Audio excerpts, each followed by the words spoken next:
will be held responsible for it as well. We are not going to forgive anybody for this. Not now, not tomorrow, not ever. These are the things that we must come to terms with immediately. I am asking the entire operations commander on the ground of Eastern Security Network in Imo State. Our restoration of the sovereignty of Biafra helped his government to grow agri in Nigeria with the Igbos. The palace of an emir has been burnt by terrorists. How if you have all the soldiers you have in the south and the east, you have to be redeployed to the north. There are no Boko Haram. But with your friends in the media, if you do not know how to hide things up, you don't have no conscience. Well, there is lawlessness and criminality everywhere, and they come. But you know that Elohim, that we serve, is very faithful. The more they're running around like headless chicken in the east, Boko Haram is getting ground in the north. So they have no homes to go back to. Those who launched the so-called Operation Pattern Dance Fall to aid the advance of Fulani, that is what they're doing. The only reason why you have this is to aid Fulani advance their militia. The other terrorists to help them to advance into our land and take it over. Because once we confront them, they don't call them from the back, they come and defend them. So if you don't know that that's what has been happening. When I read some comments on social media, I laugh. People, ignorance is a disease, honestly. Some of you don't know what IPOB is doing. Without IPOB, you would have been gone. By now, you'll be singing by PL or somewhere. You'll be gone.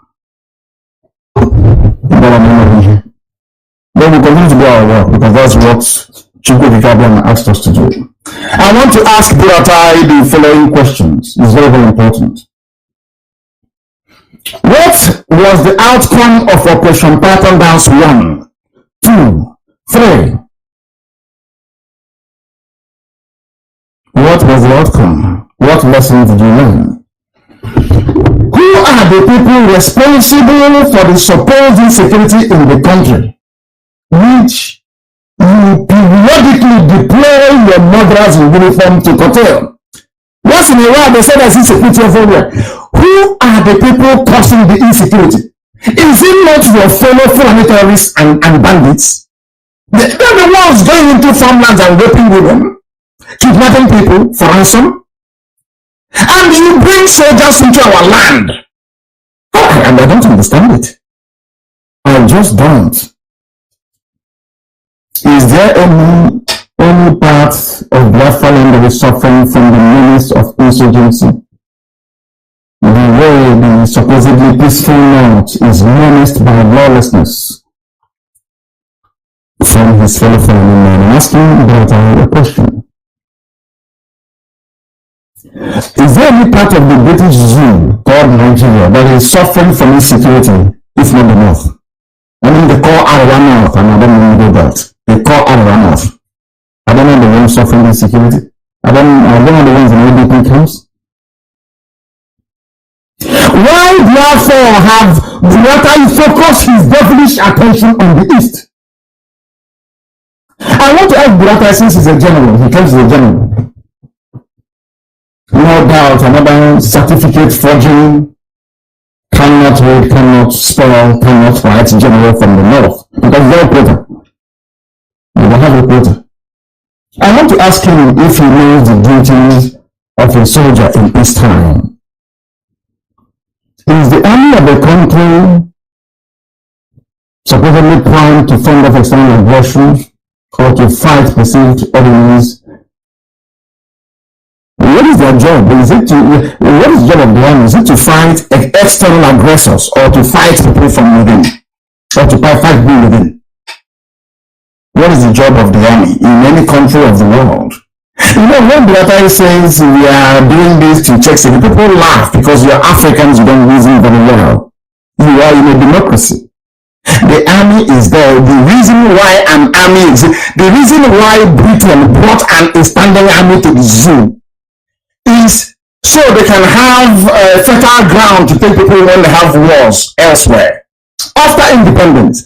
The essence of an army is to defend Nigeria against anybody seeking to attack Nigeria from outside. That is the meaning of an army. To defend against external aggression. But you deploy army in the streets all the time to intimidate because they don't understand what democracy is. So full men don't know what democracy is. They're feudalists. They have feudal laws. They do like they have an army. They go and lie on the floor in front of him, begging him for food money to drink. That is their nature. That is their life. We are not like that. We are Republicans. All men and women may hasten to have our body equal before God and before the laws of the land. Not so in the north. We can't be in the same country with them. It's not possible. Chalk and cheese don't mix. That is why they're bringing the army, because they don't understand how to deal with people in a democracy. So that's why anyway I think they bring their army. And that is why there is lawlessness in the north. They don't understand what it means to militarize a civil society. They are now reaping the benefits in the north. And you see what will happen to them. Why is the army being used to kill innocent civilians? Why? I don't blame them. I blame the Southeast governors. They are the I don't know. Those people are evil.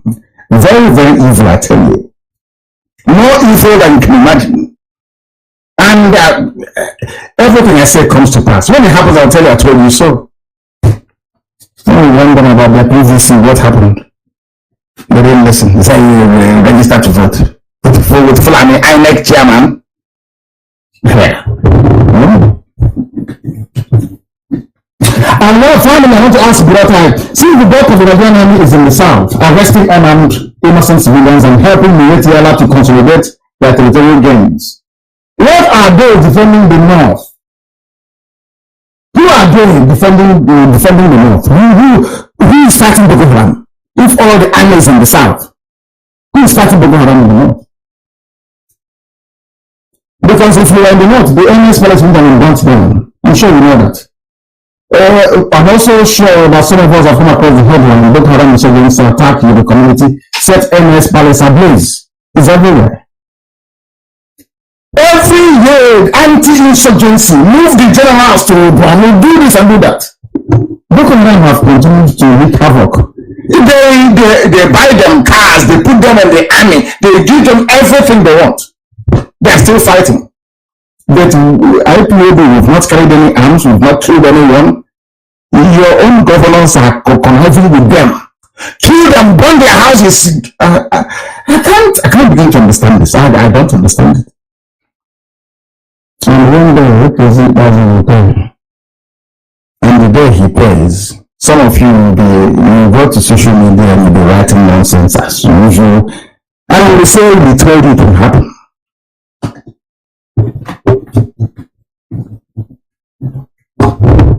They said the insurgents were on a mission to eliminate the district head in a revenge mission. They burnt a section of the enemy's palace in Jajare, in a place called the Bangida headquarters of Kanu military of the state. Impossible. They came in the afternoon, whereas Brata is in the east, doing pattern dance 50. And the terrorists are in the north, burning down places and taking over villages. And they're telling me that Nigerians are normal. They're telling me that a Nigerian is a human being, worthy of respect. Worthy of respect. Terrorists and bandits are killing you in the north, sacking villages. There are IDP camps all over the place. And what you can do is to mobilize the same army to come down to the south and be disturbing innocent, peace-loving, law-abiding people. What do you expect? What do you expect? No wonder Aisha Buhari fled to London. Even they have now resorted to prayers. Even the terrorists, they are imagining in the north. The caliphate, they are now calling on prayers to tackle terrorism menace they themselves created. While foreign soldiers are deployed to Biafra land to harass innocent citizens, they are praying for Boko Haram to go away and all forms of insurgency, whereas they are in the south, feeding themselves, claiming they are fighting insecurity. Whereas insecurity is in the north. World Health in the north, UNODs in the north, UNICEF in the north. Even the money they say German government gave them, is it not in the north they want to spend it? Because of IDP camps and insecurity. But they're in the south, disturbing hard-working, law-abiding people. They are now going spiritually in the north. APC is now praying. I think it was Governor Zulu, whatever it's called. They called 30 clerics for prayers. In the north, they rely on prayers to tackle terrorism and insecurity. But in the east, that is peaceful, they rely on the army to tackle peace. Prayers to tackle terrorism in the north, and the army to tackle peace in the south. As with its foundation, everything about the Fulani Nigeria, that's what it is the Fulani Nigeria. Caliphate is upside down. While we blame the all-conquering but educationally challenged Fulani Caliphate, of course, with the help of the British, for occupying our land, the bulk of the blame lies with Eastern governors. Dave Umahi and his group, and those that support them. You that support them is the problem. Not even Dave Umahi. It is the idiots that support them. The greedy, selfish fools that support them. They are the problem. Of course, there are only a handful. They are in the minority. Their politics of servitude and acquiescence is what landed us in this displaced situation where Fulani soldiers, instead of remaining in the core north to deal with their banditry, insurgency and terrorism, they have instead allowed themselves to be used to be tormenting our lives in Biafra land. Those supporting these governors must also partake in the blame as well. Some of you know it's Nigeria, people don't remember anything anymore. Some have forgotten that even Obasanjo a while back reminded Jubilee Buhari that his government is empowering Boko Haram. He said it. Go and Google it. The problem with so-called Nigerians is that they don't reason. I keep saying every broadcaster says it. Nigerians, when someone says I'm a Nigerian, I know you're more than money, you can't reason very well. You can't. Because if you can reason very well, you cannot say you're a Nigerian. They have all forgotten that Fashoranti, the Afenifo leader, the daughter was killed in Yoruba land. Everyone has forgotten. It's all in the past. The rigged election that Atiku won and Njubulu, Abakari rigged, everybody has all forgotten about it. Instead, it's 2027 or 2028. Yeah. Even in the Middle Belt, they have forgotten. I read somebody, was in Leftward, somebody from Middle Belt, is saying some nonsense about Biafra and Igbo presidency. He has forgotten. Maybe he has a house in Ashokoro, in Abuja. Every other person can die and burn to ashes. It doesn't really care. He has gotten his own share of the cake. He's Leftward. He's in Abuja talking rubbish. These are the people that Fulani groomed to serve their purpose in the Middle Belt. I'm warning him not to meddle into Biafra affair, just to stay where you are and serve your Fulani masters if that's your portion in life. And stay away from Biafra. We are not interested in any stupid Nigerian presidency. We are not interested. Not one bit. We are not interested. You are from the Middle Belt. You've forgotten how your land was lost and yet you are a terrorist. Fulani headsmen killing you, remaining your villages, raping your wives and your children. And all you can do is to talk about Biafra. People are seriously condemned, I'm telling you. The humiliation you suffered at the hands of Nnamdi should keep you occupied. All of you. Was it not a while back that Dankima said you must all now defend yourself and you're coming to babble into Biafra? He said his name is Lekworth. I don't know who he is. We're talking about Biafra and presidency. I will suggest seriously, so because there are some people that I respect talking about Igbo and their presidency. I will seriously suggest that they confirm it, let them to the and go, and do whatever they like with it. As for us, our destination is Biafra. Nobody's going to stop that from happening. These people have no morals and no honor, they have no dignity. They don't know what it means anyway. It's an English language, so they don't even understand the meaning of it. Thank heavens we are fighting for an ideal nation in Biafra. And in the soul. They have closed the border, they will not speak. The border have been closed down. Closure in Nigeria is continuation of economic strangulation of Biafrans. That's what they do. We have no seaports, we have no airports, we have no roads. But they're going to build 77 toll gates. Don't forget that. And within the borders, they are closing it. I asked you to bring your pen and your paper this evening. So that's a bit of work to do because some people don't quite understand what is happening in Africa. We are in serious mess. You know, when I say people say, oh, the way he says it turns me off. Because you don't actually understand what written law is. What is it all about? You don't know what written law is. We'll get to that later. And how written law, ECOWAS. You see this border close, the ECOWAS treaty itself. It's just like saying you're moving goods and services across the borders of European countries. Who searches you? Don't see all those big lorries, those of you that live in Europe, traveling, crisscrossing one country to another. Who stops them? Nobody. Let's continue. It's very important to understand this. The border closure is to suffer Biafrans, nothing more, nothing less. And I want Amaki to post the video of people actually smuggling rice in the north and the pictures. Let the world understand that there are people smuggling. The northern borders are open, but the southern borders are shut. That is Nigeria for you.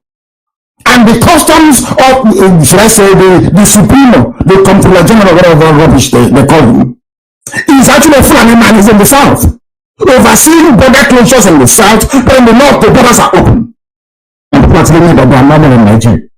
This is okay. Oh, dear me. It will not start today and it will not end unless we get our Biafra. That's the only savior. To provide some semblance of context in this very matter, I would like Biafrans to please refer to ECOWAS treaty ratification. Go to Google it, just type it in Google, ECOWAS treaty, and read. And see if it is compatible with the border closures that we have. When it is time for litigation, you will not see all these useless laws in Nigeria litigate. Even if it is gossip, they start yapping rubbish. The closure of the boundaries is illegal. It goes contrary to the provisions of ECOWAS, a treaty that they all signed in Abuja. Oh dear. They allow me to come here every day teaching me, lecturing them for nothing. All the traders affected should just go and hire a half-decent lawyer and file a suit, either in Cotonou or any other West African countries, because the closure of the border is illegal. It runs contrary to the convention, or should I say the treaty of ECOWAS. It's there, and I'm going to tell you now where to find it. Very easy and simple. To provide some semblance of context, I must tell you, we'll go back to ECOWAS treaty ratification. You see, the problem of disobedience to the rule of law is endemic across Black Africa. Many goes on with Africa. They don't know how to obey the laws that they're actually using themselves. Nobody forces them to make the laws. They make it and they break it. And when you hold them responsible, they just simply ignore the court. This is why the white supremacists call you monkeys and baboons from Africa. And you get upset. How can I get upset? Because they are correct. You get upset because if you go back and reflect and look at yourself in the mirror and the way you behave, you know there's no difference between you and a baboon in the forest somewhere. You made laws, you wrote treaty. Oh, because there is EU, you have all these trading blocks. Africans, just like the way they changed their competition to Champions League, because there's Champions League in Europe. So CAF now needs to have their own Champions League as well. Anything you see, you copy, without following the discipline that underpins that very thing that you're seeking to copy. You saw EU and you copied the ECOWAS, free movement of goods and services. And you are deporting people from Ghana. When the treaty says there should be no deportation, it's very clear. People can settle wherever they like across West Africa. It's in the treaty. Hey, relax. Let's continue. I want everybody to please Google ECOWAS revised treaty. I'll give you some minutes. Google ECOWAS revised REVISED revised treaty. You will find it online.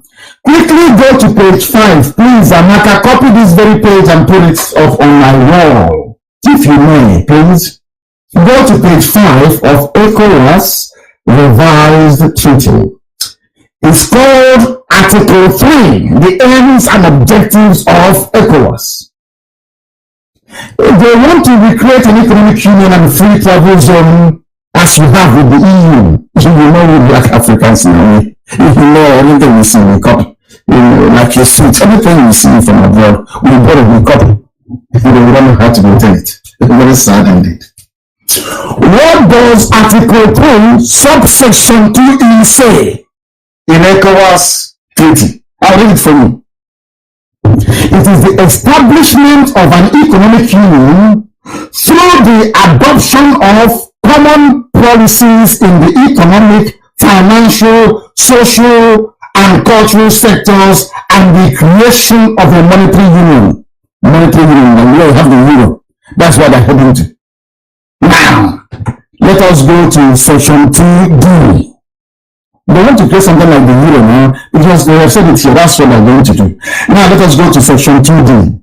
The establishment of this common market. You know, the EU was a common market before they moved slightly political and the British got upset about it.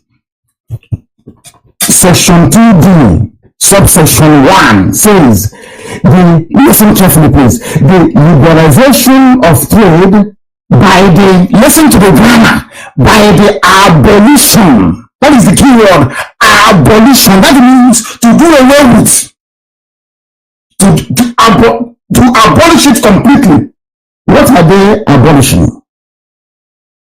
Amongst member states, as they said, customs duties levied on import and exports, and the abolition, another word, some abolition again, among member states of non-tariff barriers in order to establish a free trade area in at the community level.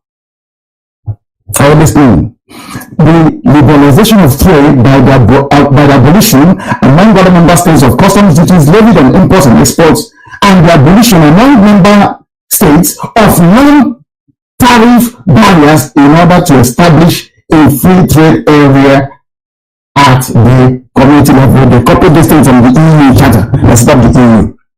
Do you know that when we get to Cotonou or some border and you have a barrier there, it shouldn't be there? Are you aware of that? Nobody should ask you any questions because that's what the treaty says. The worst they can do is to say, where is your passport? I want to identify who you are. But there should be no barrier. The freedom of movement of goods and services. Let us go to section 2D, subsection I. Now listen. Listen carefully to ECOWAS treaty. In case you are being deported from Ghana, you shouldn't come back and get a lawyer. Because ECOWAS treaty says you can be in Ghana for the rest of your life if you want. And vice versa for Ghanaians who are living anywhere in the zoo. The law says you cannot, you can settle there if you want. You don't need to renew your visa. It is here in ECOWAS treaty. That's what they said in plain, simple English, in black and in white. What does it say? It says the removal between member states of obstacles to the free movement of persons, removal of any barrier. There should be no barrier that should prevent people from moving about their goods, which means that the closure of some border is illegal. You should not block their goods or their services and capital.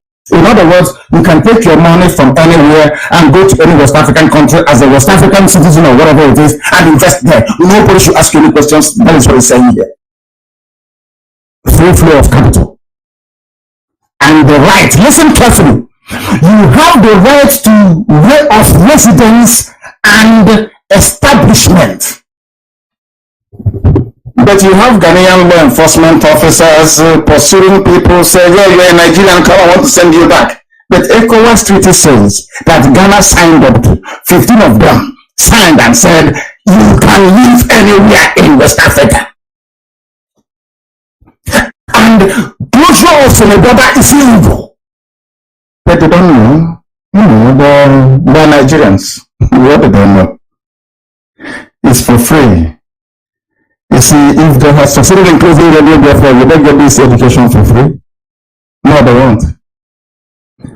That is why IPOB and Radio Biafra will mean well for humanity. We don't want to cheat anybody. We don't want anybody to cheat us. That's all. We don't hate anybody. We only hate those that hate us. If you hate us, we hate you even twice more. That is why I despise the zoo. It is here in black and white. Let us reconcile what the treaty is now saying because it's happening at some border and other borders across the south that the Fulanis from the north have closed. Is it not very clear now to those of you that claim you are the elite, the government elite, that you are as daft as this animal that they call idiot? You know, there's an animal they call idiot. The so-called elites, they are as daft as an idiot. They know nothing, their brains are empty. These are the people who want to vote as your president. Those. Left to right, all of them. I hope you have visibly opened your eyes to the reality that Nigerians are living in darkness. If you're a businessman and they said you should not cross any border with your goods, simply go and print this article, print this page from ECOWAS and show it to the person. They'll get out of the way. That is what the law says.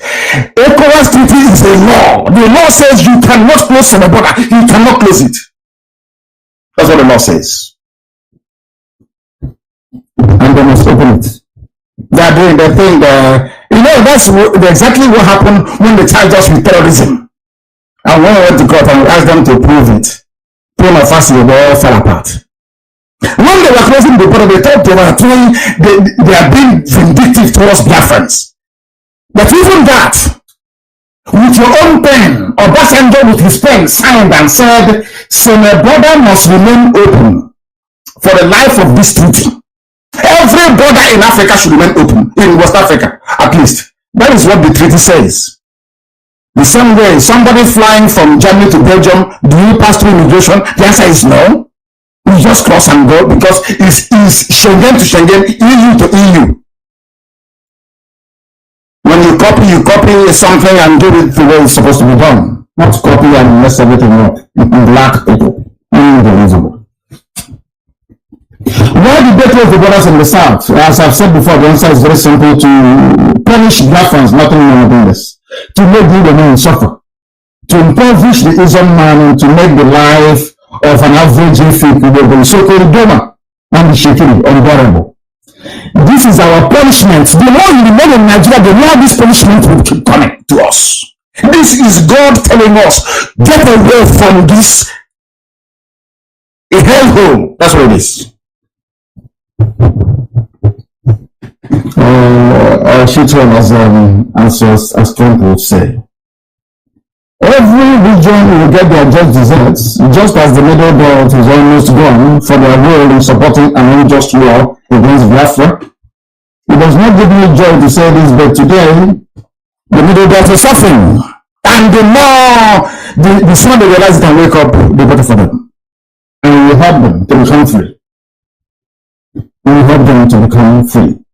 No one can embark on as many prayer sessions as possible. The fact remains that what happened, the fate that befell the our service for accommodating the Fulanis will happen to Gowan and his people.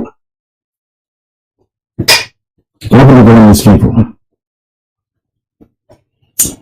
Now that, especially now that Abakir and all of have said that Nigeria is the home of all Fulanis in Africa, what do you think is going to happen? What do you think they will settle them? Is in the Middle Belt? What else? Because we won't let them come into our land. They are going to suffer it unless they wake up now and not tomorrow. Unless they rise up now and not tomorrow and free themselves from the stronghold of our corner.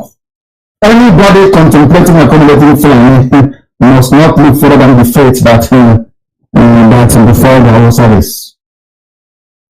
Do you know how great the Hausa Empire was? Some of you don't read history. They were preeminent. Do you know that the Hausa people were manufacturing guns nearly 200 years ago? Do you know that over 200 years ago? Do you know this Hausa you're looking at today that is down and out? Do you know that they were once vibrant, progressive, forward-thinking civilization? I respect them. I keep saying that I respect Hausa for that. I respect them. They made the mistake of allowing the Fulanis in. And once the Fulani changed their land, Hausa land go there. Present day Sokoto and the Nnamdi Sokoto was the end for them. That was the end.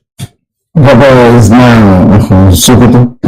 It's over for them. That was Hausa land before. But today, every owner in the north is Fulani. And Hausa are just there doing Lankaded and doing begging. The same thing will happen to Middle Belt. If Yoruba doesn't take time, the same thing will happen to them as well. That is how it goes. Or as they say in America, that's how the cookie crumbles. If you think you're hating on Biafra, you're trying to spite Biafra, you end up spiting yourself. As the Middle Belt have never discovered. They thought their hatred for Biafra, for an Igbo man, will somehow endear them to the Fulanis. Today, the Fulanis need their land to settle those coming in from outside. And they are suffering it. And it is war without end. You must know that. From fully insurmountable preeminence, the great Hausa race have now been reduced to water carriers for their Fulani conquerors. Once they changed the name of Bibe to Sokoto, that was the end of the Hausa political fate. They sealed it completely. Their fate was gone. Any ethnic nationality in Nigeria does not want to end up like the Hausa people in join IPOB to see self-determination. So before your own, not to somebody misunderstood or misread what I said the last time. I'm not saying that Benin people should be part of Biafra. I'm saying that Benin is big enough and has a very rich heritage that can sustain an independent, autonomous existence away from Biafra and from any other person after they existed independently for thousands of years before the white man came. So please, I wish to clarify that. Do not misunderstand me. I want everybody to be free. I want the Middle Belt to be free. I want everybody to be free. That's what I'm saying. I'm not saying you should come and join Biafra so we can all be in Biafra. No. Those saying that we are all Biafrans are saying it, what do we actually say it? Is metaphorically, not literally, please. Very, very important. Very, very important to understand that. You must know, I want to go back to this issue of border closure, because some people don't know this. Unbeknown to some people, the border closures only applies to the south. In the north, where there are no effective borders, there are no borders in the north, trade is going on, both licit and illicit trade. There are pictures and videos of Astamaka today of Fulani and Imagine ferrying bags of, you can see them in on their motorbikes, ferrying bags of rice across the border. No customs, no checkpoint, no police, no army. And some of you are in Makurdi, Calabar, you go back to Babagi and Lagos, shouting on Nigeria. How pathetic you are. How pathetic some of us are in having no recognize that this is the worst form of economic strangulation, contrary to what ECOWAS Treaty says. This is an area that calls for immediate legal action, both in Nigeria, where they litigate inconsequential issues, but when the meaty or heavier ones come up, you see them floundering all over the place. The borders should be open because it's against the law. It is against the law.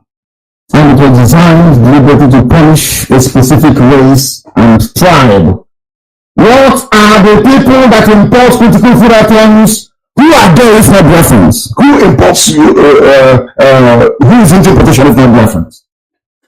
You do your maths and you know what tomorrow you tell me in Lagos, you live in Nigeria. Everybody knows the Nai Abdullah border. If you know it, you know it. So that is where it is not too far from Buhari's hometown. The dead Buhari, not the from Sudan. That is where they use bicycle and cycle to go across the border to go and bring them bags of rice. And some of you are busy talking about one Nigeria, when they are busy shutting down their borders and going to Niger and to Chad to go and bring them rice. And somebody quite rightly said, what is the name of this gentleman who wrote something? He very cleverly, he wrote very cleverly. His name is Adeti Lewa. Adeti Lewa, I think that's his name, I mean if I pronounce the name correctly.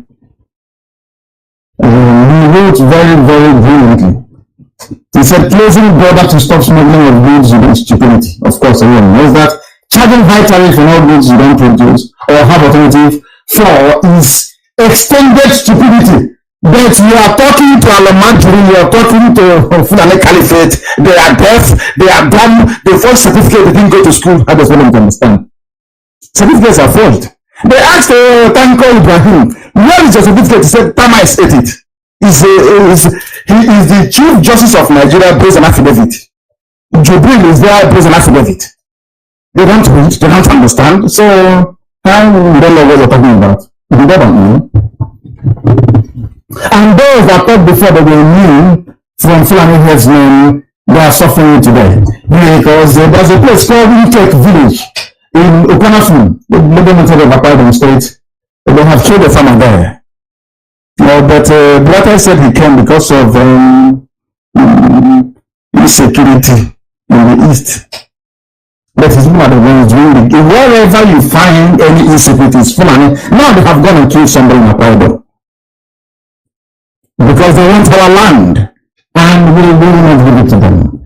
And of course, with the cooperation of the village, we will also meet them there in less than no time. The time now is approximately, or should I say, precisely 3 minutes past the hour of 9 in the evening, and also the same number of minutes past the hour wherever you are all over the world. I want to reiterate before we close this very evening that there is a part of Biafra in Ondo State, Izum, or some say Ijo in Ondo State. They are coming with us in Biafra. The same is Bakassi. No part of Biafra will be left or hived off to anybody. We have suffered enough with gerrymandering of borders. It will not happen in Biafra. And on that very note, I bring tonight's proceedings to a close. Once again, we pray on those that died 22 years ago in Asaba, those who were murdered and massacred by the enemy, the Chukwuka and bring them to rest. And because of their loss and the pain is left in our hearts, we shall pursue Biafra to its logical conclusion, and we shall be free. Here on this very hallowed platform is where Biafra is where we worship.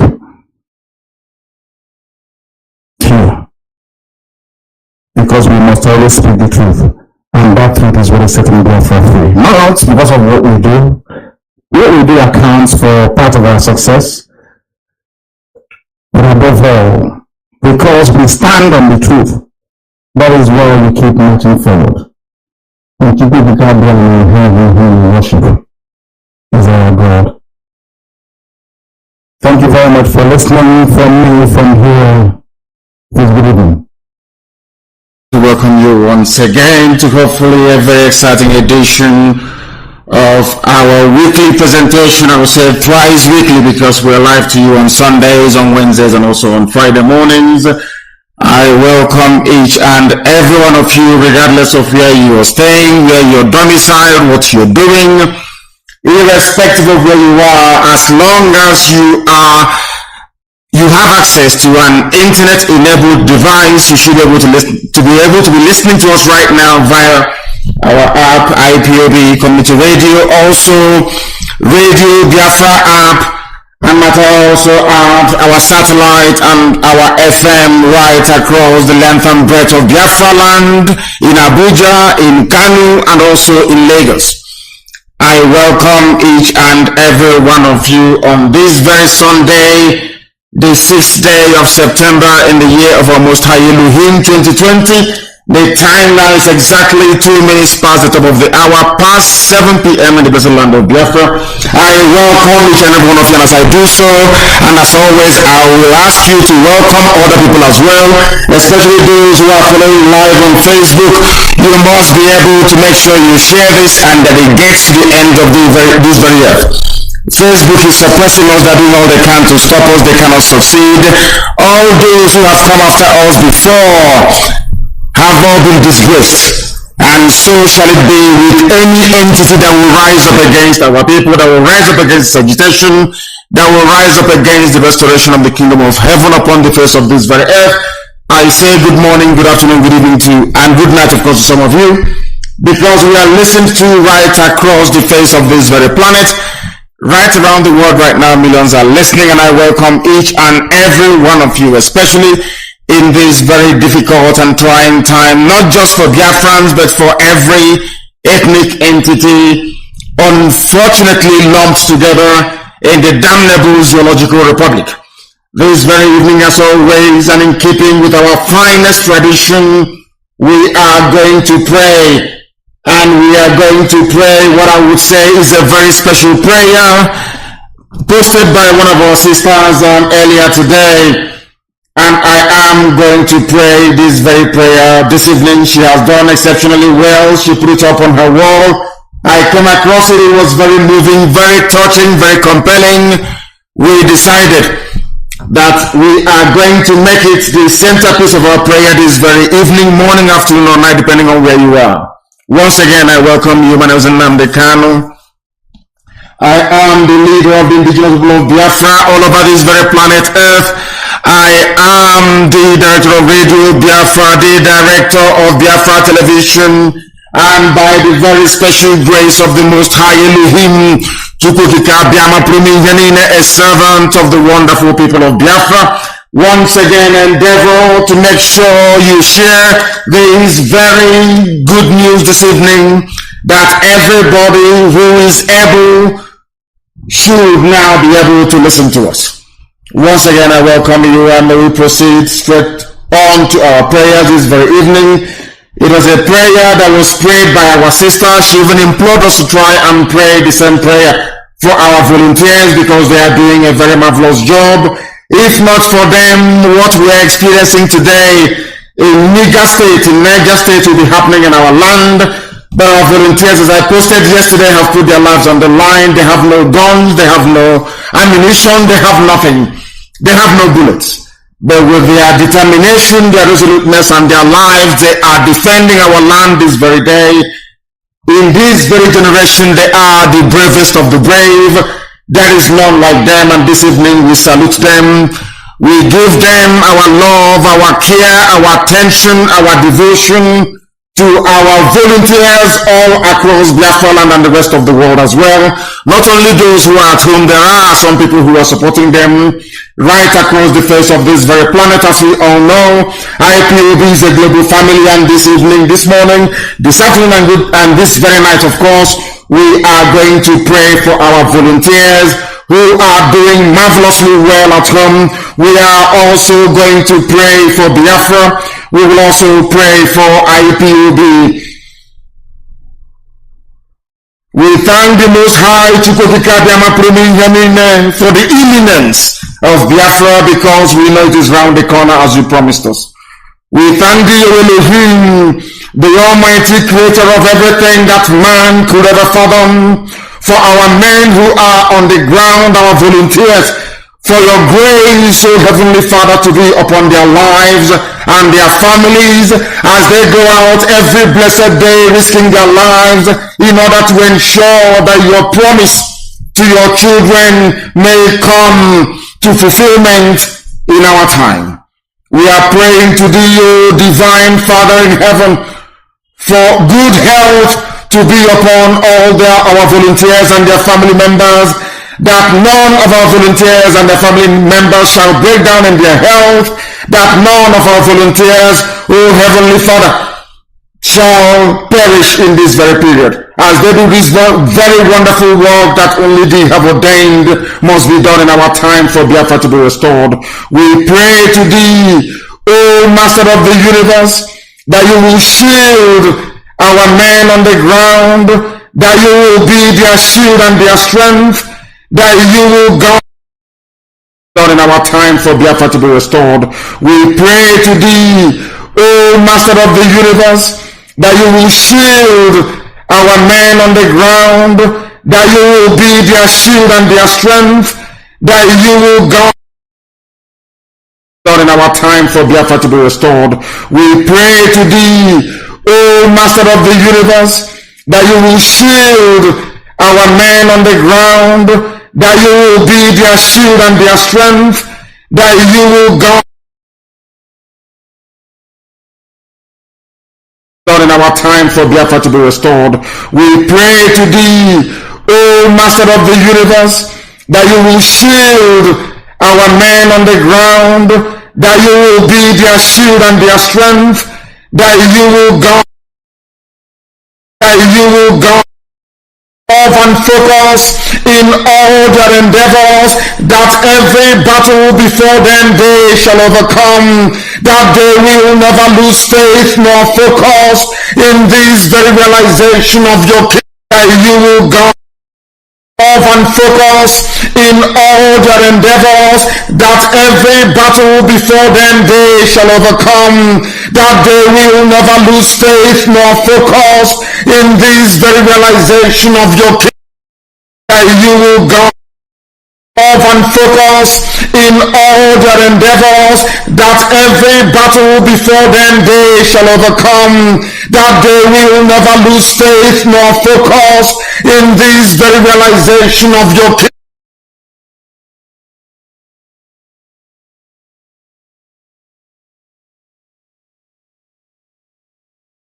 that you will guard off and focus in all their endeavors, that every battle before them they shall overcome, that they will never lose faith nor focus in this very realization of your kingdom, that indeed this very last miracle has come to fruition, that your name, O Elohim, may be exalted, praised, adored, and worshipped. Now I find it extraordinarily unbelievable that people who claim to be or to possess a discerning mind or spirit cannot be able to articulate a way out of the mess they are in the damnable zoological republic. We are going to start this very evening with what has been happening in Niger State, in Niger State, very close to Abuja, because a few days ago, as you all may recall, Boko Haram and all the terrorists funded, supported, and should I say engineered by the Fulani Janjaweed cabal. They have now descended upon the Middle Belt and they are coming. Many years ago, I told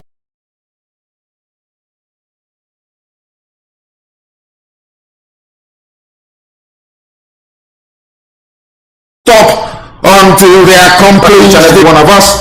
And now that is many years ago, I told you that they are going to come after each and every one of us. And now that is precisely what they are doing. And they will not stop. They are not going to stop until they accomplish the many years ago, I told you that they are going to come after each and every one of us. And now that is precisely what they are doing. And they will not stop. They are not going to stop until they accomplish the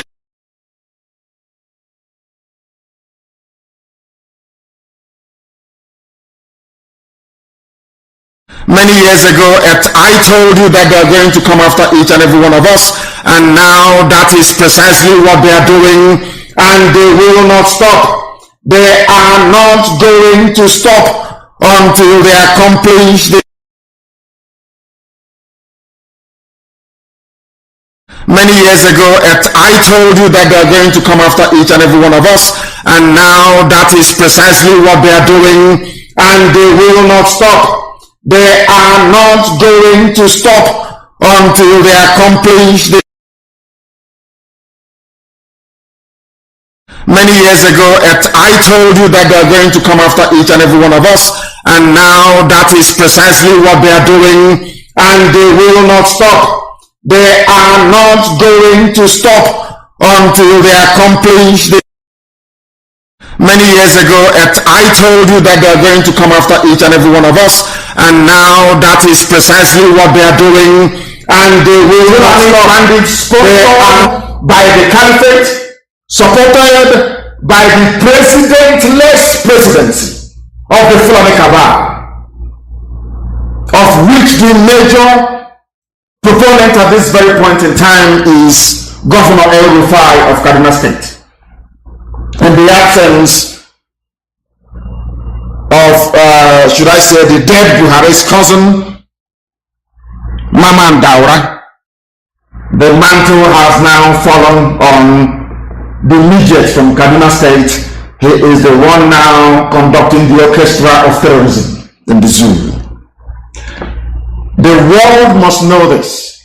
Every time I come across a piece of distressing news like this, to come after each and every one of us, and now that is precisely what they are doing, and they will not stop. They are not going to stop until they accomplish the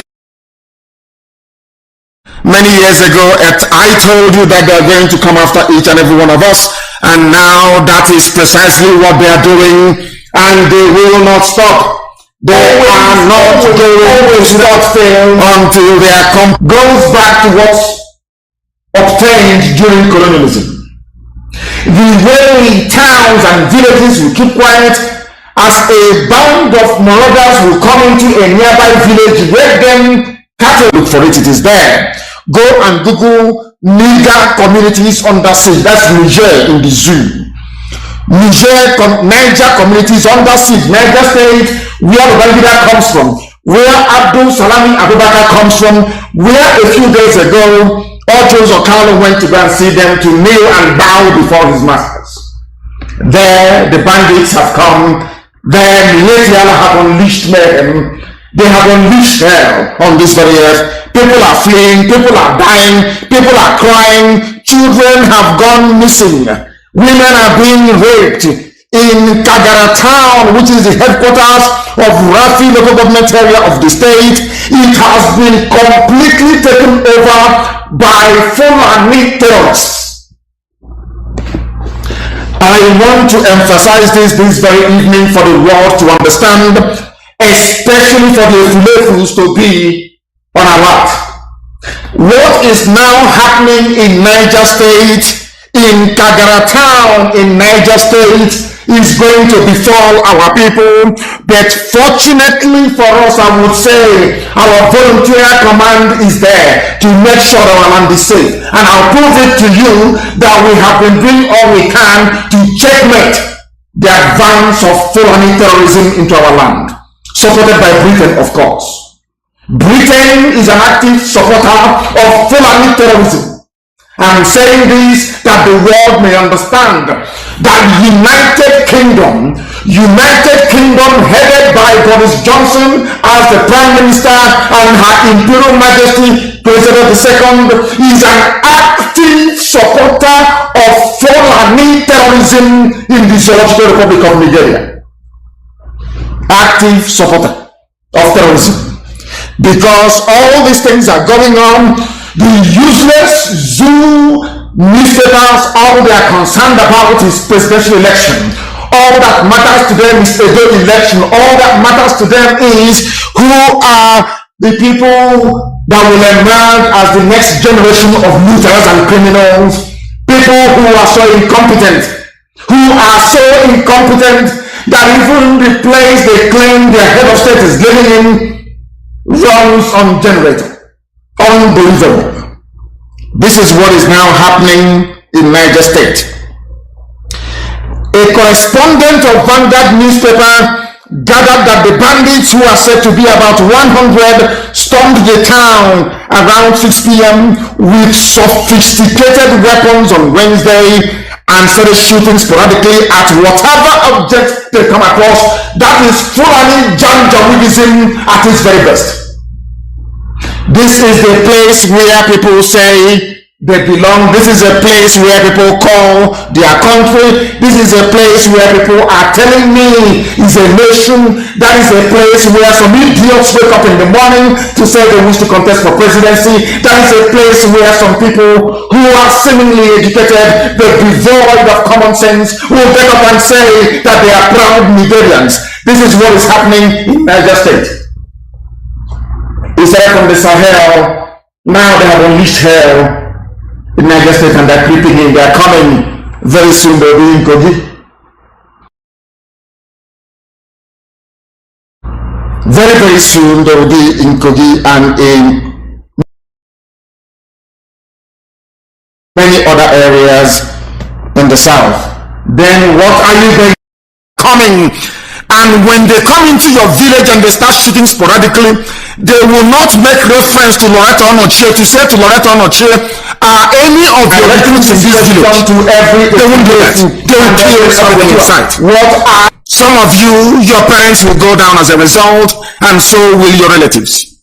I want a Fulefus, and I want all the saboteurs to understand the catastrophic mistake that they are making by serving the Fulani Janjaweed.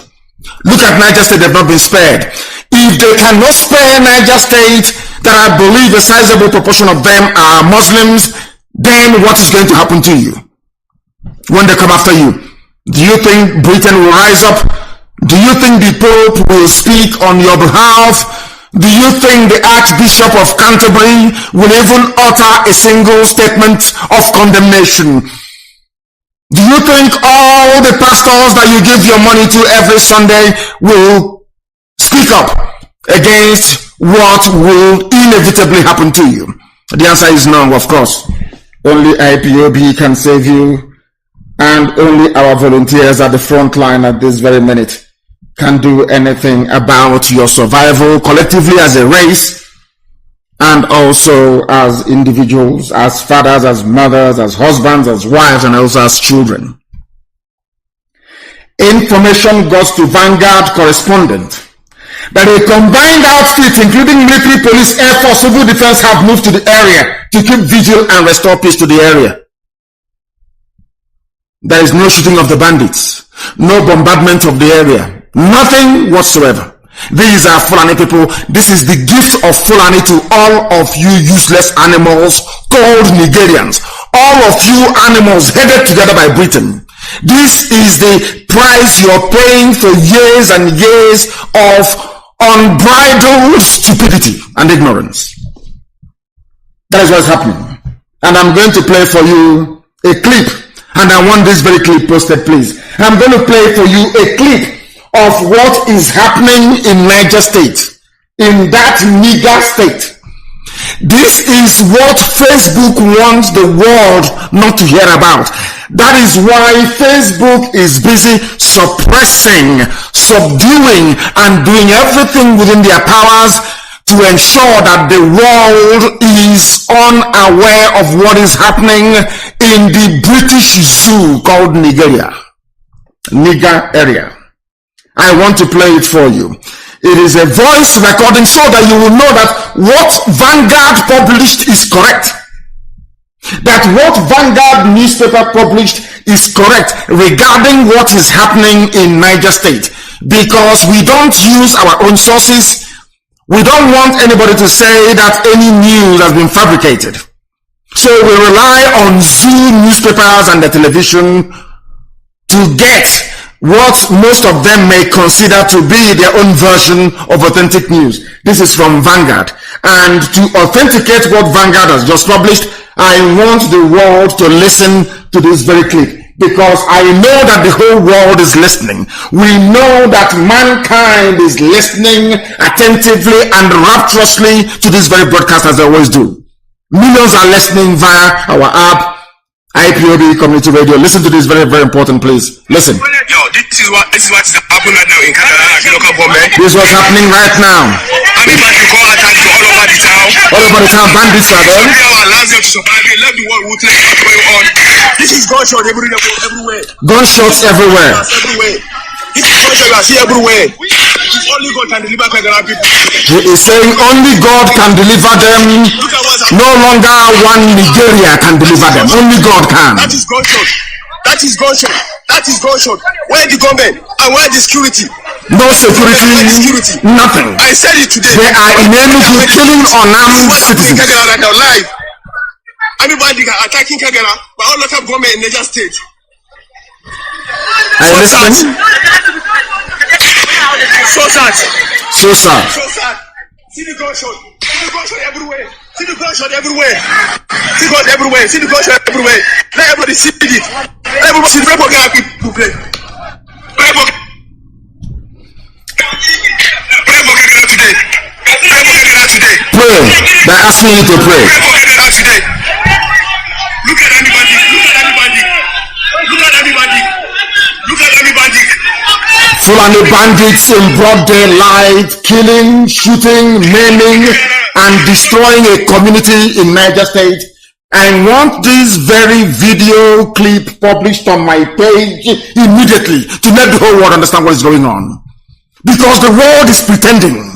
The US ambassador is in Abuja. She is pretending she doesn't know what's going on. The UK ambassador, the UK High Commissioner is in Abuja. These are all women. They are pretending. I would have thought that women would have some kind of, that very maternal, caring instinct. They have proven to be worse than the worst of the men they have been sending to the zoo. The UK High Commissioner is a woman.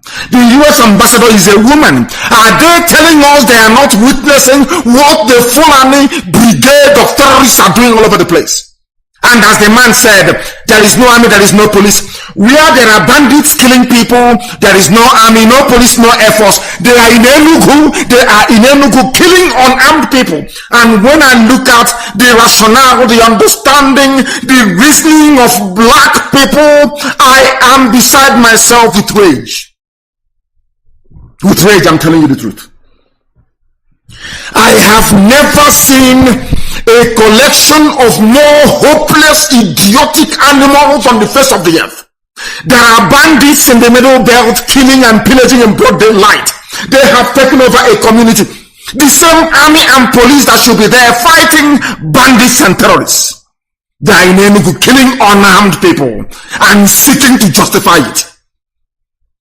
I thank Elohim that they are now feeling the heat and they understand it's never ever going to stop.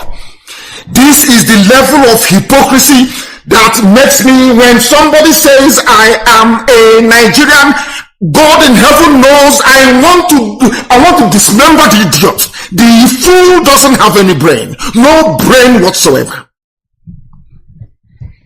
Only an idiot, only a compound fool can ever rise up to say, and the idiots are talking nonsense about presidency, one Nigeria, who is prophesying, all these idiots. Can't you see what's happening in Niger State? Are you all fools? You can't reason, you cannot think very well.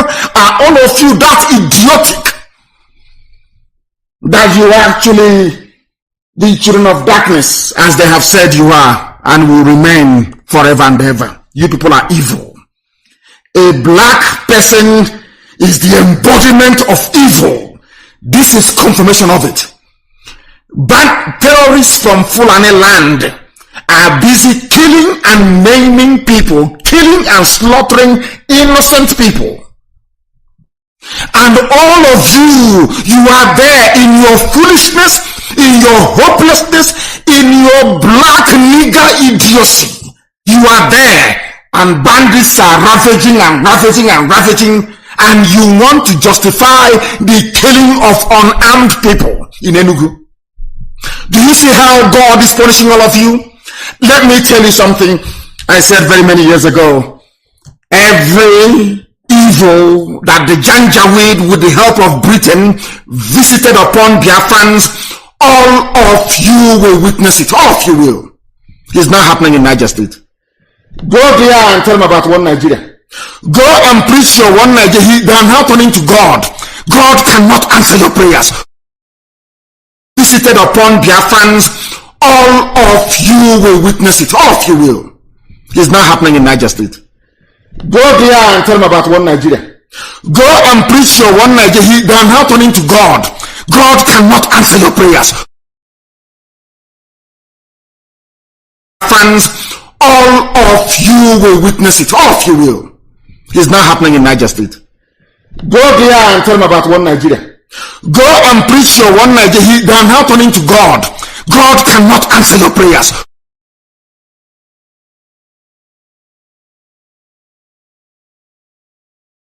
Attack his children. Do you understand that? If you don't know the scriptures, I suggest you go back and read it very well. You will see them. They will destroy themselves. And as I said in 2015, Somalia will be considered a paradise compared to what is being unleashed on the zoo right now. Since some of you said ever acquire sense in your life,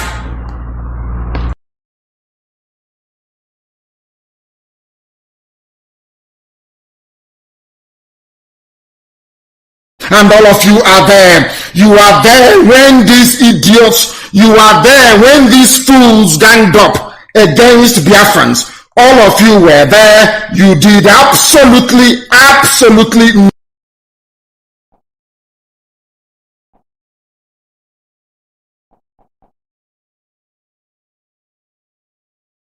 state to Niger State, and they're unleashing mayhem, and all of you are there. You are there when these idiots, you are there when these fools ganged up against Biafrans.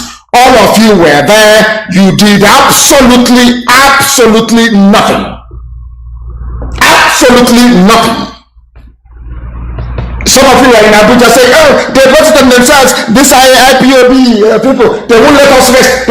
What did we do to you? Nothing. We are asking for our freedom, nothing more, nothing less. They have now come. Now, let me ask you, idiot in Abuja, writing petition professionally. What is your crime against Fulani bandits? People who have been asking all the time, oh, that maybe people who are agitating, they deserve it, they deserve to be killed, as Britain will try to justify to the world. I mean, the British High Commission in the zoo, Nigeria, in Abuja.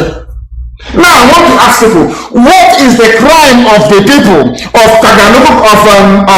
Kagra village in Niger State? What is their crime against Fulani bandits?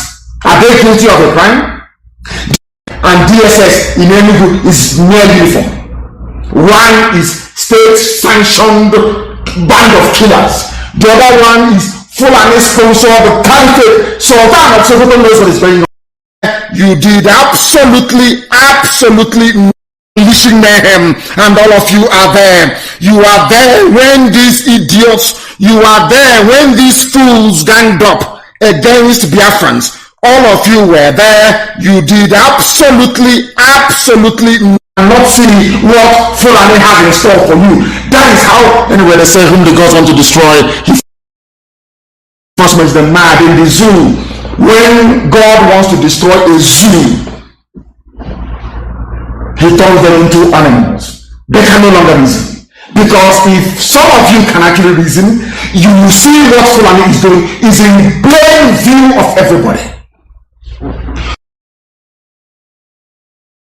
When Buhari died, January, that dog is better than some. I'm telling you, all of you in the zoo calling yourself Nigerians. I mean, can you see what is going on in Niger State?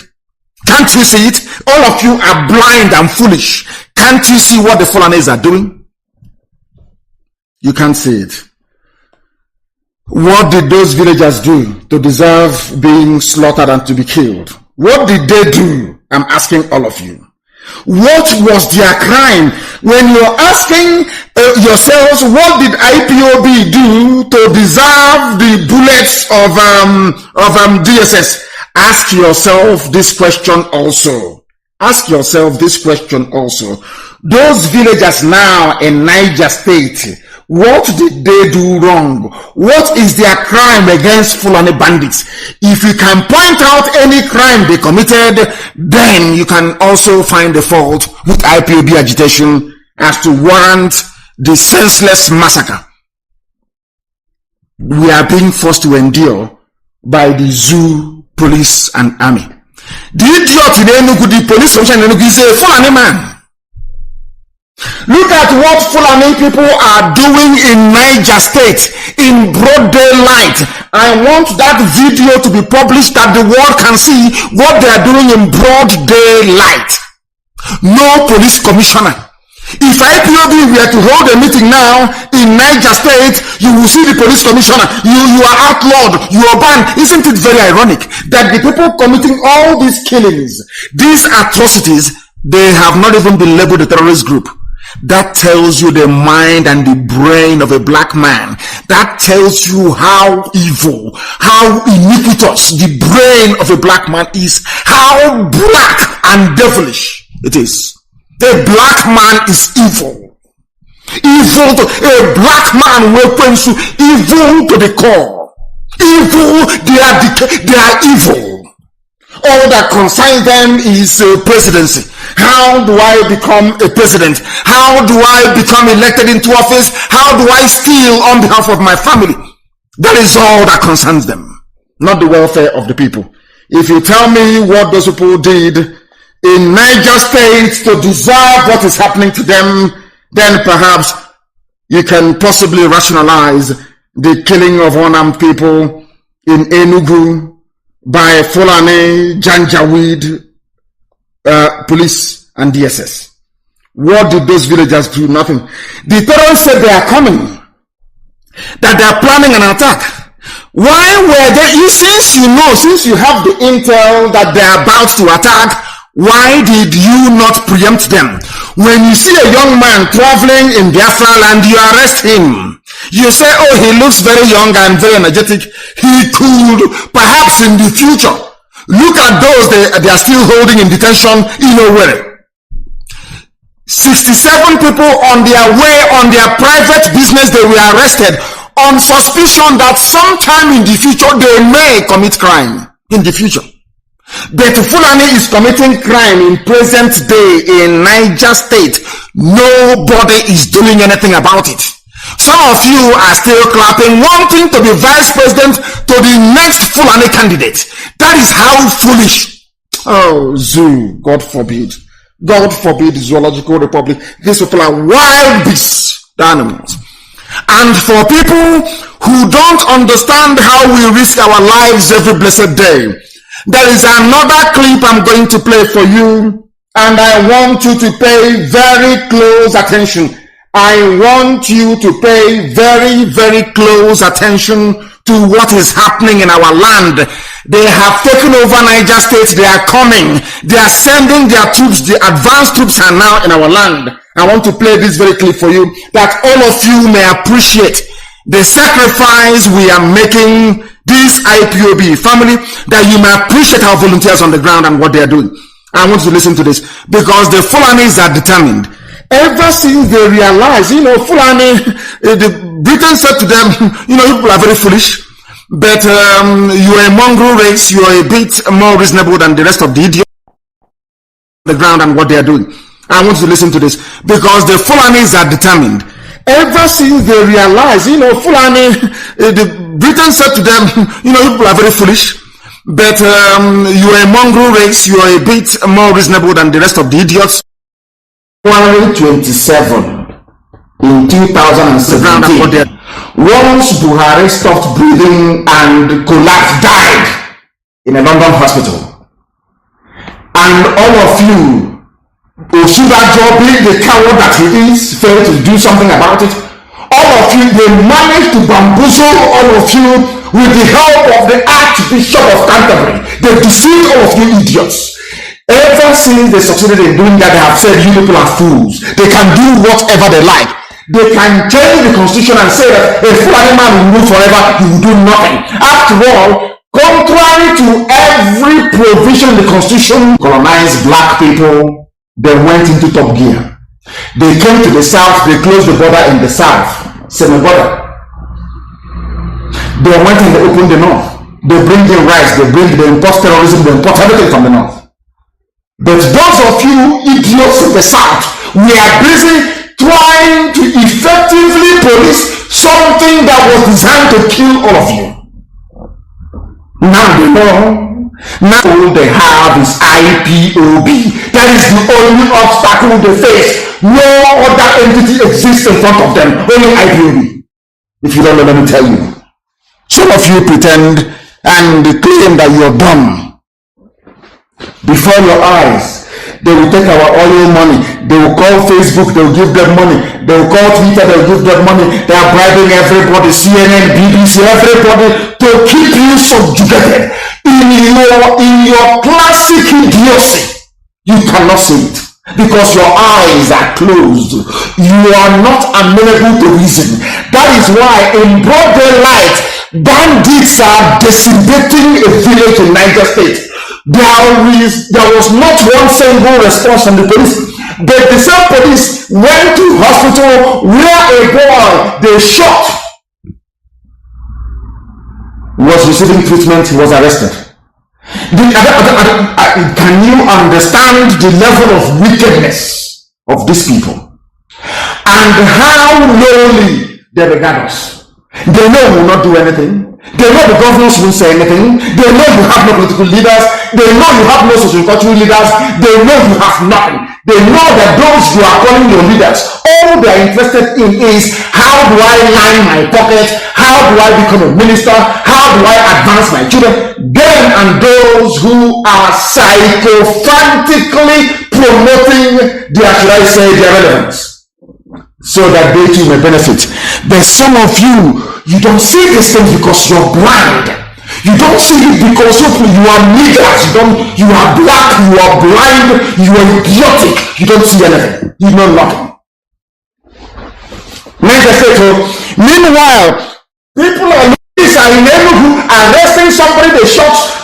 Oh my God. Somebody they inflicted grievous injury on. There were bullets in the boy's body. They went and they arrested him and the grandfather. Meanwhile, the same Fulani police commissioner asking for the arrest of an innocent boy that they shot, instead of them to be remorseful, instead of them to say, oh, we got it wrong, they gave an order to arrest the boy and his grandfather. Meanwhile, his fellow Fulani people are in Niger State killing people and there is no police, no army, no civil defense, no air force. Now, are you telling me that people cannot reason all these things through? Is that what you're saying? That people cannot think very clearly and reason things through? Fulani people are in Niger State killing. Fulani people are in Niger State destroying lives, homes, properties. Fulani police commissioners are in Biafra and arresting innocent people, and you're telling me that people are not foolish. Britain have they said anything? Or US not they won't say anything. Because the High Commissioner has been bribed. A woman, she has collected her own share, put in her pocket, and said, to hell with all of you. That is what is happening. And that is what will continue to happen to us until we learn, until we rise up, until we understand, until we learn to appreciate consistency, discipline, application, intellect, and the ability to reason. Very, very simple. It's happening in Niger State. Now, let me tell you what's happening in our land. All the affiliates of Anambra, this is for you. All the idiots, from the governor down to all the so-called Indians, to Apaese, all you saboteurs, all you traitors, or even those who claim they are PG, those who claim that I want to play your idiocy for you, so you understand they are the ones guarding you. Please post that second clip, please. You must post it. You must post it. I want the world to understand how foolish, how useless and idiotic a Nigerian is, how they cannot reason. The problem they have is that they cannot reason. A baboon is better than the monkey in the bush rather than them. This is our number. Listen very carefully. And for the rest of Biafra, all of you affiliates, when Nigeria presidency, we want to contest, is our turn. Give to Southeast, give to South North, give to North Southwest. Rubbish. I want to, as you are clamoring foolishly for a non-existent presidency, I want to bring to your idiotic attention what the Fulanis are doing in Anambra. Listen very carefully, please. Listen. Yes. 4th September. 4th September, 2 days ago. Agono. From Nice, he's giving you from Nice. Over 400 bikes. Over 400 motorcycles, motorbikes. Belonging to Fulani Janjaweed in our land. In Agono. Listen.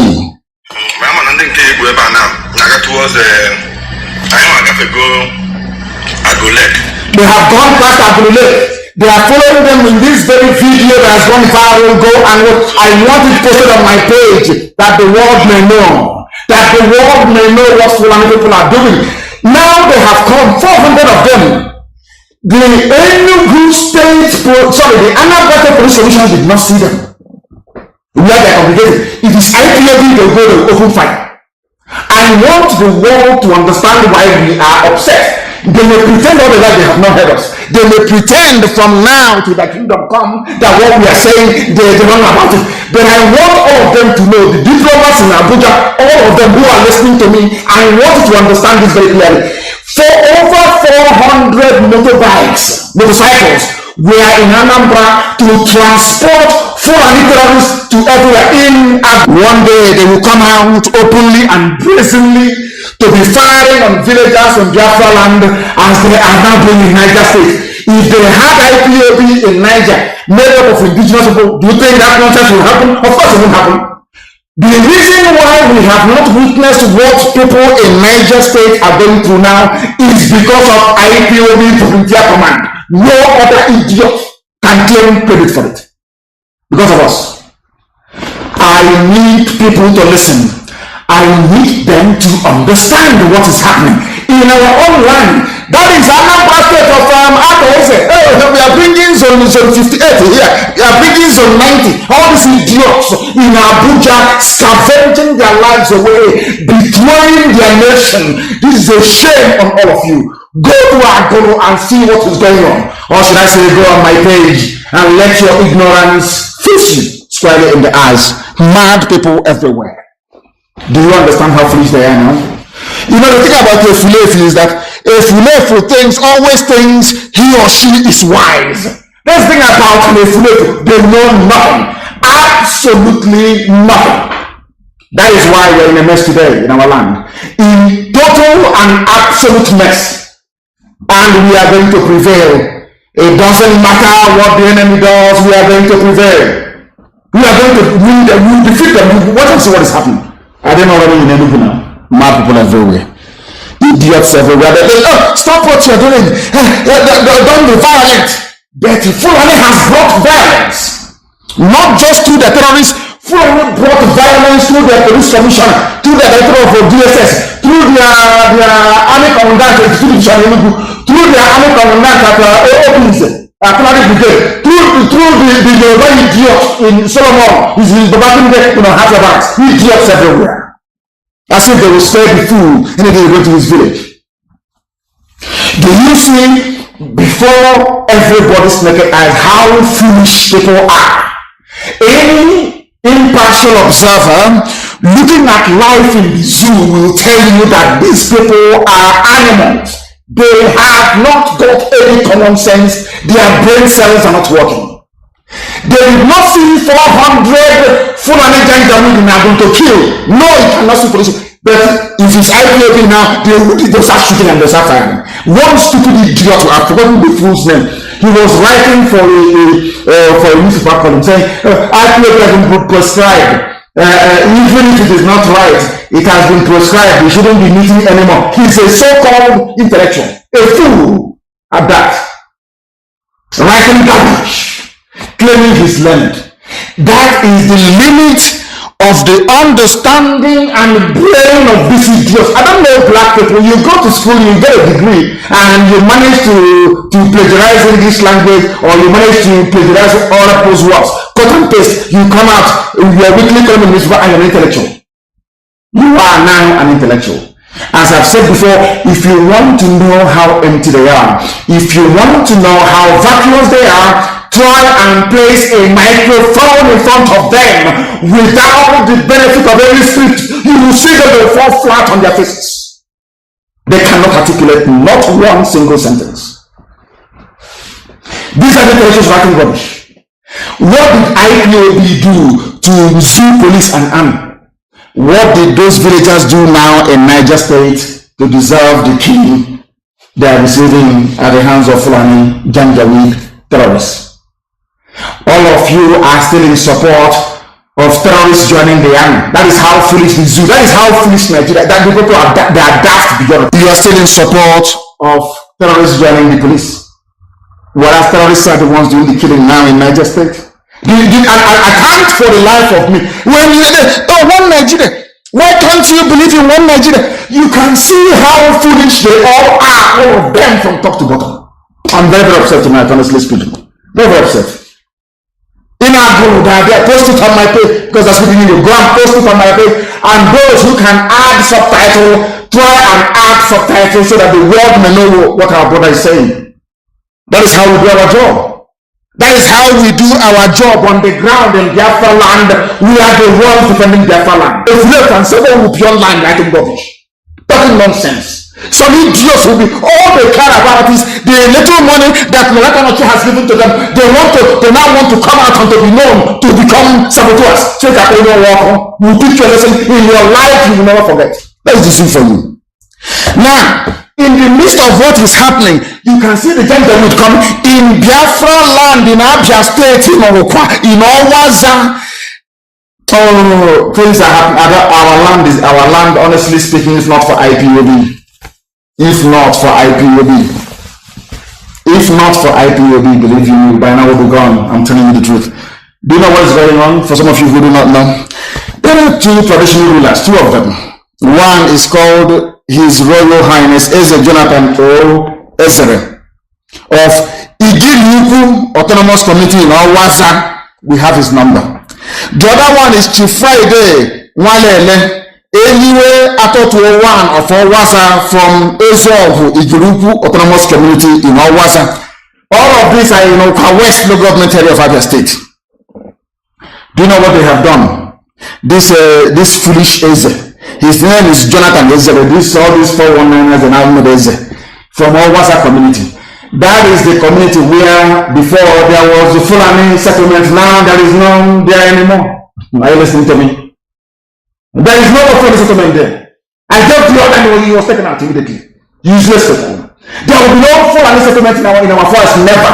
I gave the order. They went to Owaza. They removed the Fulani settlement in Owaza. We have not told anybody this before. We removed them from that place. We have the videos and the pictures. We take them away from there. Do you know what happened? These are Fulani planning, living in our forest, planning the same type of attack that is not going on in Niger State. We saw them. I gave the order. Go and remove them. And they were removed. Heavily armed Fulani settlement. You know what? Do you know what happened? This His Royal Highness Jonathan Ezere of Igrugu and this Chief Friday, whatever, you know what they did to tell you, I want people to understand how low we have sunk as a people. I want people to know. I don't know what is happening in our land. Sometimes I ask God, do you really want to destroy us? I ask God, do you want what is that thing that we did that you want to punish us for? Do you really want to destroy us as a race? Do you know what happened? These two idiots, one is a traditional ruler, elder, respect for elder. So, do you know what happened? After we removed Fulani settlements from Owaza, the man called a meeting and said, we have received a report. IPOB is disturbing Fulani settlements here. It is our job to protect the Fulanis in our forest. His Royal Highness. Only in the land. Do you see the depth of betrayal? He called the youths together and he said to them, the youths of the village, we want you now to help go and protect anywhere you see Fulani in Owaza. Go and protect him. Have you heard of such rubbish before? Go and protect terrorists. Only in the land. He's a traditional ruler. His Royal Highness, as I said to the idiot. If you don't take time, your head will go into it. Somebody should then tell this fool, Jonathan Ezra, idiot, he claims he's a traditional ruler. He's a fool. Tell him to join Fulani and go back to the north where they belong, or they should go to our back township, go and rent a house the same way our people are renting properties in the north and paying rent and paying rent, building houses, not to live in our forest. Any Fulani settlement I get in anywhere I get information, I will give the order to be removed. Go to our WhatsApp and ask them. The Fulanis that are there, you can no longer see them again. They will see them. I'm saying it so the world can hear me. If the plan of the conspirators around the world is to destroy Biafra, is to give Biafra to Fulani, they are wasting their time. They are wasting their time. Wherever they are, we remove them. He said, I'm telling you the truth. Wherever God, anyway, it's not everything that we publish. That's why I feel sorry for Sabo. When the time comes, they will hear from us.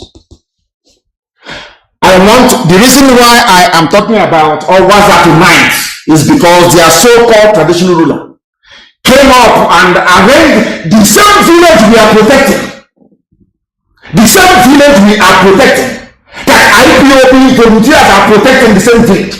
It was where this man gave order to say, go and protect Fulani in our land, so that Fulani we can become Katsina Elu. You know, because there's Katsina Allah in Benue State. Maybe Owaza will become Katsina Elu, and then we have an emir of Owaza and the Owaza Emirate in Anabaka. This is what I'm going to tell my children in our time. And they will ask, what were your parents doing? So they will say, in the time of our fathers, in the time of IPOB, Owaza became an emirate. God forbid, it cannot happen. Not under my watch. Not whilst I'm alive, it cannot happen. And Fulani knows this, it cannot happen. Not as long as Nnamdi Kanu is breathing, it can never happen. They can never be in any bush in our land. I'm telling you the truth. They can never be. And they know it now, they're getting the heat. All of them together, they're getting the heat. They cannot be in a village. They know me, they know. The way I talk is how I act. They know it very well. Fulani knows me very well. The way I speak is how I act. Ask them on the ground what is happening to them. They will tell you. Both those in uniform and those with Nama. Ask them, they will tell you. Is it because they don't want to talk? Because if I tell you everything, it will be a useless, a Biafran, an Igbo idiot to write. Now they can't look at what he's doing. He is clearing the Fulani from our forest, so he's not good a idiot because they want presidency. They'll be consumed as well, very, very soon. Our madness has now gotten into a very interesting phase. Our madness is now in the open. Anything we want to give to you. You come for us, we go for you. Very neat and simple. Because as somebody wrote, in an African man doesn't understand, slap him on one side, you turn the other side. No. If you turn the right cheek, you cut off your head. If they slap you on one side of the cheek and you turn as Jesus asked you to, they will cut off your head. Because an African man is primitive to the core. His senses are not highly developed. He's just a little notch above chimpanzee. I'm telling you so the world can hear me. I'm a black man, I'm African, I'm Nnamdi Kanu, I'm telling you. The brain of a black African man is only 0.27% above that of chimpanzee in the first. If you don't know, let me tell you. Those things you don't want to hear is what I tell you. It sounds very bitter, it's not very pleasant to the ear, but I will tell you all the same. Because this is the truth. If you know the highness, I told you that giving our land, our forest to Fulani, I gave the order. The Fulanis were driven away from there. He's now calling his local community, oh, come on and help protect Fulani. Oh, my brother, unbelievable. Unbelievable. We continue. This is the brigade, I call them. The outer says, you know what, people are very funny. Once you can go to the north and bring money and forget a boxer shot and come back and bring money, they forget that you're a very horrible human being. That is the reason why our people are suffering. That is the reason why other people see us as a joke. That is the reason why other people see us as a joke. This idiot is a Fulani Janjaweed lap dog. They don't want to count him as a human being.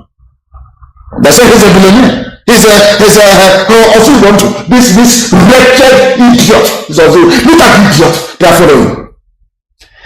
They have made him the life patron of monarchs. Who made him life patron of monarchs? These are people that the land is under siege. After this from the same Anambra, where we discovered 400 motorcycles belonging to Fulani terrorists. And I told the powers of being Anambra. They said, no, don't worry, we have our own vigilante. We know what we are doing. They know not what they are doing. The people, when I say it, they say, oh, Nnamdi Kanu wants to be the only leader. People are foolish because you are black. Your reasoning capacity is black. It is diminished. In Anambra, 400 motorbikes in Anambra. We are offloading them to carry out attacks in Anambra. It's a billionaire. You see how foolish we are. Do you see how useless we are? These are the things that people don't understand. People don't know what we do. What we do, 99.9%, you don't hear about it in public. You cannot hear it. Because the Sabbath blood in you will twist it and twist it. Because all of you now, you have the private number of that ex-prostitute, not how much here, a human trafficker. And she's the one sponsoring. Some of you just don't know, we know. She's the one sponsoring some of you fools, you're talking rubbish. In fact, not a prostitute that they hired to be supplying women to Asarok. You see, idiot convincing all of you fools. You don't know who you are. You don't know your identity anymore. You are so hopeless. That a tramp that her job was to traffic women from a dope to Italy to go and do prostitution. Loretta on a chair, the idiot in Asarok. Convincing some of you fools. Give you 500,000 naira and like it. Meanwhile, look at the video. They are in Anambra. They are in Owaza. If not that I gave the order, they will still be in Owaza and attacking them today. If not for IPOB, Ebony would have been gone 2 days ago. Ebony would have been gone 2 days ago. But we said no. Do you know how many men we have lost?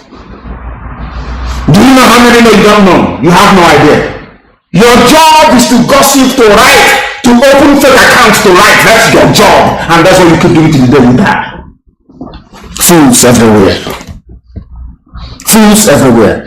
After this, Igbo rulers in diaspora can live such rubbish. Is there any, one of the oldest monarchies in the world is the throne of Chrysanthemum of Japan. Or should I even Thailand? And wants people to put thing. He says, I want the world to understand the foolishness of our Igbo man. A modern day Igbo man is a complete idiot, complete fool. And I want to prove it to you. We have a kingdom. Did that kingdom have any king? The answer is no. Because God was King Chibueze. Today, I want to ask anybody anywhere, is all these useless so-called traditional rulers you have everywhere in the diaspora, are you older than Britain, the throne of England? Are you older than Byzantium of Japan?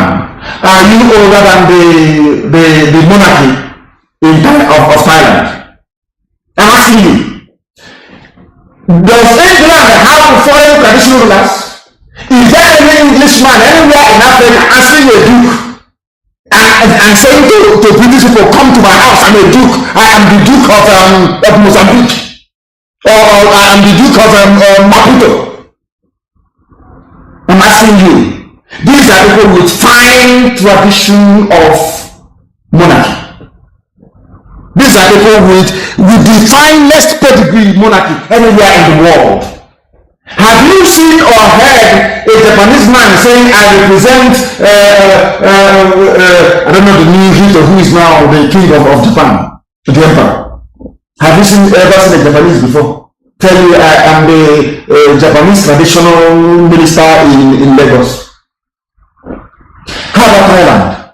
Have you ever heard of a Thai person saying, oh, I am the traditional ruler of Thai people now in Paris?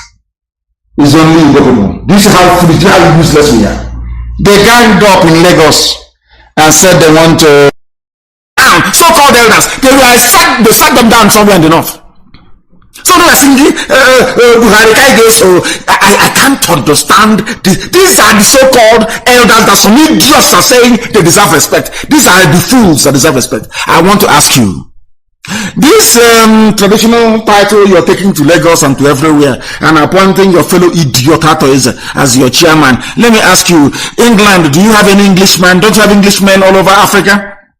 Do you see anybody saying, I am the English traditional ruler in Angola? Where did you get this nonsense from? This diaspora, Igwe and this, where did this rubbish come from? Because you are all diminished. You have nothing. That is why you have no brain. Besides, one won't insult you if you're a fool. Of course I will insult you. They say in a statement by the national chairman of the group, what is the group? Traditional rulers in diaspora in the 19 northern states. Can you? I don't know. Bandits, go and look for them and kill them. These are the idiots that should be massacred in the north. Insult you if you're a fool. Of course I will insult you. They say in a statement by the national chairman of the group, what is the group? Traditional rulers in diaspora in the 19 northern states. Can you? I don't know. Bandits, go and look for them and kill them. These are the idiots that should be massacred in the north. Traditional rulers in diaspora in the 19 northern states. Can you? I don't know. Bandits, go and look for them and kill them. These are the idiots that should be massacred in the north. Traditional rulers in diaspora in the 19 northern states. Can you? I don't. Amnesty budget has been squandered. They published pictures of 3 people, 3 Biafrans. They say it's amnesty, that they ate amnesty, they took amnesty money. And I asked Fulani, where is Ibrahim Lamode or Lamode, whatever rubbish they call the idiot? Where is he? How much did he run away with? 5 billion. How much, Fulani? How much did Omar run away with? 4 billion pounds in a mobile bank when money had value. True or false? You are publishing the names of people you claim squandered $2 million when you stole 5 billion. That is the truth for you, to give you the impression that other people are corrupt and not them. The most corrupt race. They are very lazy. They produce nothing. They add no value. All of you idiots cowering before Fulani. All of you that when Fulani say jump, you say how high. I pity all of you. You are all useless. You are all useless. Black people in this regime. I will tell you the truth. You may not like it. Iyke that the zoo is doomed. Mazi Iyke is a Nobel laureate. Mazi Iyke is an intellectual. Mazi Iyke is a writer. But Mazi Iyke believes in one Nigeria. And I said to him, if after all your professorships, a white man can come and give you an identity, I don't want to be a professor. He's now lamenting. Why are you complaining? If Oduduwa were to be on their own, will they have any issues with water resources bill? No. Were Biafra to be on their own, will there be any issues of water resources bill? The answer is no. Then I'm asking you a question. All of you know the solution. Everybody knows that the solution lies in separation. Everybody knows. Now ask yourself, why don't they want to go for it? Because they are hoping.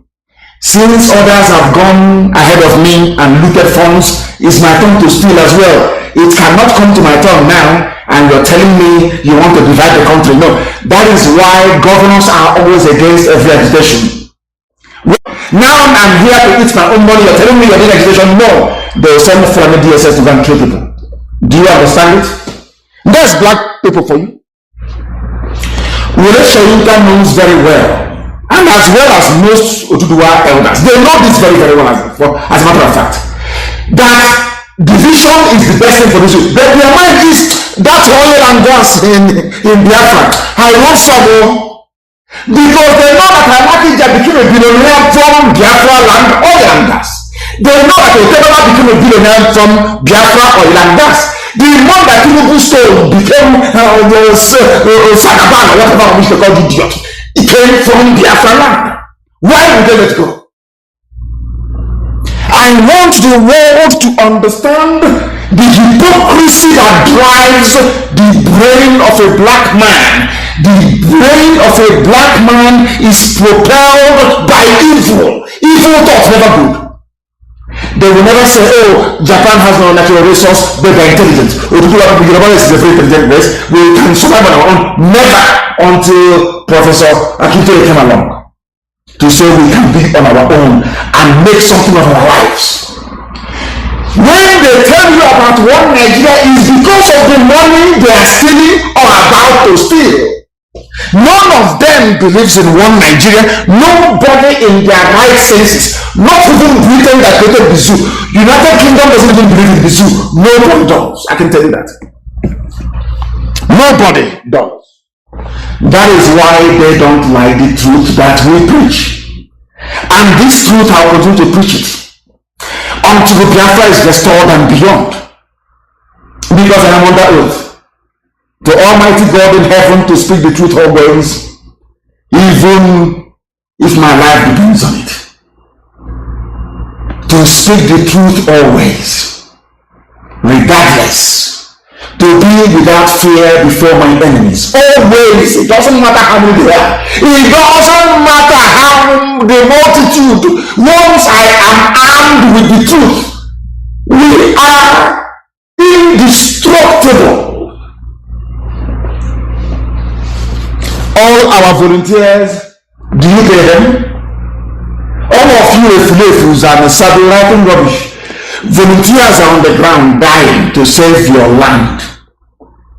Do you pay them? Did they ask you for anything in return? That is braveness of the highest order. Patriotism personified. Then your job is to open fake accounts here and there, talking rubbish with fake, some funny sounding names. That is your job. And any idiot on this earth, oh my goodness, you have not even managed to start your own group in your local street where you are. Talk less of IPOB that has a global presence. Will any governor say that they are helping IPOB? Will any politician come out and say, yes, I am helping IPOB to safeguard our land? The answer is no, there is none of them. Have you asked yourself how we are doing it? You don't know, and sometimes because you don't know, you get confused, you become very foolish, you become very antagonistic, you think you can do something, you can't do nothing. People that thought that IPOB were in their hands, I sacked them, I removed them from IPOB. You write your rubbish after a while, you begin to mix up with riffraffs, and that's the end of you, you're gone. And we're still here, as formidable as ever. I am not saying that the devil will not go into some of you. When Yeshua was on earth, he only preached 12 people. The devil managed to get into Judas Iscariot. And talking of the movement of millions of people all over the world. So there are bound to be a few Judases. But your story will even be more miserable than that of Judas. I'm telling you the truth. Because there will be no forgiveness, and you know that. So you can be shooting your mouth, writing garbage now, one day we'll get hold of you. Just one day. And then you will know what you're in for. That is feeding you and giving you money, she won't be there to save you. I can assure you of that. Go and ask me if you doubt me, ask me yet. Go to Enugu and ask the army and the police in Enugu what is happening to them. They will tell you who we are. If Biafra doesn't come, we will destroy everywhere. That happens now. Nothing will happen again. Don't do this. Well, we said to them, no, support us. And I said to them, this is the last time I will lift this very ban. And I'm going to prove to you that I cannot give it to you. And they were defeated by somebody who is a skeleton in a shallow grave in Saudi Arabia. It's a challenge I have given to them. I have said to the British, if you don't know, I've written to them, I've said to them, any day you prove that Buhari is alive, I will come, I'll submit myself to the British prison service. I will go to prison for life. Without parole. If you can prove to me that Buhari is alive, if you can bring out that boy to speak Fulfube, if you can bring that boy to speak, I don't understand this, so from 10.5k, we have now gone down to 6k in less than 2 seconds. Incredible. Facebook. But we're on our app anyway. Radio, IPOB community radio and Radio Biafra apps. The whole world can listen to us via that very platform on the Facebook. Facebook. Astonishing Facebook. Incredible. Absolutely incredible. But we must continue. Incredible. Just like that. It jumps down. So they can say everything that comes into the zoo gets corrupted. It becomes an edifice of corruption. And Facebook is no exception to the rule. When too many people want to listen to what we are preaching on this very platform, they do their best to shut down the thing, they curtail, they remove people, they ban, they block, thinking maybe they will get frustrated and they will stop. And I said to Facebook, as foolish as they are, if you like, reduce those listening to Nnamdi Kanu to only one person, I will broadcast on that your platform. I will broadcast. Agitation for Biafra must stop if you want presidency, but the influx of Fulani will continue until they take over our land. They are dangling presidency in front of you like a bunch of idiots, and you're dancing the music they're playing. Meanwhile, go to Angola and see what is going on. They have come. Darius Ishaq is the governor of Taraba State. He said that he will support an Igbo man for the 2023 presidency, but the agitation for Biafra must stop. Ishaq said Igbo people have a legitimate aspiration, having not produced the president. He explained that if the zoning of the presidency has been applied in the past, it will be disingenuous to stop it now. However, Ishaq maintained that zoning did not in any way mean that competence will be sacrificed. And I'm asking this baboon, are you competent?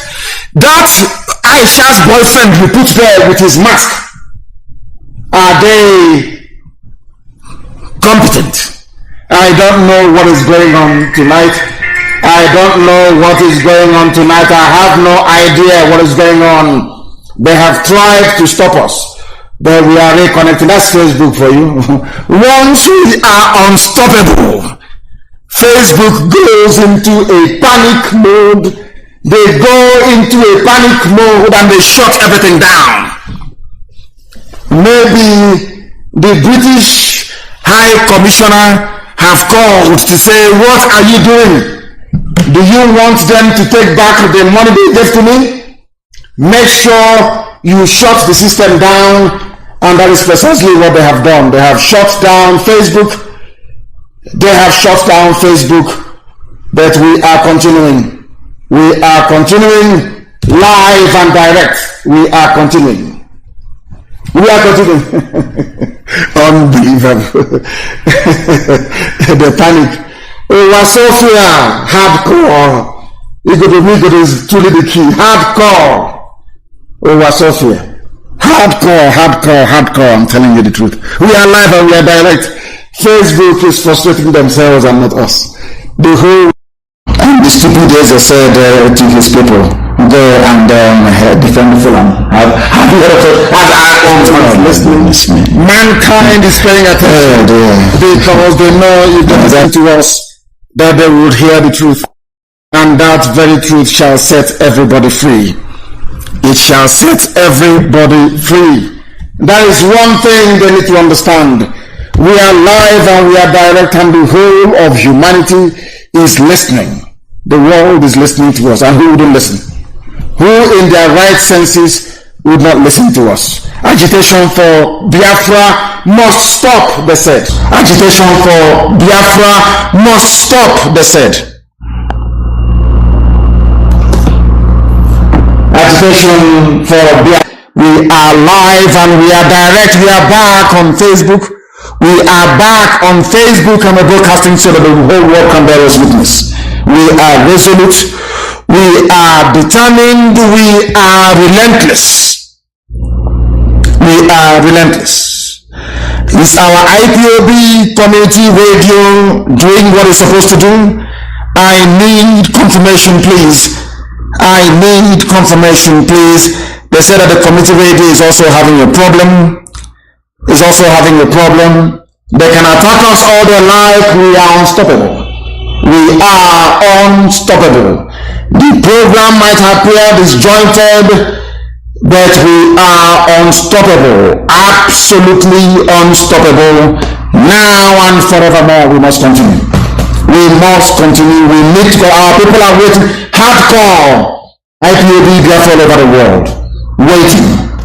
The zoo, they are wasting their time with their presidents. Obasanjo have told them you are wasting your time.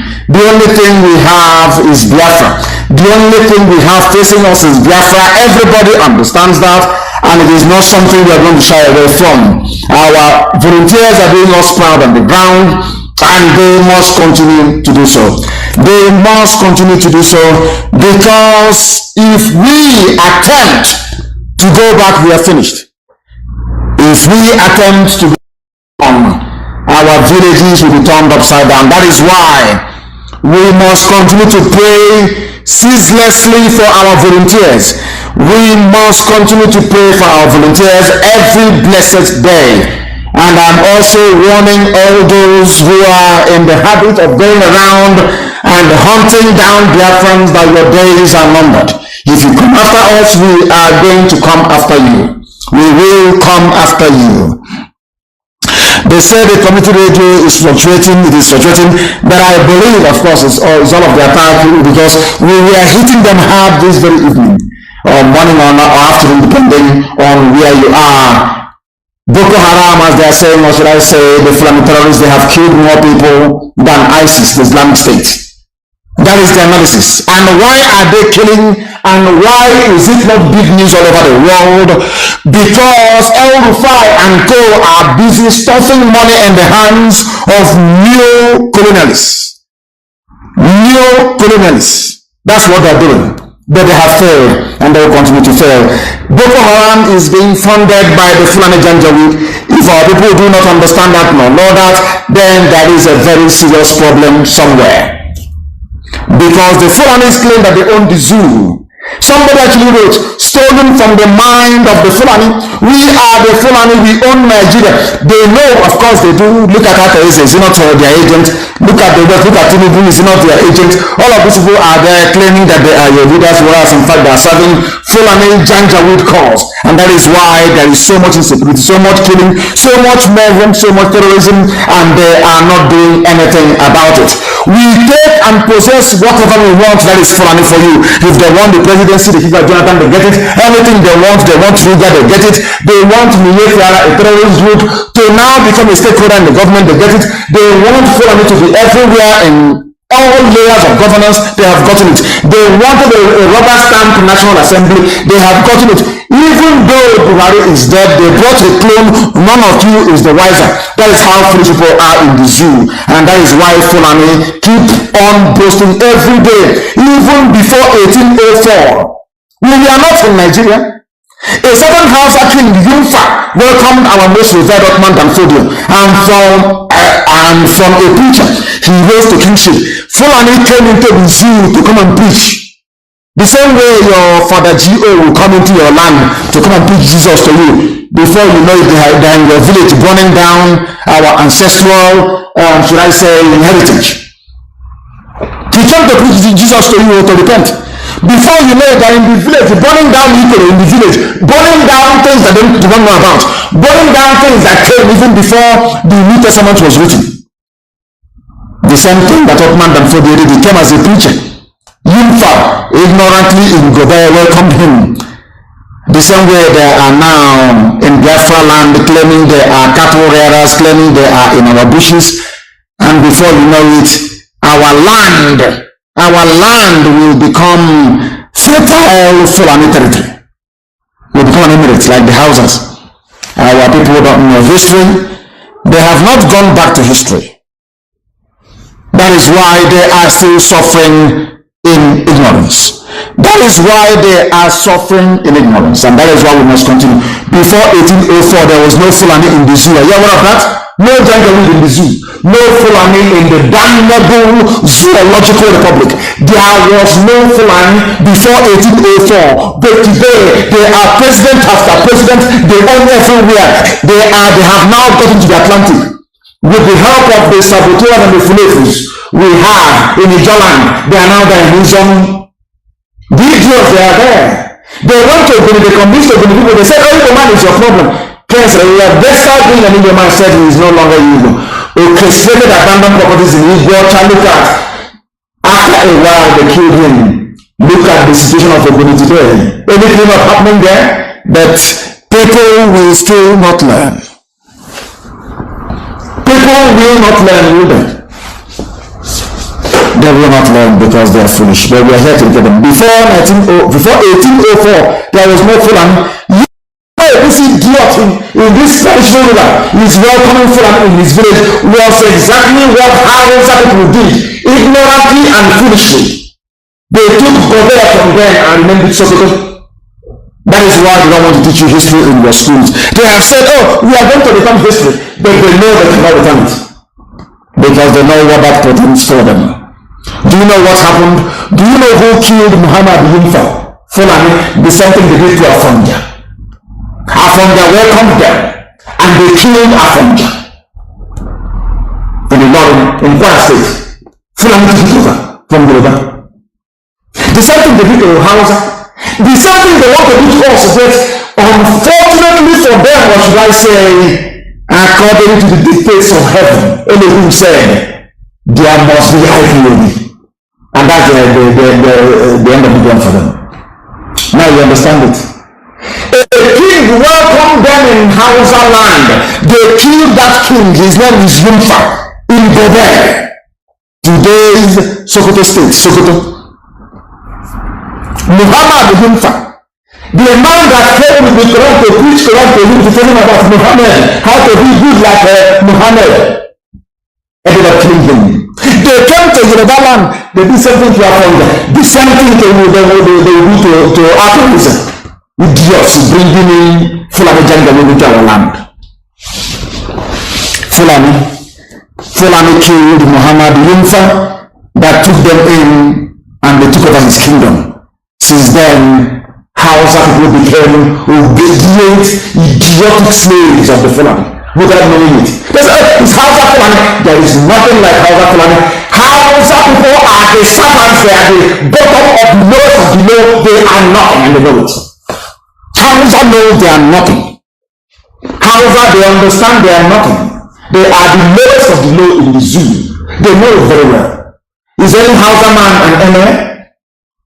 Is any Hausa man an emir, I ask? The answer is none whatsoever. Zero. Zilch.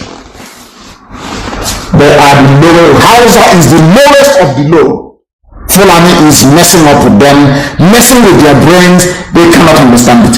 For many years, they opened the northern border to the influx of Fulanis into the zoo in Nigeria. But from the south, they locked the border at Semi. Closed the border at Bakassi. And those of you enforcing the claim, and I'm asking, where are the so-called intellectuals? Where are the so-called learned people? In the south, but in the north, the borders are open. They are bringing in arms, bringing in terrorism, bringing in everything to destroy you. But in your foolishness, in your stupidity, in your hopelessness, you cannot see. For many years, we opened the north for the influx of Fulani into Nigeria. Those that came some little years back are today's governors. They're in charge of Nigeria. We, the Fulanis, are in charge of Nigeria. And we have ruled them more and more. And we will continue to rule them. We have opened our borders, and in a few years' time, millions of us will come in to possess your possession. They are telling you. They give out he's a billionaire. They give him all your wealth. You see how foolish you are. Keep on fixating yourself, or should I say, your attention on what doesn't matter, and they will take your life and they will take your land, as they did to Hausa, as they did to Yoruba in Kwara State. Some of you are done, as they did to Lupe, as they did to Ghana. If you don't know, let me tell you. Look at TV, they are gone. All of you understand that the solution is division. The solution is division. You all know this. But the more you keep quiet, the more Fulanis will come from the Sahel, and they will possess your possession. Write it down on a piece of paper. By that time, all the English-speaking Fulani would have been dead. Their children will be dead. Our generation will be gone. And then your land will belong to the Fulani. The decisions you're taking today, all of you fools campaigning or clamoring for Igbo presidency, for South presidency, your foolishness will cost us our land. Because you want to be rich, you want to own private jet, you want your children to be rich. You'll be answering elite. People who are the elite. Fools everywhere. Idiots everywhere. Not under our watch. Not when I'm alive, not when IPOB is waxing strong. It can never happen. We Fulani, we are your lords. We can steal and still jail those from other tribes that stole. Look at Onisamotu. How many Fulanis are in jail? How many Fulanis are in jail? We campaigned for Joseph Okalo to come out. He came out and he became worse than before he went to prison. It's only now he's dawning on everybody that he is campaigning for Tinubu so that Tinubu can pick him as vice. These are your so-called leaders. That is why he is telling you that no, it is not the turn of the Igbos yet. That tells you all you need to know about these people. Fulani said they are your lords. They can kill you as they have done at Enugu. They can do anything. Whereas their own bandits are roaming in the north and nothing is happening to them. That tells you all you need to know. We go about with AK-47 without being molested. Yet we have arrested Igbo youths and imprisoned them for shouting Biafra. But the 400 person can carry AK-47. Nothing happened to him. We are the Fulani. We do whatever we want. We snapped pictures with our killer brothers. We recruited them into the military and the police. But for gathering in Enugu State for a meeting, we gunned down 21 Igbo youths and made sure none of their leaders ever coughed. They said nothing. Your governor said nothing. These are the idiots who want us to go and vote for, to become president, so they can sell us all together. with our land? Is that these are that your own children are being killed? You couldn't bring yourself to utter a word, and you want us to vote for you to become a president. You are insane, you are deluded, you are demented, and it can never ever happen. We shall never allow them to take control over their destiny. That is why they have the likes of our president. They empower a few idiots, a few fools, and others can emulate from them. We must keep making sure the rogues among them rule them, like Supreme Court Governor who a criminal in Lagos, X419. Today he is the governor of the Biafra state, sitting in the same office as Zimbabwe. What an insult! What an insult! We give them criminals who don't care about them or their people, or have any regard for them. People we control their leaders, from Ohanese to governors to police, we control them. Those that we rule, they are really for us. Hope most of the mass of this, they are really, they are possessed. Those everybody you have regard for, we control them. Ohanese, we control them.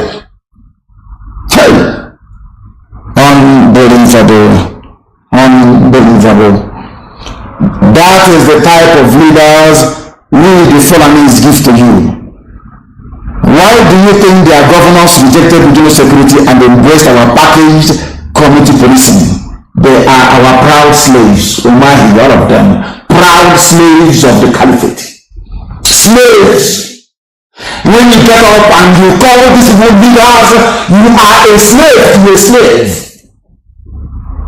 Oh, dear God in heaven. Once they rejected regional security, I knew there was a problem. Do you see how messed up we are? Do you see how messed up we are? With Kanu, we are taking over the resources of your churches. They are coming to your churches, and people are need to understand. All of you now shouting and crying over Kanu, all this rubbish. Have you risen up in 2017 and joined me and IPAB to demand for anybody they call Buhari to come and speak full-footed? You will be in the mess you're in today. When you see what you're not supposed to see, and you keep quiet and don't say what you're supposed to say, you live with the consequences of what you don't want. And I'm asking all of you, crying now over Kanu, over all this. If all you need to do, all of you animals in this zoological republic, all of you animals, black animals, monkeys in the zoo called Nigeria, you baboons, do you know, rather than having a debate, we think that Buhari is not, Buhari is still alive. And I said to them, bring him out to speak full-footed foreign language. He went to Poland, he went to Warsaw, and he addressed the central plank of my allegation against him that he is not Buhari. He said, I am Buhari. I want him to go one step further. Of course, you know it's not him. And speak to us in Fulani language. You saw the hole in his neck. You still said he's Buhari. How stupid can all of you be? You animals in the zoo, the Ghanaians. Anybody with even minor fibroid operation, don't you go for checkup? I said another fibroid. I want the world to understand that black African people are foolish. I want the world to know this, so that perhaps shame can befall black Africans and they will wake up from their slumber. That is why I preach this gospel uncompromisingly. Black people are foolish.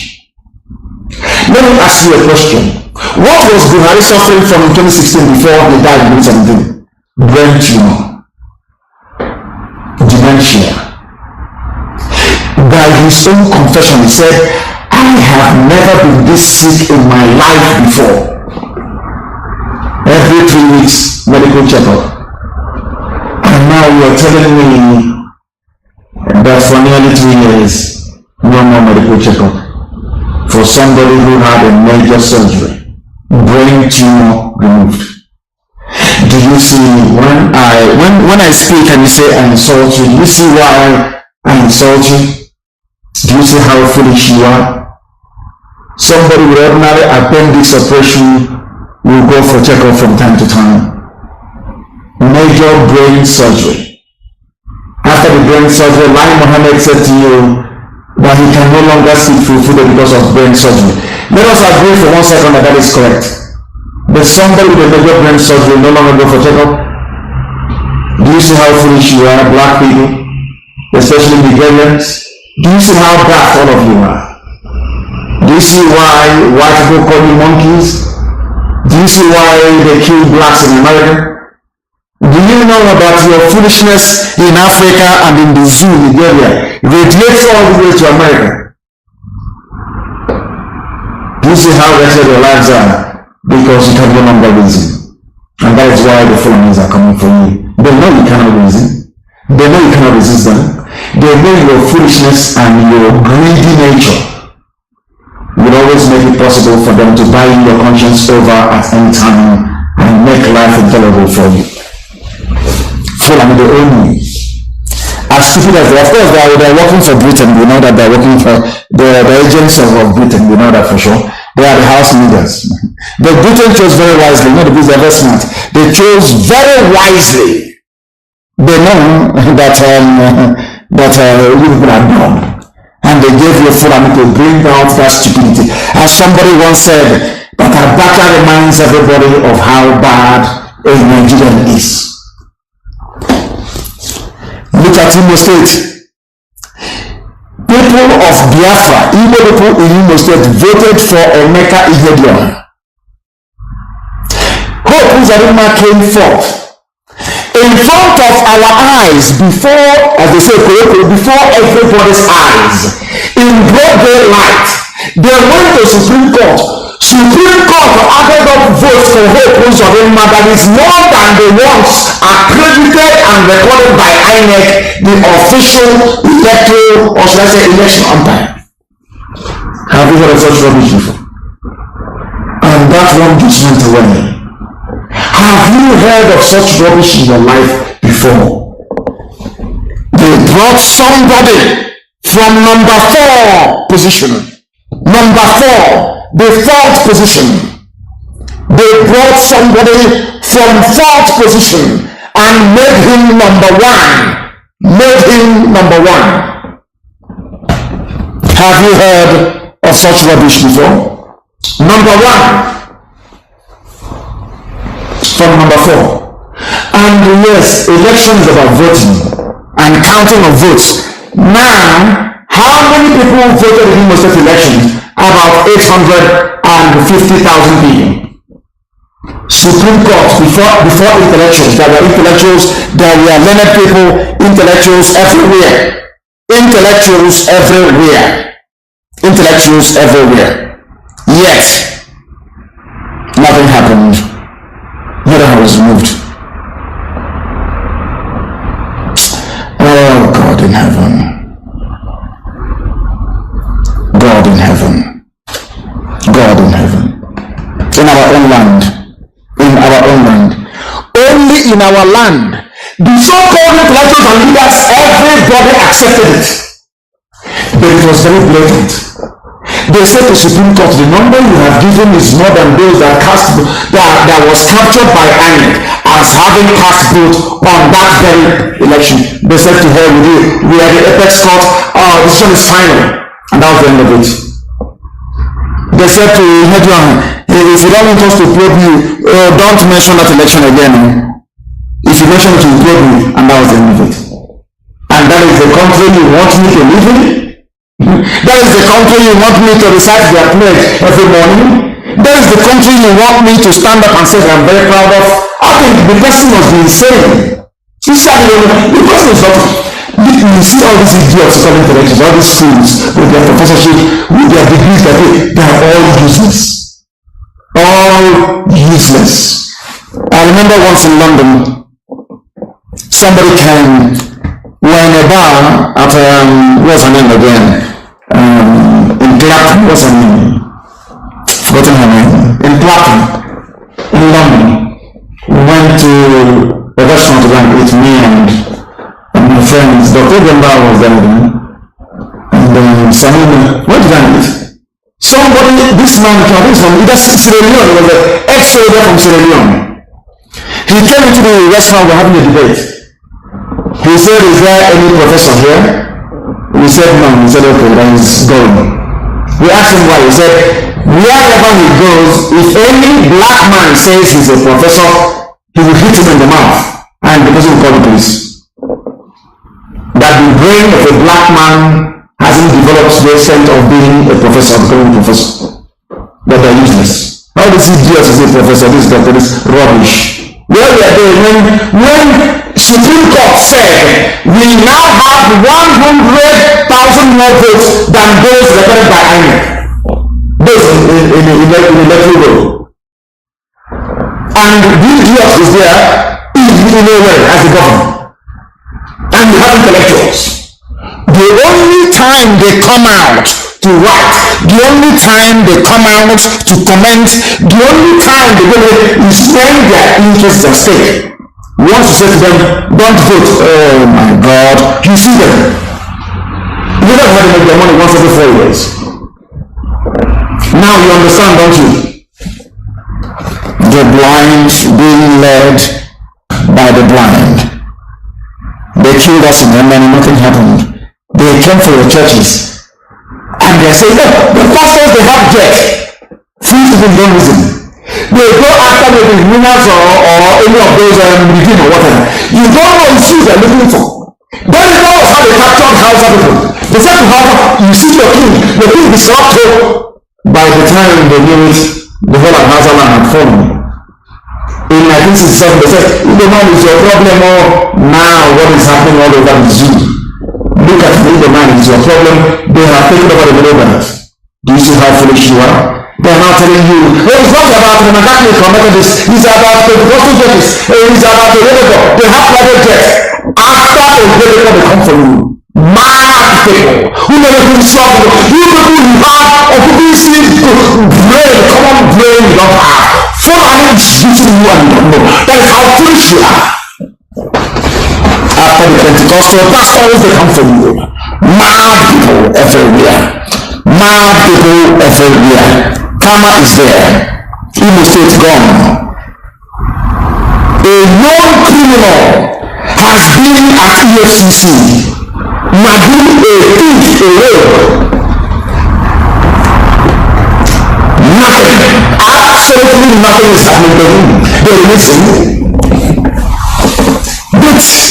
Elizabeth is in jail. People that call themselves leaders in organizing politics, you are quiet. Injustice is being done before your own very eyes. You are quiet because you are compromised. That is why you're quiet. Why else be quiet? Why? You claim you love your people. You claim you love your people. That your son is in jail for having not committed any crime at all. Your children are being shot dead. You can't say anything. But you want to come out to contest for presidency to make a welcome. We say for example, we are waiting now, come out and campaign for 2023. All the place is sharpen your pen and your pencil, your Bible. Write all the gadgets in the wall. And pregnancy and pray out. If you come outside to campaign with this place, we will shock you. We will shock you, will die there. Bastards. Come and campaign now for presidency. Mad people. We are now going to show you madness because you people are fools. Your son is there. He will protect prison. Dasuki gave him 400 million. Where is Dasuki in his house in Sokoto? You people are ashamed of yourselves to come out and to say you're a leader. You don't know what leadership means. You don't know the meaning of it. It's compromise. You are in Fulani pocket. You idiots are in Fulani pocket, all of you. And they're using you. And you don't know they're using you against your own people. Can you use a Fulani man like that? Can you use a Fulani man like that as they are using you, all of you are blind and foolish. That is why I pray for conservative time. Go on the India, by the Zoo presidency. Jonathan was the president for 6 years. Common open cleanup has not happened. Can't that teach you a lesson?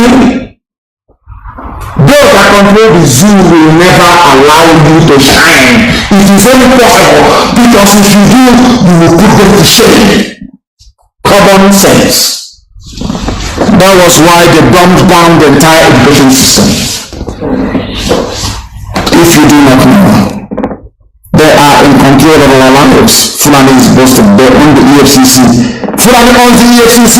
Fulani owns the army. They own the police. They own the Air Force. They own civil defense, customs, everything. Fulani. Everything belongs to them. That is why they all have Fulani as their heads, all of them. And now they have people they call intellectual slaves from the east and the west that will defend Fulani. Can you imagine if it was Jonathan's time appointing only Biafran people to key sensitive positions? They will go to Asarok and they will bomb it. I'm telling you the truth. We will have it again. You can't do this. You said that all those useless, idiotic intellectuals, where are they now? That Fulani is everywhere. They can no longer talk. An intellectual slave working for Fulani. Intellectual slave. Fools. The worst black man in life is a black man who is foolish but doesn't know that he's foolish. I'm telling you the truth. It's the worst kind of black. As I said, when I go to heaven, because I'll go to heaven, I'll make heaven, I'll ask God how did he get black people that predispose them to such idiocy and foolishness? Black people are useless. I'm telling you the truth. Useless. He is an intellectual. Defending an intellectual professor of intellectualism. Defending Fulani. Supreme Court with the learned silk idiots with us league. Somebody went to court and got more votes than INEC had in their register of voters. And all of you kept quiet. And you're telling me you're human beings. It's your gene. Black people, black. This is black. I wish white people can deport all of us, kill us off and deport those who are still breathing. We are useless. Black people are useless. I'm telling you the truth. You may not like it, but I'm telling you, don't take it now in the quiet of your bedroom. You're not telling you the truth. Mad people everywhere. You think individual brilliance is brilliance? You can have a doctor from a village, it doesn't make any sense. As long as the whole village cannot reason, even the doctor himself or herself is useless. You don't know that? You have universities, yet you have nothing. You are not developed. You are not advanced. But everywhere you turn out graduates. Wouldn't that tell you something? That all of you are useless? Every year graduates will come out. All they know is to get a second-hand Chinese film, open Facebook and talk rubbish. And watching Big Brother. Useless set of people. Useless set of people. They're blacks, they're a disgrace to humanity. I'll tell you the truth. Fulani have taken over everything. We have sacked your villages, we have killed Christians, occupied and renamed your villages, and there is nothing anyone can do about it.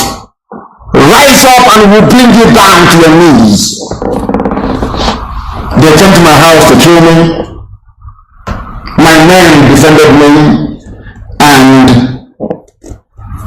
we lost 8 of them in the process. I went to Israel. From Israel, I went to the UK. Those who were at the forefront of asking me to come out and fight were mostly Biafran people who were born in the north. Not in the land, not in Biafra land, anyway, no.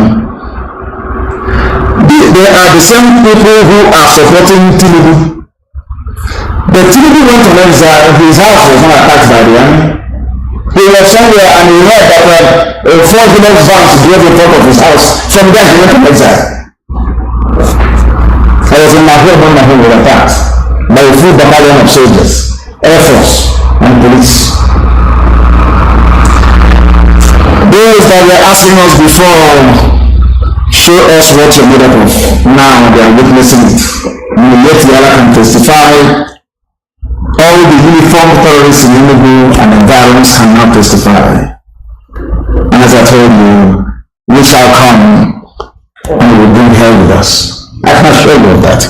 You know, anything I tell you I'm going to do, I do it. Fulani is messing up with your brains. Both your intellectual and non-intellectual. All of you are foolish in the zoo. The only solution is separation. The only solution is division. What I've been reading to you all this while was brilliantly written by Nnamdi Honey. Brilliantly written. It will be very brilliant. All the time I'm an intellectual. The idiot will go on channel TV and talk about it. This was what is a Satan, of course. All the Fulani. They kill you. Fulani can walk around with AK-47. But if you gather to hold a meeting with catapults, you will shot them by Fulani soldiers and police.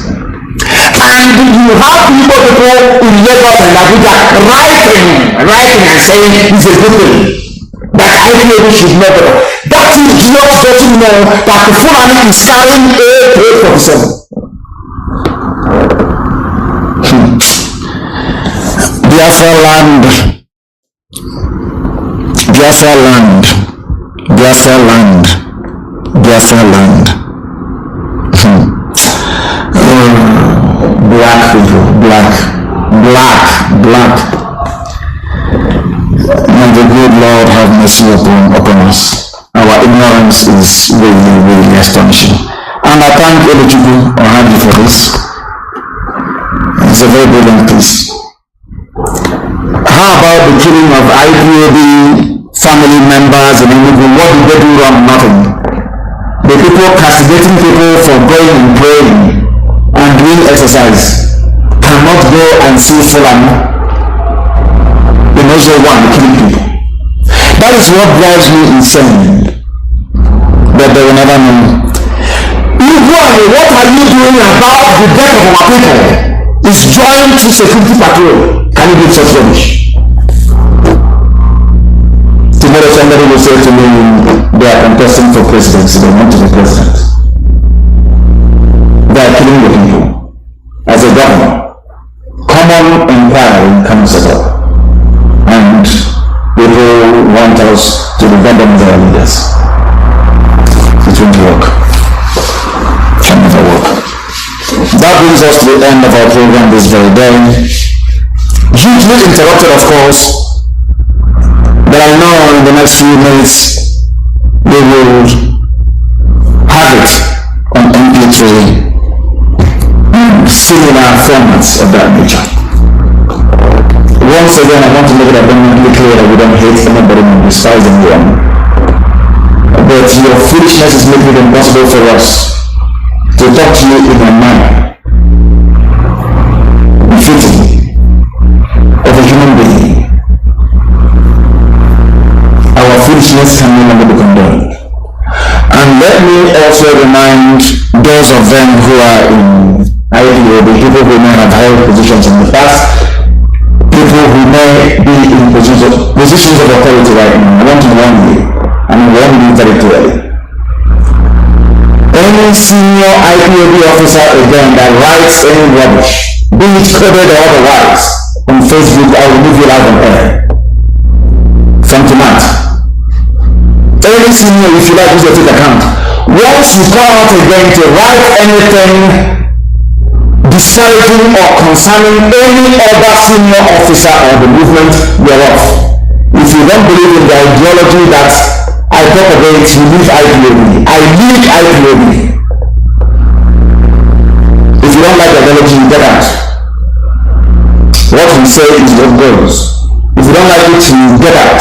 When you get Biafra, you can do all the voting you like. I'm not going to contest. I won't be your head of state, I won't be your president. So you can do whatever you want. Right now, on our march towards freedom, this command and control. If you don't want it, you piss off. Some of you have taken money from the red on thinking you can do nothing.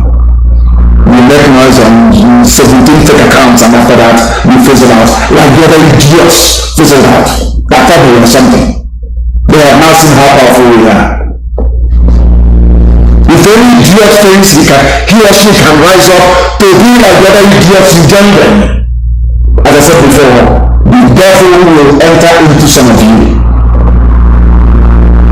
Some of you will succumb to the cardinal sin of good envy and jealousy. But you will fall by the wayside. You will fall so hard nobody will know you ever existed. Look at the idiots now co-hosting the program with a reference. If they told that fool before that nobody will even mention your name again, will you believe it? But I was dead. And before I came on air, I was speaking to a video game in the US, and I said to him, now you know why in Africa you have many dictators. It's not the fault of the dictator, it's the fault of Africans. That's why they have dictators in Africa. Because everybody is given a little opportunity, they think they've arrived. Because I gave you a microphone or a platform to speak and the world will hear your voice, you think you've arrived. Can you imagine such idiots?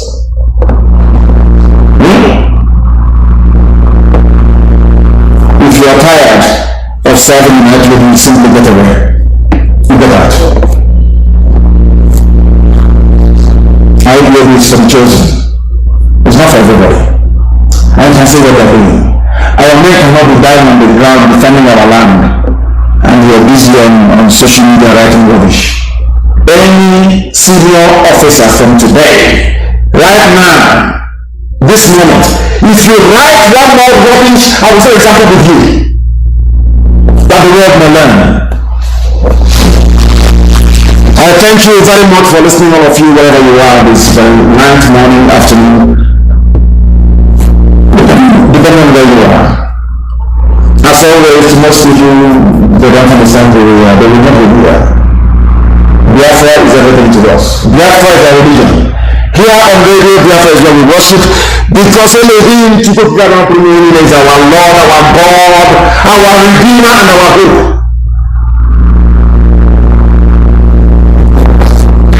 From me, from here, good evening. Good morning, wonderful people, great Biafrans, wherever you are on the face of this very planet, this very Friday morning of the 12th day of the 3rd month in the year that our Most High Elohim has created. We welcome each and every one of you. Good morning, good afternoon, good evening, and good night to some of you. This is a live presentation because the time now is 2 minutes past 7 a.m. in the land of Biafra, 2 minutes past the top of the hour, regardless of where you are. And as always, and as usual, as I welcome you, please endeavor to welcome other people as well. Today's session is going to be interactive. It is going to be a question and answer session. You'll be able to ask your questions and I will be able to deal with it. That is the way we dispense with innuendo, with gossip, and with outright lies. We'll deal with all of that on this glorious platform, and this day will not be an exception. As always, we are broadcasting on multiple channels, on multiple platforms. We are on YouTube, University of Radio Biafra on YouTube. We are, of course, on IPOB Community Radio, Radio Biafra app. We are also streaming this content on Twitter, on my official Twitter handle at Mazi Iyke. I believe I have about 271,000 followers. Not enough, of course, due to the efforts of our enemies to suppress and and to try to deny your space, to tell the world what is actually happening in the damnable zoological republic. That notwithstanding, we resolutely, of course, and relentlessly continue to pursue this glorious restoration of Biafra. There is nothing the enemies can do. We are pushing ahead resolutely, and Biafra is very, very imminent. And as always, please tell those who are around you, because we are also on FM, we are on satellite, and of course on this tuning as well, and all other platforms that you can receive our broadcast and our live transmission on. I welcome you this very morning, and as always, we're going to pray very shortly, and then after that, we're going to open our lines. I will give you the telephone number to call, and then we shall be able to interact. Our interaction today is going to be purely on Signal. Purely on Signal. That is the number that I will give out. It is on Signal. If you call us, we will take your call. We are not going to take any calls on WhatsApp, not at all. It's going to be on Signal. I will give you a number to call. If you call that very number, you should be able to get us this very morning. But first of all, let us pray. Eze onye nwanyị na Chineke na nke pụrụ ihe niile eze ndị nsọ. Onye ọbụla onye na tikere onye ọbụla ọbara aka gị ka ọnụ. Onye na-aja gị mma wee na-eto aha nsọ gị mgbe niile n'ime ndụ anyị. Agbanyeghị n'ime ọnọdụ nke anyị nọ n'ime ya. Ọ bụ n'asụsụ eluigwe, asụsụ ndị mmụọ ozi ji wee na-aja gị mma ka anyị na-akpọkọ ha nsọ gị n'isi ụtụtụ a n'ụwa niile ehihie abalị.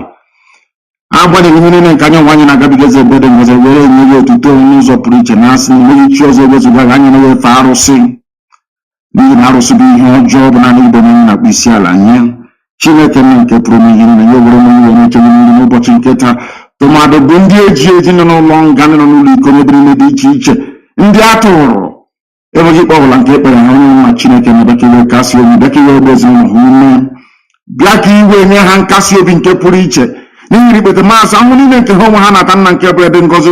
Ọbịa ga-emetụta gị n'obi ka Biafra wee bịa. Anyị wee na-arịọrị nna nke ebere ka iwe chebe ndị dị etu a, tụmadị ndị gabigara ihe ọjọọ niile dị iche iche n'aka ndị iro, ụmụ nwaanyị anyị ndị nne, ka ha ara bụ ndị na-ata ahụhụ n'obodo ekwensu bụzu nna nke ikwe na-enyefe n'aka nsọ nke gị, biko ka iwe bịa ka iwe bụọrọ ha ọbụ. Anyị iwe bụ ndị na-ata ahụhụ nna nke ebere ka iwe bụọrọ anyị ọbụ. Ịnọ mmanụ igbo onye nzọpụta bụ naanị bụ Chineke na nke pụrụ n'ihe niile.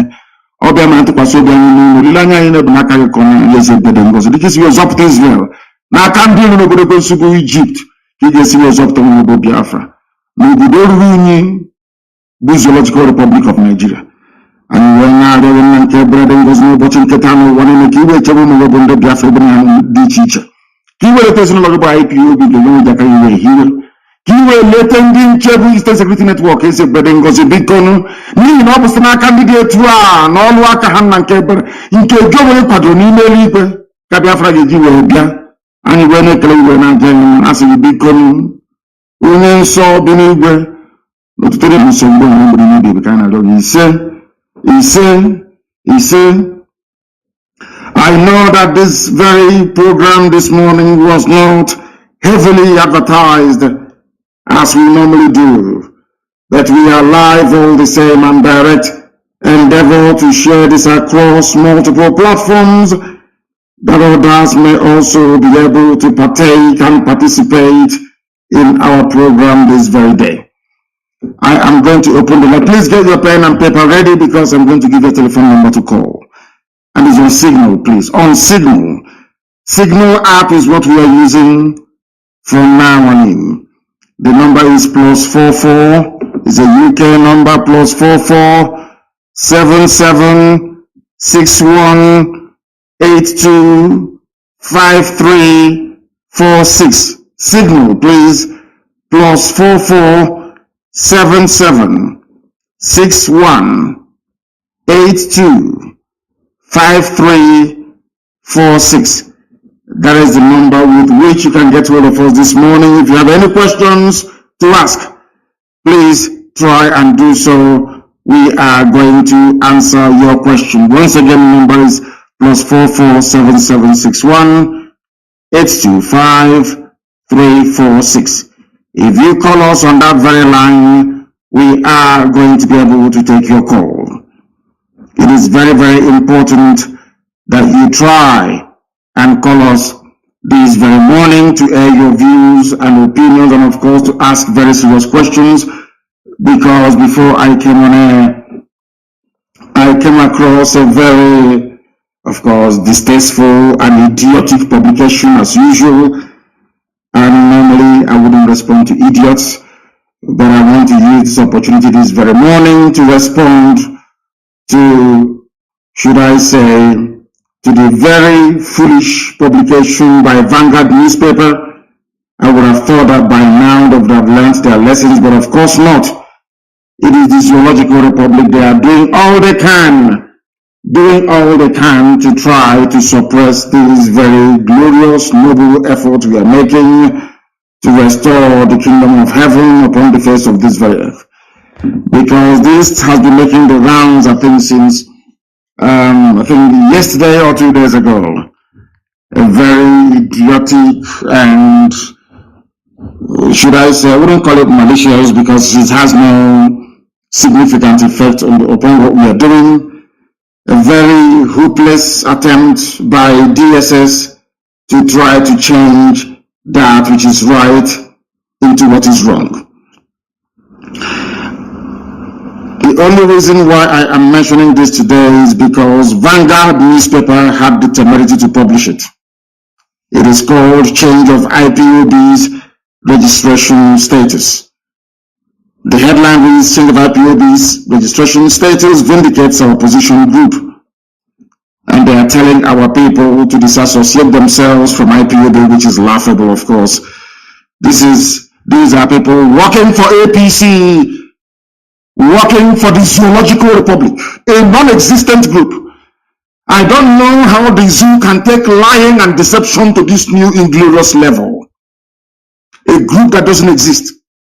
We have searched and searched for those they claim are their spokespersons, and they do not exist. They are called the Coalition of Southeast Professionals Network in Nigeria and Diaspora, a group created by DSS. They sent one idiot to go and do a video full of lies. And somebody even had the audacity to send such nonsense to me. And to my shock, horror, and surprise, even Vanguard newspaper of all people published this junk. Brown envelope journalism taken too far. Very, very sad indeed. Very, very sad indeed. The idiot did a video. Those of them now recruited and working for MI5 in conjunction with DSS in the zoo. They came out to publish junk, or should I say to announce rubbish, that the status of IPOB was changed in the USA. That is what some idiots, all of these fools fathered by Fulani Janjaweed, before, during, or after the war, or maybe their parents. They don't know who we are, that we are whiter than white and whiter than snow. That is why if you are in IPOB and you have any blemish, once you are of a suspicious disposition, the devil will go into you and you will leave IPOB. We don't search you, you will run away from IPOB. And one day so very clean and neat, unblemished, untouchable. They have sought ways to try to diminish what we are doing. They have not succeeded. They have recruited AFP. People, they paid money to AFP through one idiot that calls himself Tijani, that works for APC and Buratai, to be writing junk, and AFP will be publishing such rubbish because they need money. That is what they're using your money to do in the zoo, to try to deceive the world about what is actually happening in the damnable Zoological Republic. But we are aware of their tricks, and we are doing all we can to counter them at every point. The disappointing thing today is that a whole Vanguard newspaper published such junk, unverified news, brown envelope journalism. That is why Nigerians are blind. That is why the animals in the zoo cannot see properly. That is why their lives are idiotic and useless to the core, because of the brand of journalism that they practice. They think they can deceive people by lying. Here, we expose your lies and we destroy it. All of you working for the zoo under your new Nigeria, under your constitutional or whatever force measure, that rubbish, you know it's never ever going to work. Not today, not tomorrow, not ever. Because the Janjaweed are in control of your lives. You want to bring such nonsense to us. I have a few questions to ask Vanguard newspaper this morning. Because Vanguard newspaper published this junk, and I want to ask them a very simple question. Because it is through cross-examination in the court of law that you determine those who are lying and those who are telling the truth. It is very, very sad indeed that after even all these years of educational enlightenment, black people, especially in the zoo, continue to behave like the wild beasts and animals that they are. Very, very sad indeed. A journalist, you sat down in your office in Lagos, doing nothing.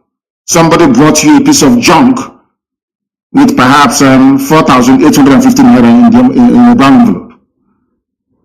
And you published such junk without even the benefit of going to ordinary Google to ask if what they're saying is correct or not.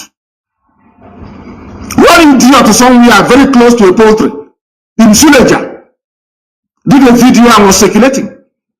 Vanguard saw it fit to publish such rubbish through a group called CCPND that doesn't exist. People know that this very group doesn't exist.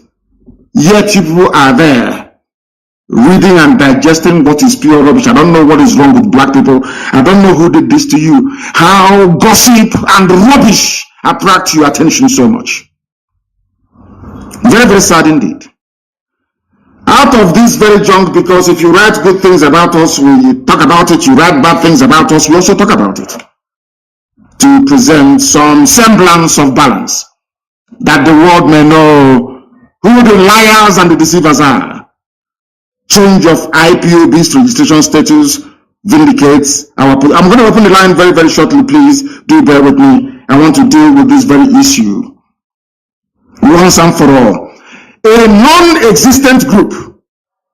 The journalist that wrote this rubbish for Vanguard, his name is Joseph Erunke, whatever garbage that name means. Joseph Erunke. E-R-U-N-K-E. He is writing on behalf of the Coalition of Southeast Professionals Network in Nigeria and Diaspora, a group created by DSS, the Nigeria Secret Police. They don't do anything in their useless lives, only to be abducting innocent people. Looking for those that must have said something against their useless, idiotic, Fulani Janjaweed presidency. They cannot stop terrorists. They cannot stop the subversion and sabotage of the zoo economy, which is what they were set up to do. All they do is to be going about arresting innocent people, and they claim their intelligence agency. That's all they do. And at their spare time, all they do is to create and fabricate groups that do not exist. That is why the life of a black person is full of lies and deception. Very, very sad indeed. A group that doesn't exist. Vanguard doesn't even ask DSS, please, can you tell us who is in charge of this group? As any sensible, decent journalist will do. They will not do it. It's to sit down in their office, accept a brown envelope and start to publish rubbish. They say they're commending Buhari also on development of the region. I'm sure that some of you must have seen the news about the narrow gauge. Do you know what the narrow gauge rail line is? Some of you are celebrating, saying you celebrate Amechi. From Abuja to Lagos, Lagos to Sokoto, they all use broad gauge. Some of you, I don't know the type of school that you went to. It is a thing of shame, to be honest with you. That some of you don't even know the difference between a narrow gauge and a broad gauge in railway. Very, very sad indeed. They said they're going to rehabilitate your railway. Rehabilitation, not construct a new broad gauge, but a narrow gauge, the same that Britain used to move our produce to the seaport in Iguacha before shipping it abroad. I do not know what is wrong with some of you. Honestly speaking, I have no idea what is wrong with some of you. But here we are going to educate you until you become enlightened, even if we have to do it by force. This very group that doesn't exist, created by the Nigerian government to attack IPOB and to attack the entire Biafran agenda and of course my good self. They said that I changed the status of IPOB in England. that I changed it and that I put my name and that of my wife on the registration of IPOB in the United Kingdom. Something that is a blatant lie. A blatant lie. Deception peddled by idiots working for the zoo, hoping for a new Nigeria. They are working in collaboration with those of them who are deceivers and liars, telling you about a new Nigeria. Through Biafra agitation, you get a new Nigeria. There are mad people everywhere, lunatics everywhere. This maybe. They claim that Kanu changed the documentation of IPOB as a business organization based in London and owned by himself and the wife. Vanguard could not bother to just Google Companies House, United Kingdom. Every business registration in England is registered with Companies House in Cardiff, Wales. Every business registration. A whole Vanguard newspaper could not go to type in to find out if this stupid nonsense from DSS is true or not. They couldn't do it. Because they know we are growing stronger. They know we are waxing all over the world. They know that ESN has come to stay. They know that our people in the diaspora, they are funding ESN. They know, understand it very well. They want to get into your heart. They know as an Igbo man, some of you are very stupid and idiotic. Once they talk about money and business, all your antennas rise up. Without asking them, please, can you show us proof? Where is this registration you are talking about entered into? You claim it's in England, then show us the proof. Anybody this morning can go to Companies House, UK. Go to Google, type in Companies House, UK. Search for IPOB and search for the directors of all the registered IPOB concern you have. IPOB is a community interest group. It is not a business. Nobody registered anything. Neither myself nor my wife, nobody. They said it's on the 16th of January. I challenge anybody to go. Look at how DSS, as stupid as they are, look at how they are lying like little children. Little alabajiri children who are full of lies and they are takia. They think they can deceive people. You don't know I'm alive, you cannot deceive people. You cannot.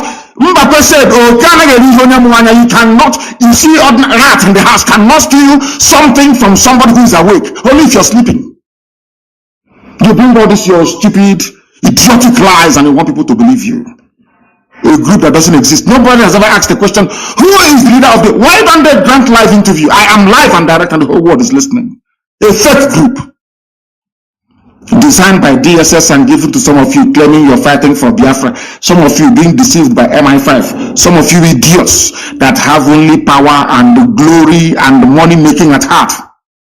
You are not freedom fighters and can never be. Not today, not tomorrow, not ever. Because as a freedom fighter, you are called to serve your people.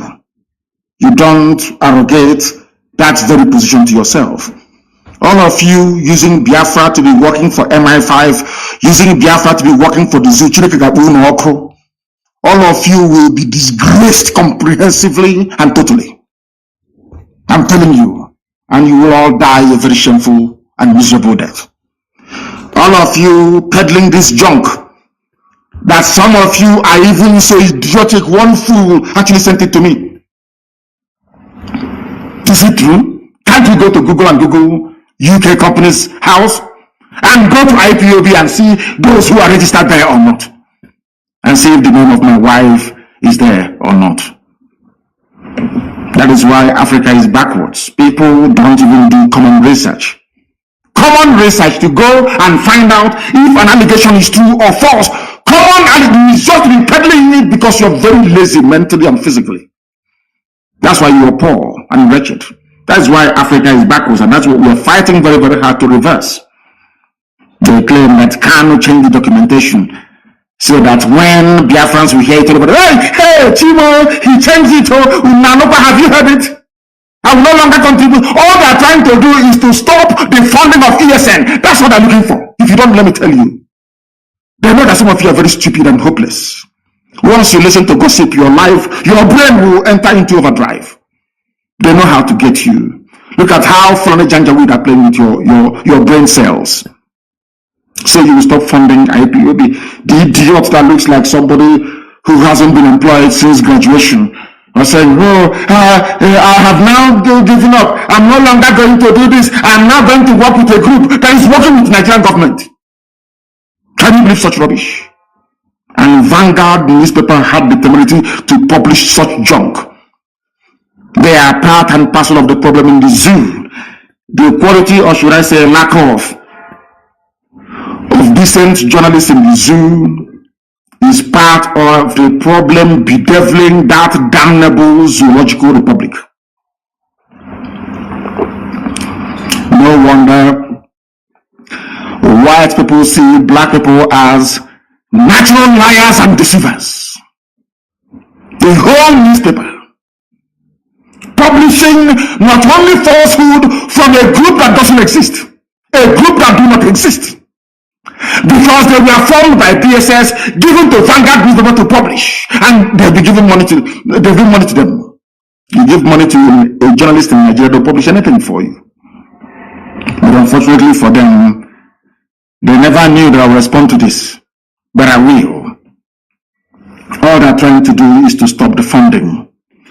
I maintain that we are whiter than white and whiter than snow. That is why Elohim is with us. That is why anything we say comes to pass. Because God Almighty in heaven can see the hearts of men. Once you're honorable, anything you say will come to pass. That is how you know. By these signs you shall know them. When they say something and it comes to pass, you know that you are on the right path. Well, there's only one thing that I've said that hasn't happened yet. Of course, it happened somehow last year. We want the full manifestation of it, which is the coming of Biafra, or the declaration of the Biafran Republic. Everything else I've said has come to pass. Hasn't it? Who have I caused that is not dead? I ask you. Apart from the hotelier, I told him that a vulture will eat his flesh. With the rose here, the hotel builder, you vultures with that. I'm saying it live on air so you understand me. The day it will happen, I will tell you I told you so. I will make reference to this very broadcast. With the rose here, vulture will eat the hotelier's body. These idiots in their pipeline security with their BBC connivance, they think they can come and deceive us again. Of course, they are lying and they are joking. We are doing our freedom fighting in a very special way, not the way that black people normally do it, because you people don't have the liver or the stomach to fight. You're looking for your daily bread. Even when you have a car, you want a bigger car. That is not freedom fighting. Gossiping cannot give you freedom, or make you become like us, or make you as famous as we are, or make you as relevant as we are, or make our people to listen to you. They can never listen to you. It's impossible, because our people are reasonable enough to understand those who are fighting for them in truth and in every honesty. People ask us our secret and we'll tell them it's only one thing. Biafrans only love one thing in their life, which is the truth. They themselves may not be perfect, but they want to hear the truth from you. Once you tell them the truth and they see that you're consistent, they will follow you. And that is what DSS, by creating this useless group, is trying to frustrate. That's what they're trying to do.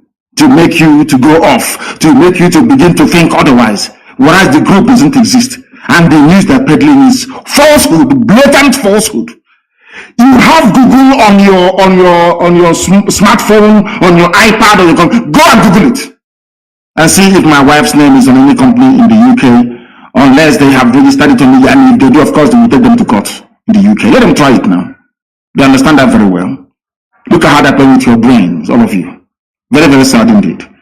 So I am placing a warning to the publisher, not to the editor, to the publisher of Vanguard newspaper, that such journalism is responsible for what is happening in the zoo today. They too are complicit, not just for Janjaweedism, but the quality of journalism in Nigeria is lamentable. Very, very sad indeed. Very, very sad indeed. Reacting to this in a statement, the coalition called on well-meaning Igbo sons and daughters to pull out of the group because they know that we are formidable. They know that IPOB is very strong. They will tell you this Igbo. They know that IPOB is everywhere. I've been holding meetings with every relevant stakeholder in the southern part of Biafra and in the coastal region. You see the effort they are making with the BBC to narrow our agitation, to make it Igbo. They know that we are everywhere. I keep holding meetings with important people, with youth groups right across the length and breadth of Biafra land, even into the so-called middle belt. They don't know this. They don't know that we are in control. They have no idea. They try to narrow down to Igbo this, Igbo that. When that fails, they now come up with their lies. Nnamdi Kanu, to start something with his wife, which is a lie. Can't you listening to this rubbish? Can't you go into Google and Google something and find out? I told them that they will come with every trick in the book. And we are going to defeat all of them. Every trick in the book, they will come with it. We are going to defeat all of them. I'm telling you the truth. People are calling and we must go to them this morning because this was meant to be an interactive session. But I had to deal with the lies and the gossip and maybe they saw the pictures that was released of me. Some of them are even trying to look like me. Some of them are now keeping their beard, the lower beard. They try to maybe dye it a bit of white so it can look like my own. So they can look. People as ugly as Satan himself. They want to appear somehow decent. Because they have seen my photos on social media. They want to look, maybe they think if they look handsome, somehow people will start following them. If you're ugly both inside and out. I am 53 years old, but I'm sure I don't look it. Because Elohim can see that my heart is pure and genuine. Nobody loves their people more than I do. Nobody can love Biafrans, of course, apart from God in heaven. No human being can. Now sacrifice what we have sacrificed to ensure that Biafra land is set free. Nobody can, they cannot do it. If you buy them one Cherokee Jeep 4x4, they capitulate, float one contract, you come and guide the pipeline for me, they start falling over themselves. We are unbuyable, unbribable. I remember many years ago I told Biafrans in the US, you will fund this struggle if you like it or not, you will fund it. You people will pay for it. That is the reason why Elohim sent you to USA. Not to go and better yourselves and your families, but to fund this for this very time that we're in. And as at the time, they have now started to respond. And that is when DSS and some idiots working for the zoo, claiming they're fighting for Biafra, is now coming out to talk rubbish. Every Sabo will be defeated and disgraced. And finally, you'll be tried and you'll be hanged. There is no escaping from this very fact.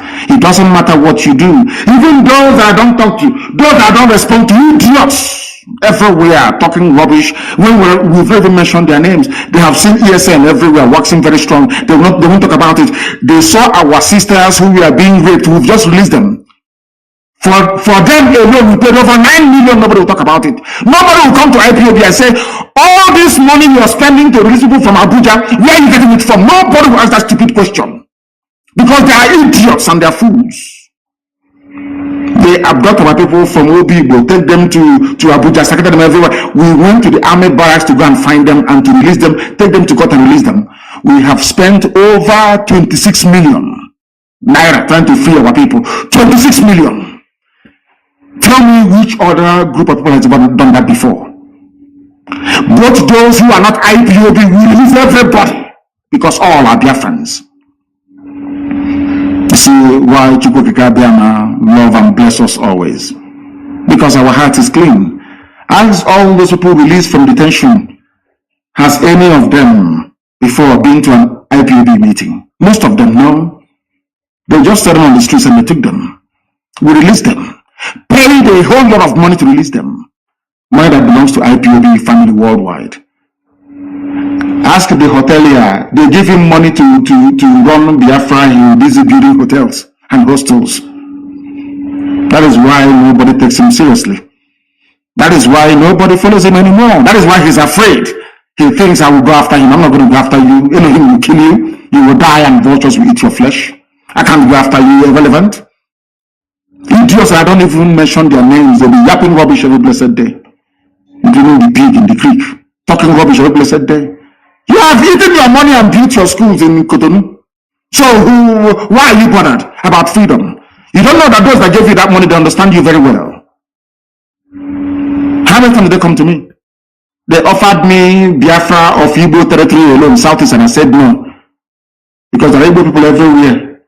We are all Igbo people, if you like it or not. At the end of this very day, of course, you come to the very realization of what I'm saying is correct.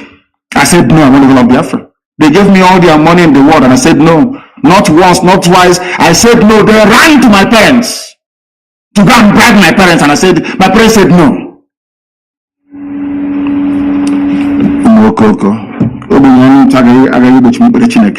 All you poverty-stricken idiots that think that by going to freedom fighting somehow you make money, you are mistaken. You are grossly mistaken. You don't know what you're in for. Believe you me. We are the children of light. We answer that name for a reason. The children of the Most High. That is who we are. And that is why we are here. Our lines are open now, please. You may call us. If you call us, we will, of course, take your call. And some of you, I may even extend you the courtesy of having to return your calls. Please, one at a time, I beg of you. Some have been calling and calling and calling. Once I accept you, because it is signal, you need to be accepted. Once I accept you, then you can then call. You can call, please.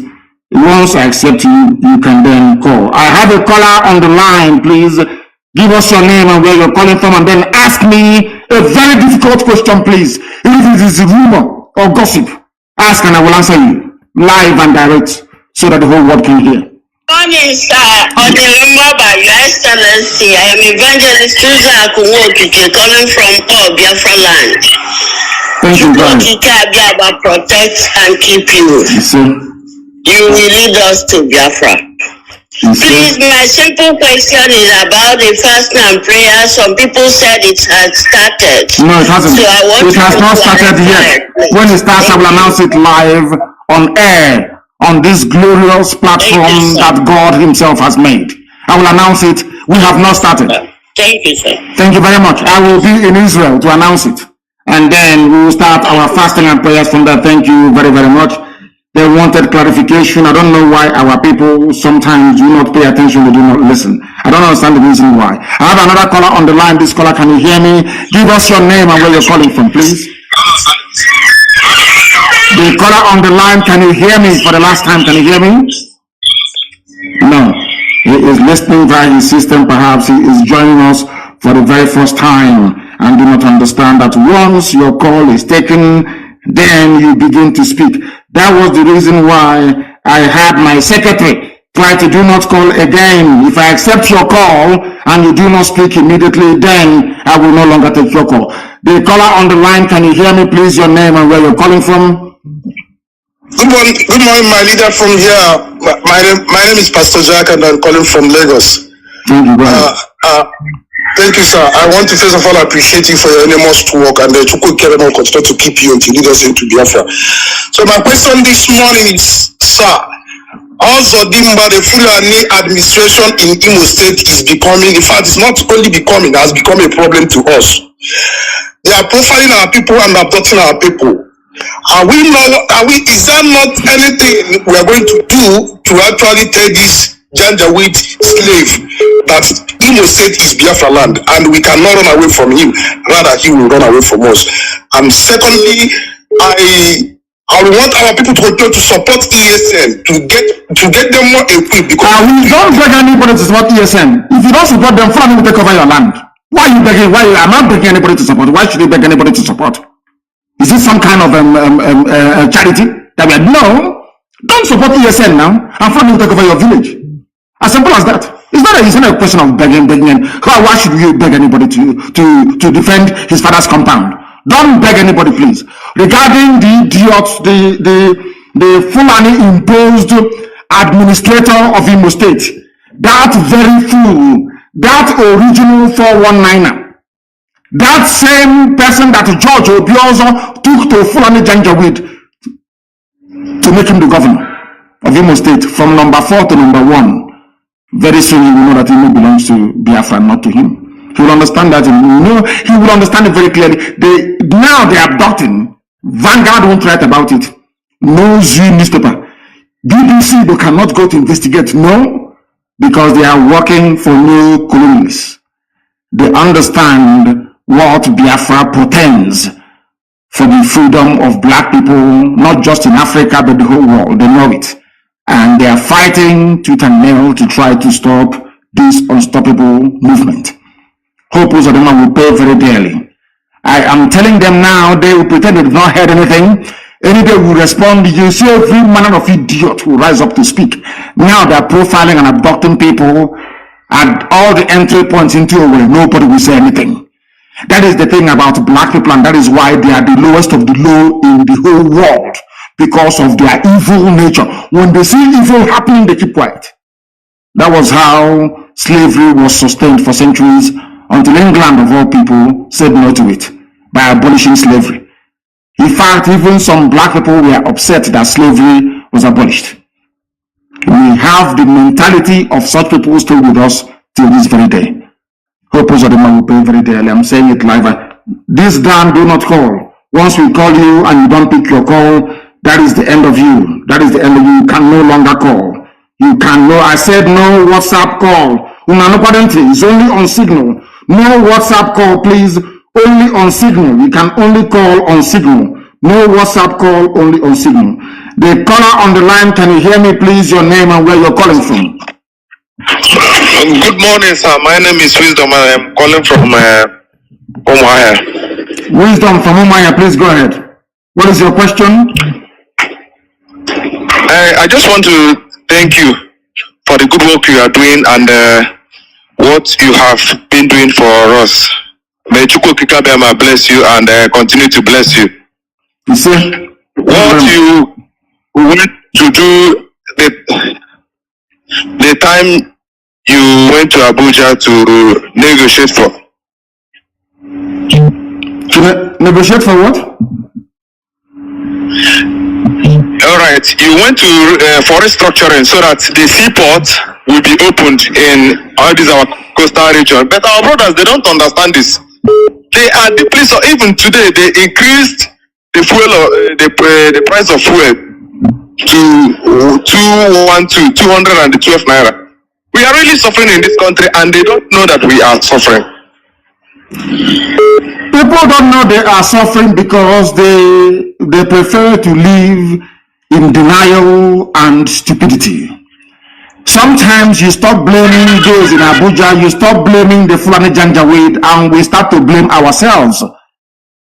How did we get to this position? That is exactly the reason why I was admonishing Vanguard newspaper and all the journalists in the zoo. They are part and parcel of they do not enlighten and educate the people as to their rights and their privileges. They should be enjoying as citizens of any country, anywhere in the world. They have failed very woefully, and that is why people are suffering. The same fuel that was at 86 naira, and the Fulani Janjaweed said Jonathan must go. It is 86 naira, it's too high. I will bring it down to 40 today. As you're saying, it is at 200 and something, 212 or thereabout. And then people are walking about as if nothing is wrong. That is the brain of a black person. That's what we're seeking to correct. That is the reason why black people are the lowest of the low. They are poor. They see something and they fail to act upon it immediately. This type of nonsense cannot happen in any white man's country. It's not possible. It can never. People will come out and protest. But in the zoo, they cannot protest. When they come out, the time will join their end side. They said, oh, IPOB has come to hijack. And we said we will not participate in the second one. The second one only lasted for 45 minutes. And they ran them up. Because they don't have the mental toughness needed to propel a mass revolution. Only IPOB can. And they know it. I say it without apologies to them. Only IPOB can effect a revolution. No other group of people can. It's impossible. I'm not boasting, you know it's true. Go and try and see. That is why they are making every effort to try to subdue what we are doing by lying to everybody. Barefaced lies. And Vanguard was busy publishing such junk. Unbelievable. This UG. This person called Dan. I am going to block you. I took your call a while ago and you idiotically did not answer. The person on the line, can you hear me please? Your name and where you are, if you may. Good morning from here. I'm calling from here. I'm calling from Malaysia. From Malaysia. Okafo, go ahead. We are listening. Yeah, what's your question? Yes, my leader. I want to ask you one simple question. When are we start the killing of all these wicked politicians in Igbo land? When are we start of killing them? Because once we chase them out, to get Biafra will be very easy for us. Them and their family members. I think that a time and place will be appointed by Elohim, the God Almighty. It is not left to us. I think God is going to judge them. It is not up to me to judge, because I think the good book said you should not judge anyone that you may not be judged. I am not going to judge any of them. The same thing with terrorists. All we need to do is to present them before God, and then God will judge them. And very soon that is going to happen. God is going to judge them very soon, not us. Our job, as Putin said, is to make sure that we send them into the presence of God. All of them. They have been killing us. They are abducting us. All of them are now pretending, including BBC Igbo, all the Fulefus, all the gangs of criminals. They are pretending they cannot see what Hope Uzodinma is doing. Everybody's pretending, or what Iyke did. You know, people. They are all pretending. Do you think I'm going to forgive and forget? You must be insane. I can never forgive nor forget. Instead, we all sink. Let them keep abducting. You can see DSS abducting everywhere. The day now we rise up against DSS, people will not start the story from the beginning. They cut it from the middle. Now DSS is everywhere abducting. British government, they have kept quiet. Daily Trust, they cannot report it. Everybody is quiet. Now they are going, a man and the wife was abducted in Calabar. The wife went to work in their shop yesterday. She was taken from them. Everybody is quiet. DSS abducting innocent. They cannot abduct bandits. They cannot abduct Boko Haram. They cannot abduct all those sponsoring bandits and Boko Haram in the north of the zoo. It's only in our land that you see DSA director, a Fulani man, one idiot called Haruna in Imo State, abducting people, and all of you are now keeping quiet. Any day we respond now, you see all the idiots, they will rise up. And we are going to respond very soon. Useless zoological republic. You people have not seen madness. You are going to see what is greater, or should I say worse than madness. I'm going to get to the caller on the line, can you hear me? Good morning, sir. Good morning to you. Your name and where you're calling from, if you may. I am Mazi Iyke. I'm calling from India. From India, please go ahead. We're listening. The world is listening, of course. Go ahead. Yes, Mazi, I want to just make a suggestion. This suggestion is all about our brother and our uncle, Agbe, who died as a child of circumstances. Because I am aware that he is not involved in the coup, and this is a man who commanded the United Nations Army for good 4 years. The coup plotters did not involve him. The Janjaweed, they planned and they killed him. So I want him to be immortalized. It's my suggestion in the land of Biafra. And secondly, the war museum that is in Umuahia is called Nigerian National War Museum. That is Biafra National War Museum, where Ojukwu, everything about Biafra was, stationed.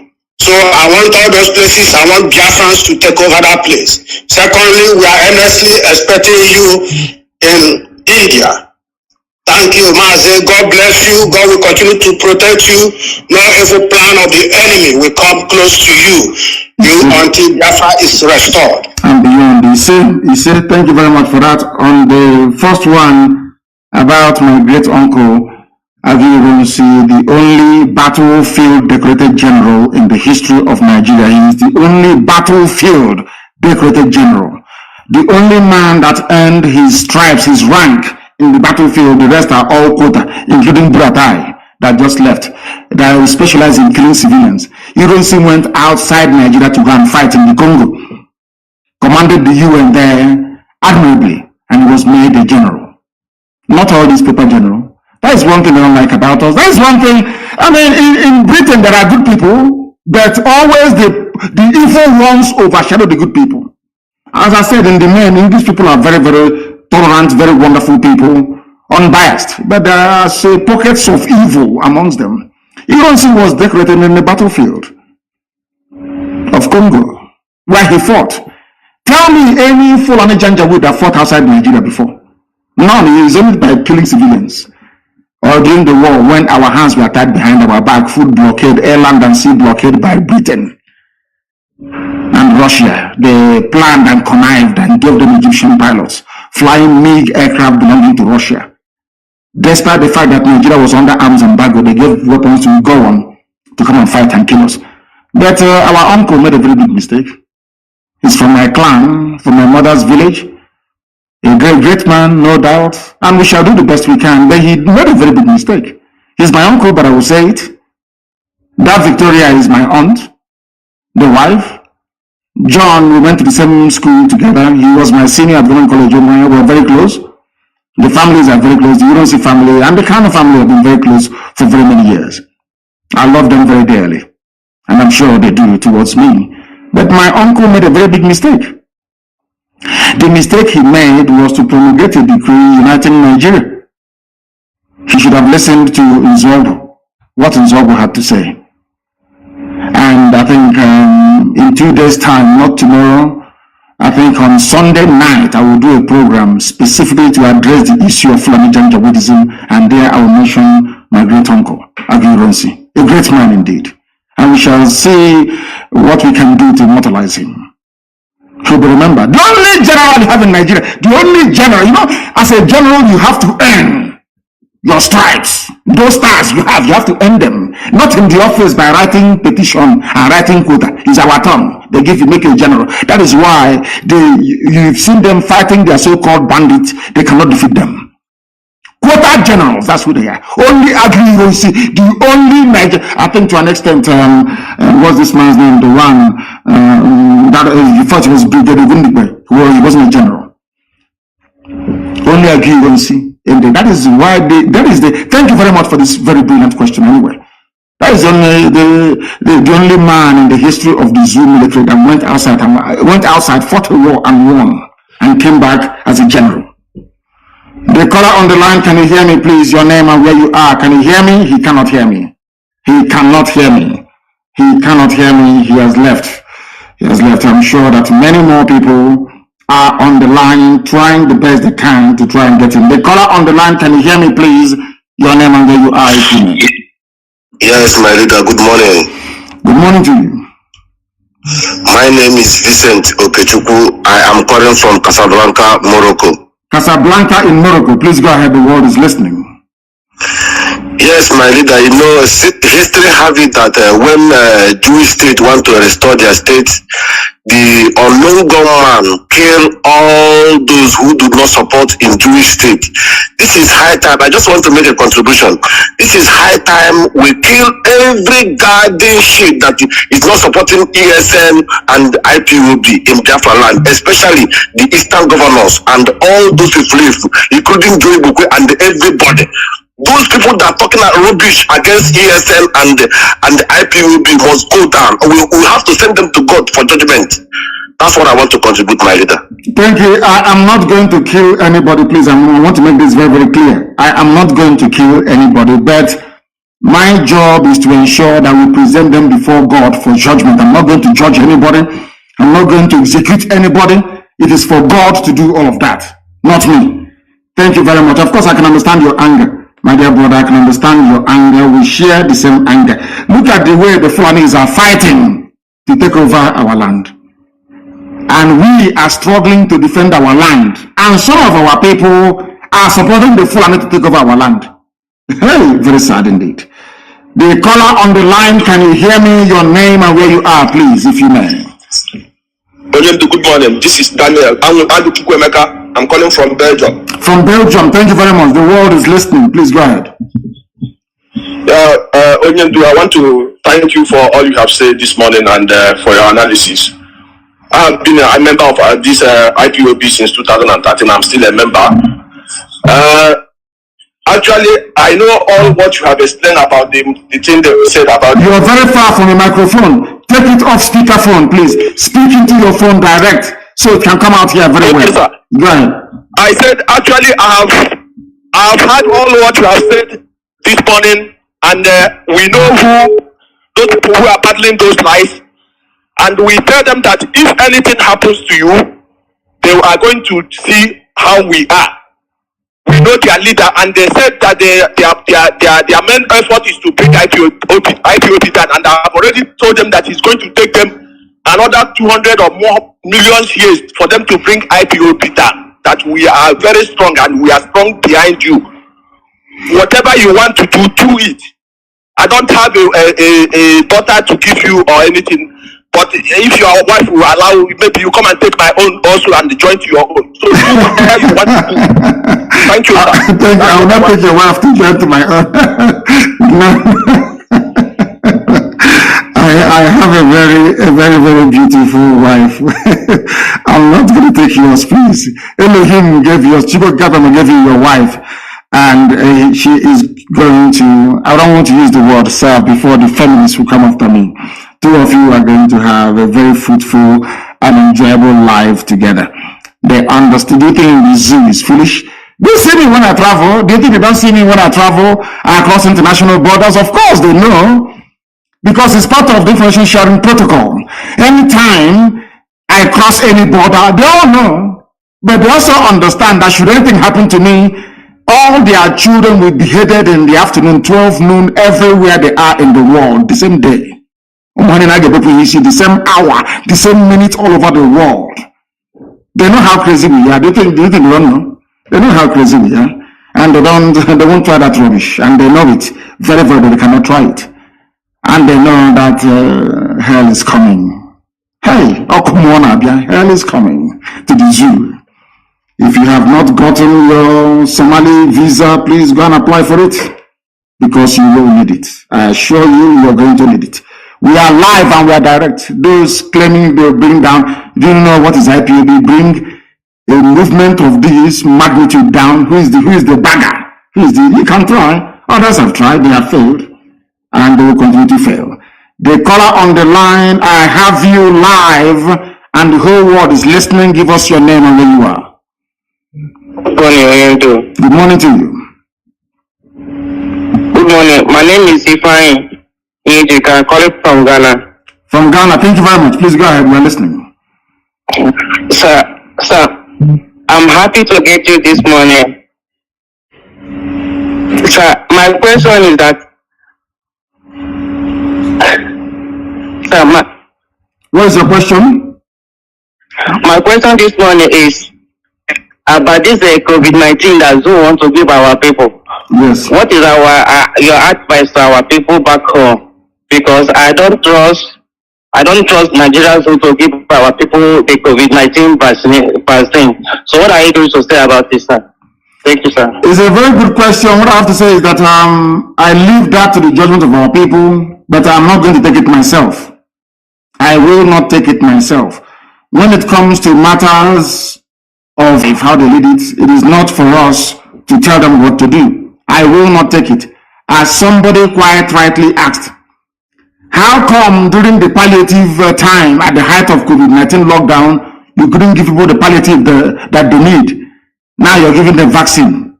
It doesn't make sense to me. Makes no sense. So I'm advising them. I'm not going to take it myself. The people can advise themselves on what to do. The caller on the line, can you hear me? Good morning, sir. Good morning to you. Your name and where you're calling from? My name is Chinedu. I'm calling from Cambodia. From Cambodia. We are everywhere. That is what drives our enemies mad, that IPOB is everywhere, all over the world. Unbelievable. Please go ahead. We are listening. In Cambodia, or from Cambodia, Mazi, I want to thank you for your efforts, what you have been doing for us. May God bless you. You say, I'm bless you too. Mazi, my question, I just want to ask you a question so that you can ask the zoo. My question is the question that I have for the zoo. I want you to ask the zoo people, because they don't learn. Ask them where their first lady when their president took his own vaccination, because I saw other presidents taking their vaccination with their first lady beside them. So I don't know where went the woman, or does it mean that the Osibanjo is the new wife? I don't know. As they presented. So ask them that question. I'll let them answer you. So that is not questions. The truth is that the zoo they lack knowledge. Because why they say that they lack knowledge is that the money they are spending is in bribing the world leaders and the world media are enough for them to take care of the agitation that we are clamoring for. Yes. Because if they are using all those money to fix our roads, our railway, our seaport, and all those things, I don't think that would be need for Biafra. But they lack knowledge. They are still spending money. They are still giving them money. They should have said that they have failed. Their money will finish, and yet they will not achieve anything. So what is happening now is that, in our Igbo language, they say that when two people finish fighting, you will be hearing touch me, let me touch you. So touch me, let me touch you. Touch me, let me touch you. Because both of them are tired. Happening now. Yes. So all these things you see them doing is just touch me, let me touch you. They have failed. They know that they have failed briefly. So now what I know that our able God, will disgrace them. All these our able leaders and all those governors that are doing they know they have failed. They cannot do anything. So my prayer for them is that they will reap what they sow. God will reward them. So we don't need to kill them. We don't need to hunt them. God will hunt them. God will judge them just like God will judge them, not me. I won't judge them. We will present them before God, and God will pass judgment on them. So that's my condition, my leader. May God bless you. And you too. Thank you very much. And I want to ask all the zoo people listening, all the zoo animals that are listening this morning, from wherever they may be, where is your so-called first lady? Where is she? People who cannot reason or think properly. Nigerians, where is your so-called first lady? Where is she? Have you seen, I tweeted last night, somebody kindly compiled, and I think that's what we need to do for the coming week. People should go and compile 16 pictures of the different Buharis that they have given to them to say is their president. So I tweeted it yesterday, and I asked the question. So is number 8 on that picture? If you go to my Twitter handle, you will see that I tweeted 16 photographs of the person they claim is Buhari, and I asked them, is number 8 also Buhari? I don't know why. Anyway, I don't want to go mad trying to understand how idiotic black people are sometimes. But where is Aisha anyway? She's nowhere to be found. She's in Dubai having fun. Dubai built by other people, built by Arabs, people that suffer, people that love their country. They built Dubai. UAE made it great. All you can do as a useless nigger is to run there and go and be enjoying without shame. That's where Aisha is. Is Dubai now the new Nigeria? Of course, who knows, it may be.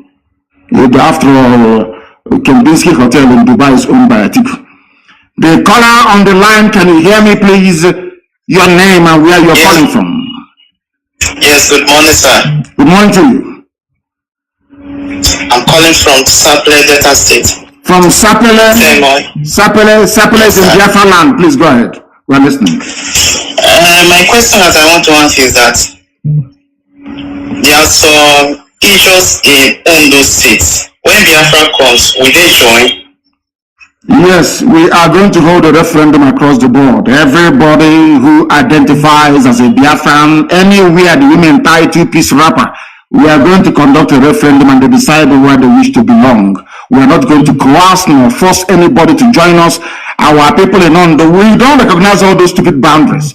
I don't recognize the boundaries drawn by Britain, given to me, calling it Nigeria. In the same vein that I do not believe nor subscribe to the boundaries drawn up by Fulani Janjaweed via their Boundary Adjustment Commission, carving our people into different states. Ondo is a Yoruba state and I want it to remain so. But there are my Ijaw brothers and sisters, fathers and mothers who are in Ondo and they shouldn't be there. The same way that there are some of our people who are in Kogi and also in Benue. They are coming with us. We're not going to leave anyone behind. I cannot be championing and campaigning for Igbo people in Benue to be part of Biafra, and then I will leave the Ijaw people in Ondo to be part of Oduduwa. It's not going to happen. We negotiate, we discuss with our Oduduwa brothers and sisters, our brethren from that part of the world, and say to them, these are our people. Let's go and ask them where they wish to belong. As simple as that. Listen, our quest for Biafra is a democratic type of Biafra where the people will have to willingly agree to join Biafra or not to join Biafra. So we go to Ondo and we ask them, do you want to be part of Biafra or not? Then they say yes or no. If they, of course, they will say yes. And they will come back home where they belong. That is what the Fulanis did. There is a program I'm going to do. Anybody, if you go and buy data, go and do whatever you can. Go and buy a battery for your radio and listen to the broadcast I'm going to make on Sunday by the grace of the Most High. People will be shocked that Muslims are even a minority in Nigeria. Muslims are a minority in Nigeria. The majority of people living in the north are not Fulani or Hausa either. I'm going to shock with revelation, facts and figures from British census many years ago. We allow Fulani people to be drawing boundary for us, telling us who should be our brother and who shouldn't be, who should be our neighbor or who shouldn't be. That's something they did. They came to Imo State, they cut on Haji Eboma into two. Half is now Niger Delta, in Rivers. The other half is in Igbo. All that nonsense must come to an end. They are coming with us. Thank you very much. Okay, sir. Thank you, sir. Yes. All at once your mother ties to. They asked me, where is the boundary? As I told you, my mother, where is the boundary of Biafra? How many piece wrapper does your mother tie? As simple as that. We are the only people that tie to piece wrapper all over the whole world. Wherever you see our women, they are unique, you will know. If we are not related by blood, why would they be tying to piece wrapper all the way from Igudumiguru to Bakassi? The caller on the line, can you hear me? I have a caller on the line. Can you hear me? Hello? No, he is wasting too much time. If you are calling us, you need to be agile. Don't behave like a zoo person. Here we are agile because we are Biafrans. Be agile. Once you pick your call, you start speaking immediately. If you do not speak, your call will be terminated. That is who we are and that is the way we roll. If you do not understand that, then there is a very big problem. We are live and direct this morning and the whole world is listening. Too many calls are coming in, of course, jamming the line as always. We even prefer it that way.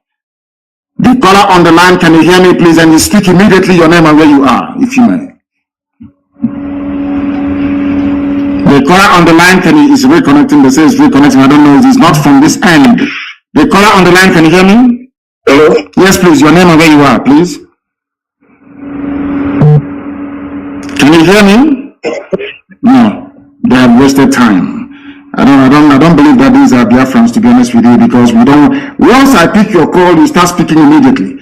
The caller on the line, can you hear me? Hey, Mazi, good morning. Good morning to you, my dear sister or mother, depending on your age. Where are you calling from? Yeah, my name is Mazi Iyke. I am calling from Caribbean.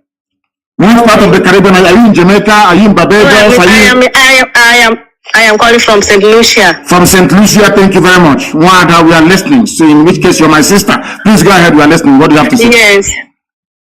Okay, my question, what I'm saying is that the problem we have with our Igbo governors is not only most of them, but all of them, they are all doing the same thing.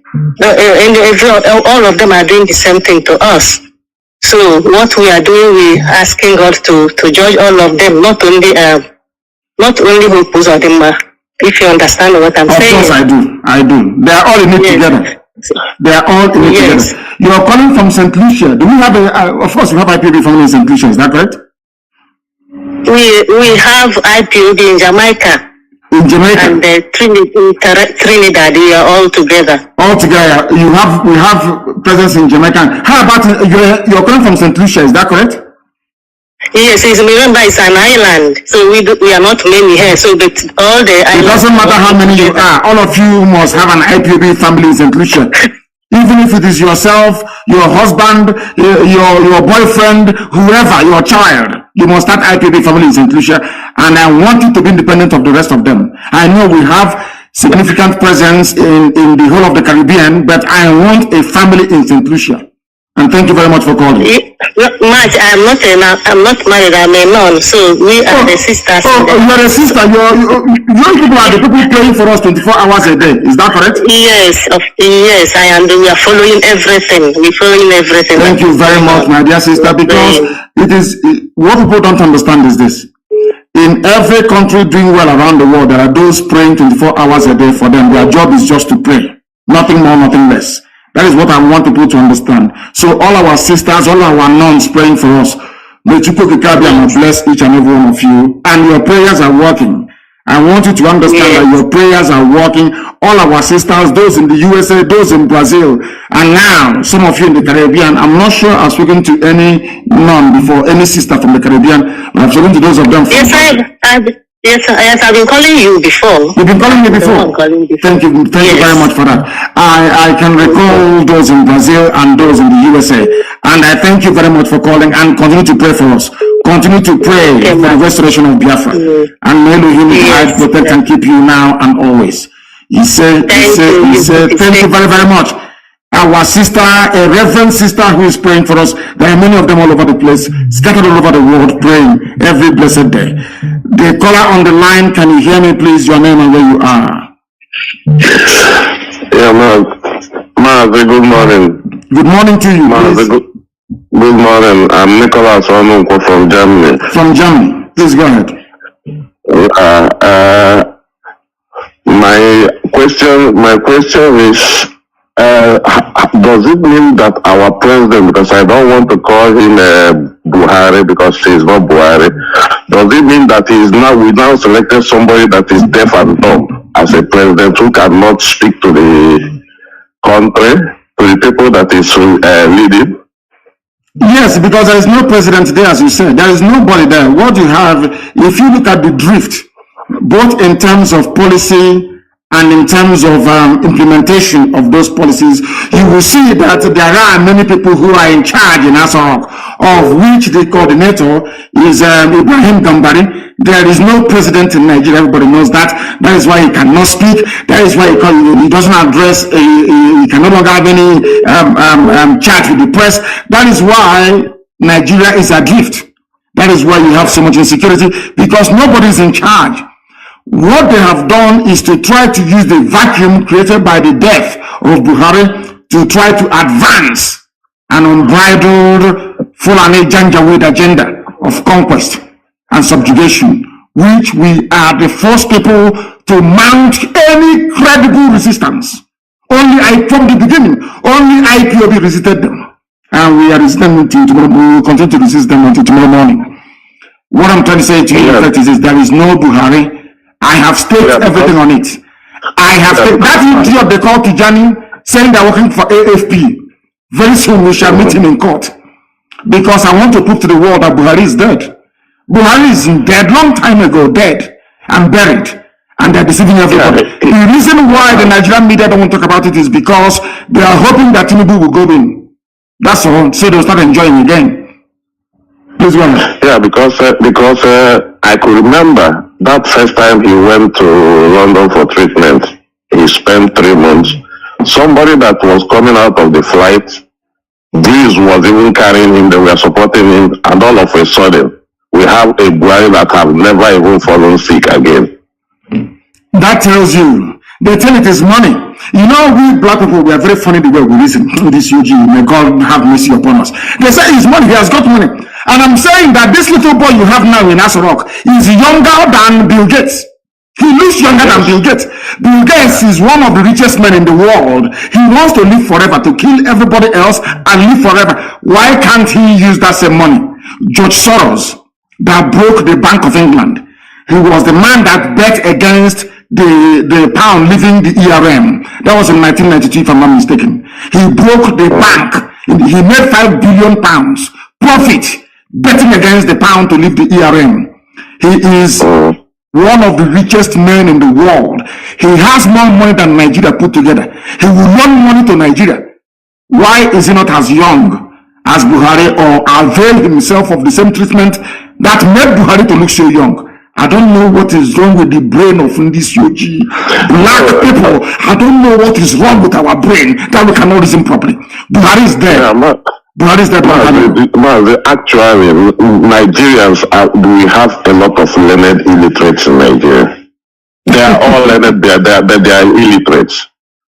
I'm sorry to say it, as if they have never seen the four walls of a school before.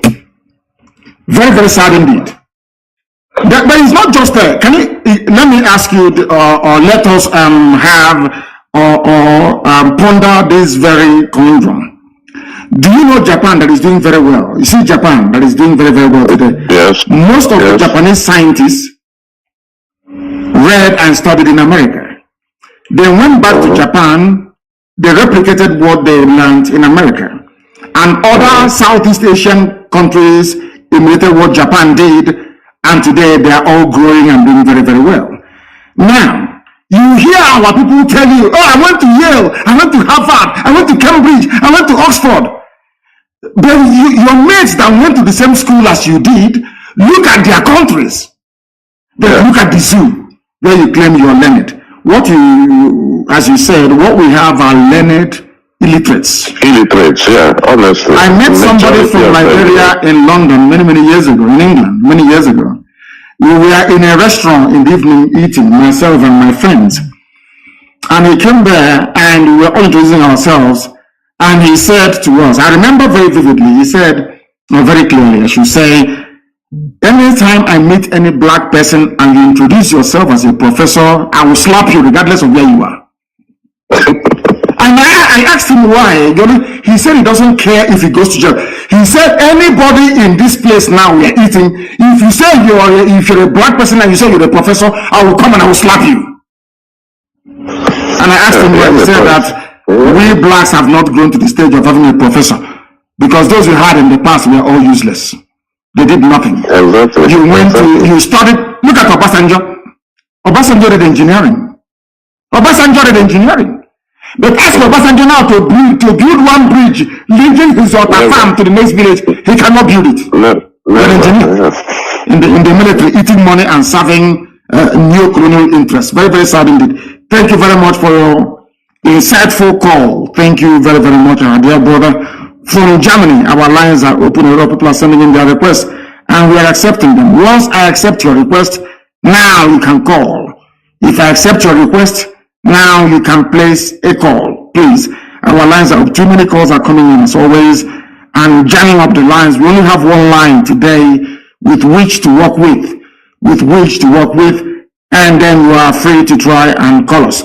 The caller on the line, can you hear me, please? Your name and where you are. Good morning. Good morning to you. Good morning. Good morning to you. I can hear you very well. Please, your name and where you are. I'm calling from Manchester. From Manchester in England. Please go ahead. United Kingdom. Yes, sir. Sir, I just want to bless you for what you are doing for our people. We are very grateful. You are the reason now that the Igbo man can be able to speak.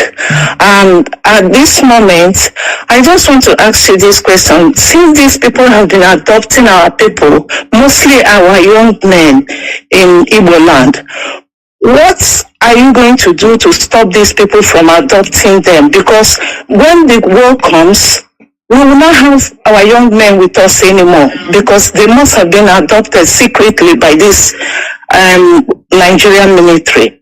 And another thing I want to tell you is that you should never be discouraged. We know how hard it is to fight for a black man. I want to assure you that this same thing that is happening to you now happened to Moses when he was trying to take the children of Israel out of Egypt. Some people refused to go with him. Some people refused. Some said they prefer to stay back. So definitely what the governors are doing and those who are benefiting from the corruption of Nigerian government. So they are the ones who don't want us to have our freedom. Yesterday I was lucky to I met a man where I work, an elderly man about 90 years. I asked him about the Biafran war. He told me everything about it. So I now told him that, do you know that there's our youth now, they are fighting back, they are agitating back for our freedom. He said, yes, we should never give up, that we should continue, that definitely we will have Biafra.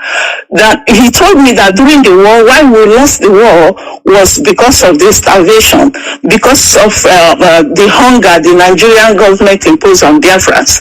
And he also told me that if we have held on, that we would have won the war. Then he also told me that if we eventually become a free nation, that we will enjoy. I'm telling you the truth. I just told my husband about this. I work in the hospital. So after speaking to him, I have a bit of relief, knowing that surely Biafra will come. Is that person a white man or a black man? This 90-year-old you spoke to, white or black? He's a black man. He's a black man. Is he a Biafran or a West Indian or from where? Where is he from? He's from Abia State. He told me the story. He's 90 years old. What is he still doing in England? 90 years. His family is here. He's living with his family. Okay. That is an example of what will happen to all of us if Biafra doesn't come. At the age of 90, when you should be in the village blessing the young generation, they'll bring you hot drink and you bless them, you will be abroad wearing blankets because it's very cold. That is what we are fighting. So he knows what he's talking about. We are going to make it possible for such people to come back to our land and bless our land. That's what we are fighting for. That was the reason why I asked you, how can a 90-year-old be in somebody else's land? Have you seen a 90-year-old white man anywhere in the zoo? No. Exactly. Sir, and as well, our people has to reason, like my very self, each time I remember that if we don't get this Biafra, our children will end up staying here. And if they continue to stay in abroad, definitely they are blacks. They will also treat them the way they are treating us now here. You can see what the royal family and Prince Harry's wife, what just came out of whatever they are doing. Even though we know that the press here is horrible, we know that then the secret of the asking about the color of the child and whatever they ask her. This is also what our children will go through in years to come. So please, we are really hungry for this freedom. We are really hungry so that my children can go home and live in my own.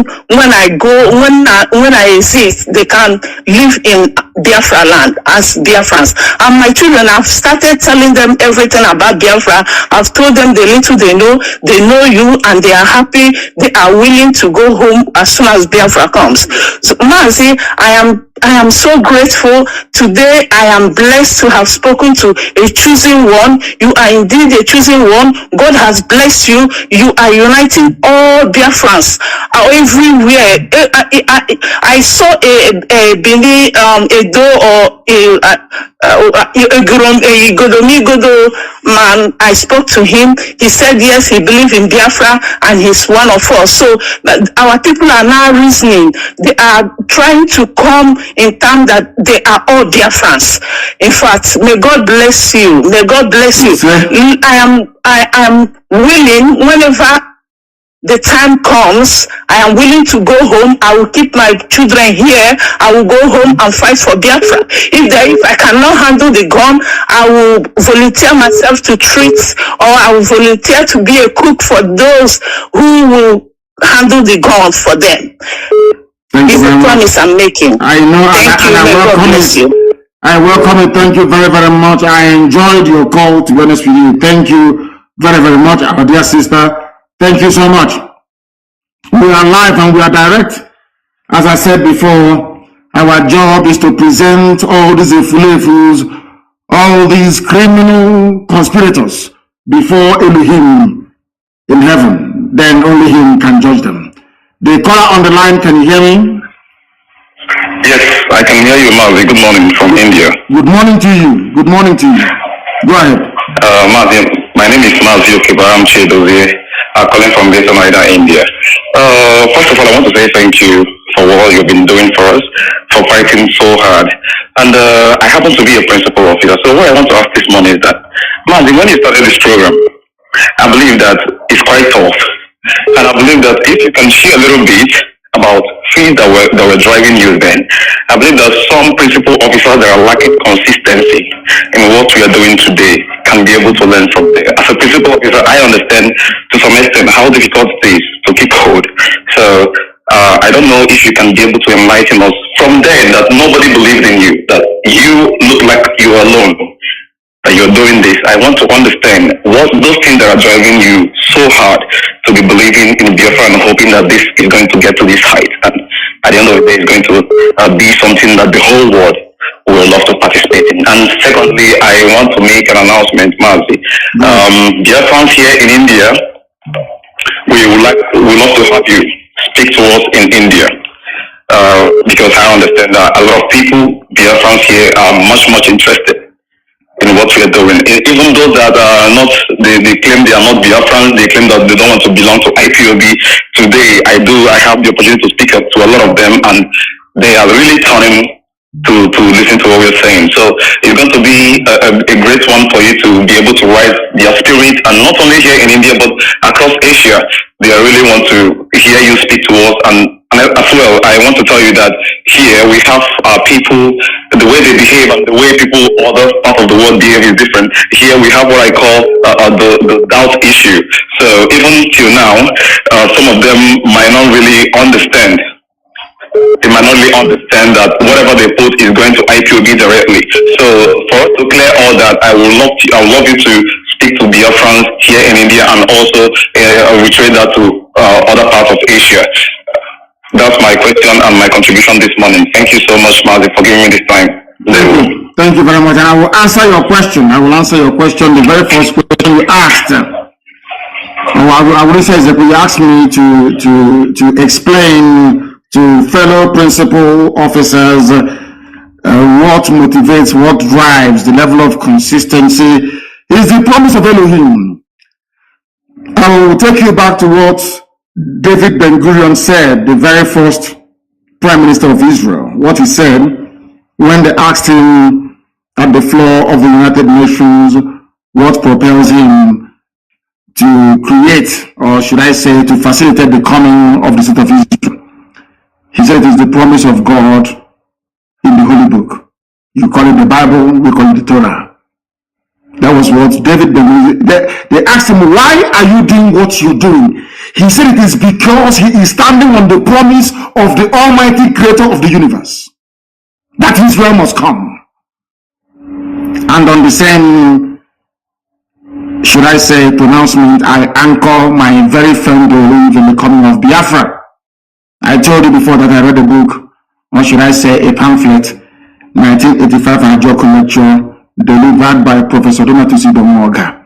I was traveling from Umuahia to Owerri. I was in a Hayas bus, and I was reading that very pamphlet.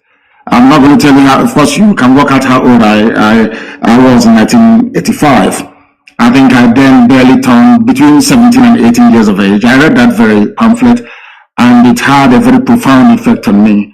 In that very lecture that Professor Nnamdi delivered, that man in one paragraph summarized what was happening to us as a people, because every 1 kilometer was a checkpoint.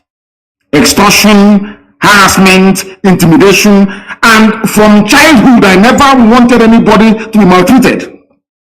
I hate it. I hate injustice from childhood. And what we are doing today, what I'm doing today, is a manifestation of that very orientation that I had. You know, in my house, we used to have a lot of helpers, you know, either people from my mother's side or people from my father's side that will come to help, you know, as house helper, you know, help, all the rest of it. I had one. He's now in Igbo, and I'm sure he's listening to this very day. His name is Emmanuel. Roughly about the same age as me, he came from my mother's side to help us in our house. We had a very huge household, so to help with the chores. We went to fetch water together. We ate from the same pot. We wear the same clothes. Sometimes we exchange clothes. During holiday time, I would go to his house for holidays. He was not serving me. I wasn't serving him because I did not believe that another person's child should come to serve another person's child. I don't believe in that. Even at that very small early age, I believed in the equality of all men and women before God Almighty in heaven. I hated injustice. I read a lot of books. At the age of 12, I read George Orwell's Animal Farm, where some animals were bigger or greater than the others. I hated it.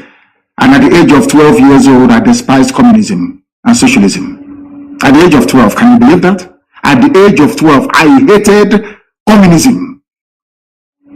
Of course, I was at Government College where we were encouraged to read. And we read George Orwell's Animal Farm in class 2. Now, I want to tell you that you must have it in you to love your people. It is not something you are taught to do. You must have it inside you to love and to serve your people. If you are living in India and India is doing very well, people are living in Malaysia, living across the whole of Southeast Asia, and that those countries are doing very well. If you want to live there without replicating those things back home, that is making you to enjoy life in those places, that means you're an evil person you shouldn't serve.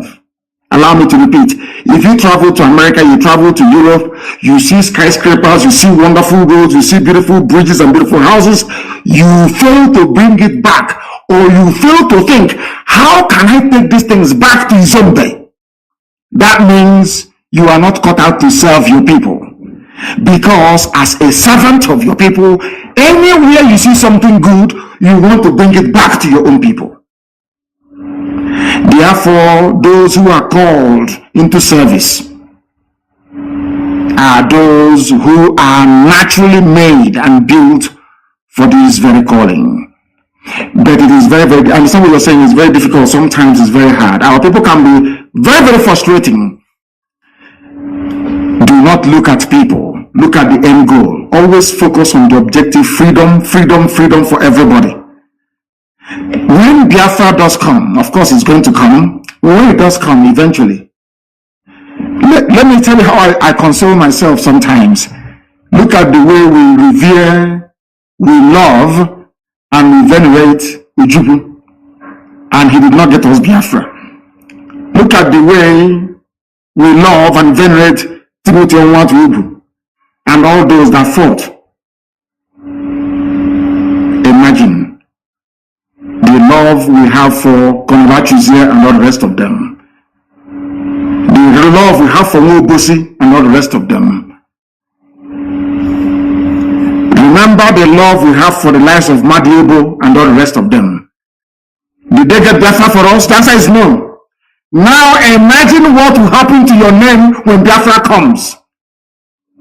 Forever, you see the way that the Bible till today, have you forgotten about Moses, Joshua, Caleb? Have you forgotten them? You have not. These are people that fought and released Israel, the children of God, to inhabit the land that God gave to them. Till today, remember them. Let me tell you the truth, honestly, before heaven and this earth. Anybody who is part of this very movement, from the highest to the lowest, there will be a time when your grandchildren will go to school, or your great-great-grandchildren will go to, they will ask them, was your mom or dad part of IPOB? That will be all you will require in life to succeed. In other words, if you are serving IPOB, if you are in IPOB, you are preparing yourselves for immortality. This flesh may die, but your name will live forever and ever. Because we appreciate. Let me tell you, there is something our people don't know. Despite our stubbornness, our high-headedness, our sometimes very difficult way of understanding each other or doing things, our people are very, very appreciative of those that serve them in truth and in every honesty. That is who we are.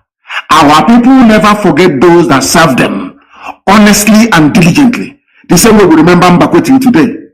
Who is going to forget Dr. Michael Okpa? It's impossible. That is who we are. We never forget those that serve us in truth. We know that Okpa served us in truth and in every honesty. He built our land. We know that Mbakwe came. Exactly what I told you before. What is it that Okpa and Mbakwe have in common? They went abroad. They saw good things abroad and they brought it back home. Why do you think that Malaysia is developed? If you're a minister in Malaysia, you travel abroad, you didn't bring back any idea, they will sack you. That means your trip abroad is a waste. What did you learn? Bring it back here. Let us replicate it. What you're doing and other principal officers all over the world is building up what I call an identity of immortality. Forever and ever, your lineage, your children will be remembered and celebrated. Can you imagine if today somebody were to come to you to say, I am from the lineage of Joshua, or from the lineage of Moses? I'm sure even if you're sitting there, you will stand up to greet them. Something that money can never buy. When you remember all these things, then you redouble your effort, because you're not working for any man. You are working to fulfill the promise of the creator of the universe. The promise that God made, you are bringing it to life. What you're doing is beyond human understanding. What IPOB is doing, man cannot understand it. Because we are bringing down or calling down the kingdom of heaven upon this very earth. As Yeshua prayed, let thy will be done on this earth as it is in heaven. Thank you very much. Let's take this call. The caller on the line, can you hear me? Your name and where you're calling from, please? Yes, my supreme leader, Mazi Nnamdi Kanu, the supreme leader of indigenous people of Biafra. Chukwuka Biama be with you because we're doing a normal job to save the life of Biafra, not only the life of Biafrans, to save the black race from the shackles of the manacled Republic of the Sioux and in Africa as a whole. My name is still remain Mazi Iyke. I'm calling from the city of Kuala Lumpur, Malaysia. Mazi, what I want to ask you right now, you have reiterated that, you have touched it from the last caller before me, but what I want to ask, because we have known there is a lot of benefit we are going to get, but Mazi, there's something confusing me, some of the Biafrans or some of the IPOB, those that claimed that they have joined IPOB. They don't attend the meeting, they are IPOB under oath. They came to meeting and took oath with IPOB. Some people come to the meeting from 2 years, 3 years, 6 months. They don't contribute to time. They don't pay monthly dues. They don't pay any kind of levy you bring out or you brought out in IPOB. When you go talk to them private, they have now reminded me, don't know what you are telling me. I am IPOB under oath. They have taken oath on IPOB. Therefore, I am IPOB. You're not going to deprive me of my IPOB membership. These are the people, or he remind you that they have been on IPOB for 8 years ago, 2017, 2015. But since more than 5 years, 3 years, 2 years, he has never even paid common 20 common dime to his monthly dues. We don't talk about other compulsory levy. So my question is, what is the position of these people? Because if you try to talk to them even private, they will now remind you that, mind you, I am IPOB. I'm under oath. I took the oath you took with me. And some people will be trying all their best, spend their time, attend meeting, paying the dues, pay all that, even do evangelism, do a lot of things to make sure that we awaken the consciousness of our people living in, especially I'm saying this in Malaysia precisely. They claim they are with you, with IPOB, but they are not doing anything in IPOB. Call it dues, call it attend the meeting. They don't do, but they say they are IPOB, they're under oath. So what are we going to place them, or what is it going to happen with this sort of people? Because it's full in Malaysia, Kuala Lumpur, precisely. Thank you, Mazi, and Chuko Gabiama continue to be with you for what you are doing for Biafran. Thank you very much. Thank you very much, for thank you. There are fair weather friends. There are those that will fall by the wayside. I remind you of the parable of the sower. As you scatter this seed, some will fall on fertile soil, some will fall on rocky grounds, some will fall on the sand, some may even fall on thorns. Only those that fell on fertile ground will be able to germinate and bear forth fruit. For those people shall be called Umu Chineke, the sons of God Almighty in heaven, and daughters, of course. Not everybody that says, my father will enter heaven. And with that, I bring that to an end. You will understand what I'm talking about. And Elohim is in charge. And we are moving forward. Forget about them and continue to move. The caller on the line, can you hear me? Yes, Mazi, good afternoon from here. I'm calling from Malaysia. From Malaysia as well. Please go ahead. We're listening. Please go ahead. Are you one of those that don't pay their dues in Malaysia? You don't attend meetings? Not really, Mazi. Okay. I do. My name is Ifeanyi. Ifeanyi, turn down your system. I can hear your system. Turn it down, please. Turn your system down. Okay, Mazi. I have. Go ahead. Mazi, my question is this. Concerning these people that say the Ikwe people that say they are not evil. No, not Ikwe people. No. Don't say that, please. Ikwe people did not say they are not evil. It is only Iyke, those raised with money from abandoned property. It is guilty conscience that is pursuing them. Iyke needed to deny his Igbo identity in order to serve his Fulani masters very, very well. Iyke knows that he's an Igbo man, but he is ravaged by guilty conscience. Some of them, their father stole properties that didn't belong to them. And in our land, it's a taboo. In Igbo land, in Igbo culture, it is a taboo for you to steal landed property belonging to your brother, your cousin, or your sister. For them to shield themselves from the ravages of guilt, they said they are not Igbo. Of course, Igbo is Igbo. Have you not seen the new state creation that they are touting all over the place, the Fulani Janjaweed?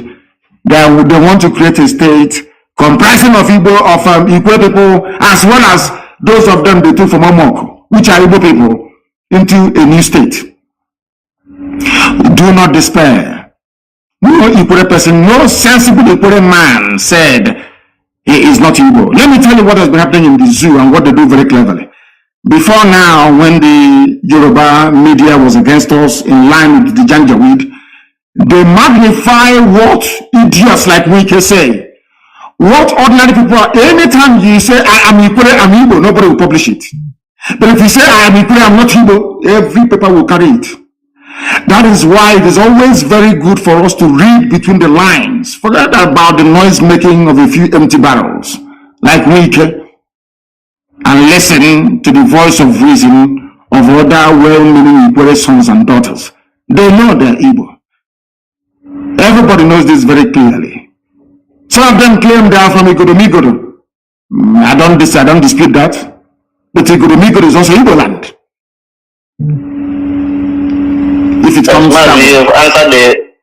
Yes, I'm answering the question because I see the reason why someone that speaks Igbo, that tries to do everything like Igbo, will begin to deny his identity. When you lose a war, it is always like that. When you lose a war, it's always like that. We fought a war of attrition for 3 years. The Fulani Janjaweed came and gave biscuit and chewing gum and tobacco to some people and kai hot drink to some people and say, one Nigeria. If you don't say you're one Nigeria, will kill you. I had a good brother of ours from America speak to me. And then he told me, this is a so-called Delta or Delta Igbo. He told me that their family, his father was the traditional ruler of his people. Every year, Israel will come to their village and sprinkle clay on the ground. That family, that's the way it is. Till tomorrow morning, we know who we are. Those who claiming they are not Igbo, they are living in denial. And I go as far as saying that everybody is Igbo. If you're a Joe, if you're a Bidio, and I say it clearly, go back and interpret it however way you want it to be interpreted. The truth stands eternal. And I keep saying to them, are you doubting me? That all of us are Igbo. One that doubted me a few days ago, I said to him, go back to Google and Google the word Ibibio. After he Googled the word Ibibio, I asked him, please read to me what you can see. He said, related to Igbo. I asked him to Google Efik. He Googled Efik. What can you see? Efik and Ibibio are one, both are related to Igbo. I asked him to Google Ijon. He Googled Ijon. I asked him, read to me what you can see. He saw Ijon related to Igbo. I said to him, do you want us to continue? He said, no, he's seen enough. And that was it. That is the truth. We are all one people. That is why CBD came. That is why if you go to Abreba today, they speak the same language, or more or less, with the Bibi people. If you go to Ijaram, there is no difference between Ijaram and Aochukwu. It is the same thing. That is why CBD came from there. CBD is a uniting form of writing that binds the whole of Biafra together. If you go to places like Ihiala, if you go to Ihiala today, to Obulisuzo, do you know where they came from? They came from Igoromigoro land. Obulisuzo, you see today in Ihiala, their ancestral home is Igoromigoro. Why are we deceiving ourselves? As I said before, once your mother ties two-piece wrapper, you are one of us. Thank you very much. Thank you very, very much for your call. Thank you. We are live and direct. We are educating. We are sensitizing. We are enlightening. You know, Janjaweed, they listen to these our broadcasts and they go crazy. He is brainwashing them. He is doing this. I said simply, we are all Igbo people. Do you doubt me? Go to any village in Anambra right now. Get a man that is up to 90 years old and above and ask him about the war between the Idu people and the Oba, and he will tell you. Everything we say is backed up with facts and figures. That is why we can never fail, and our people are very intelligent. That's one thing about Biafran people. Once you make sense to them, they will understand it and they will follow you. I have a caller now on the line. This caller, give us your name and where you're calling from. We are live and we are direct and the world is listening. Yeah, good morning, sir. Good morning to you. Yeah, my name is Charles Obidike. Charles Obidike. Yes, and where are you calling from? Yeah, Charles Obidike, where are you calling from? Good morning, sir. The man that told you we are live and direct. Please hold on a second. We are live on the air, please. Our barrister is calling me. We are broadcasting, we are live on the air. Yes, please continue. My dear brother, continue. Okay. So, you know, I don't know. It pains me each time you come on air and start talking about the black man, the way they reason and all this. And I'm one of the black man, but I know I've never reasoned like that because even up to today, I am not an IPOB member. I'm not an IPOB member, but I have been following what you have been saying since 2014 till today. And no one has ever seemed to be lie. All of them are truth. And you make me to become, like as I've gone to university, more than the people that was my age mate. I'm 64 years of today. But all these things you are saying in this country and wherever you are, they are all truth.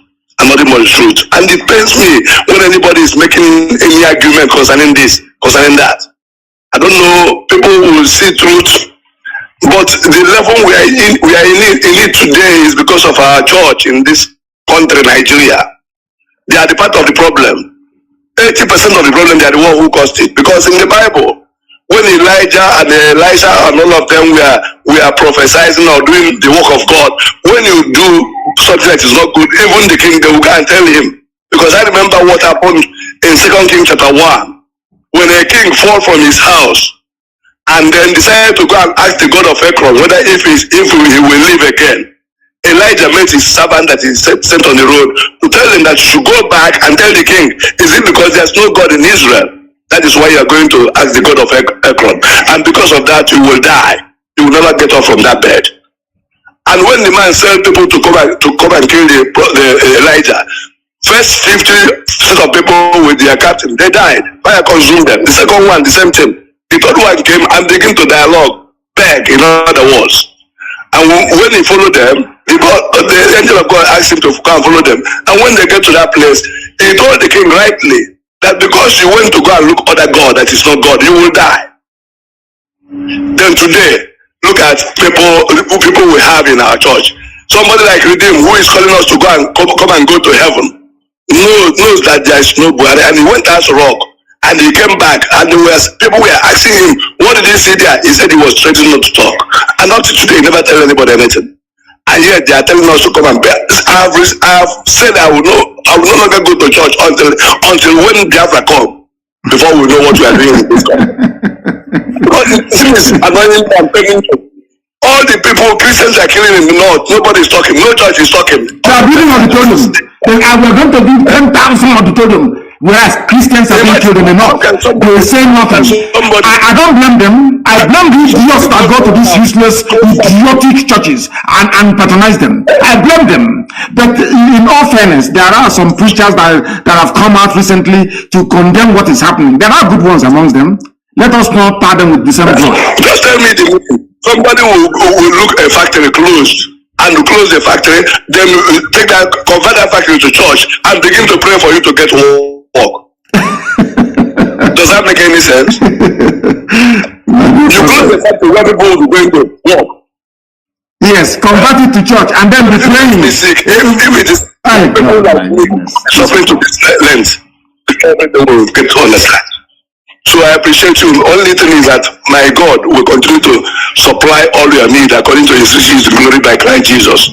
I pray that no evil shall befall you in your life with your family. You will actualize it and make us to be human being again in the mighty name of Jesus.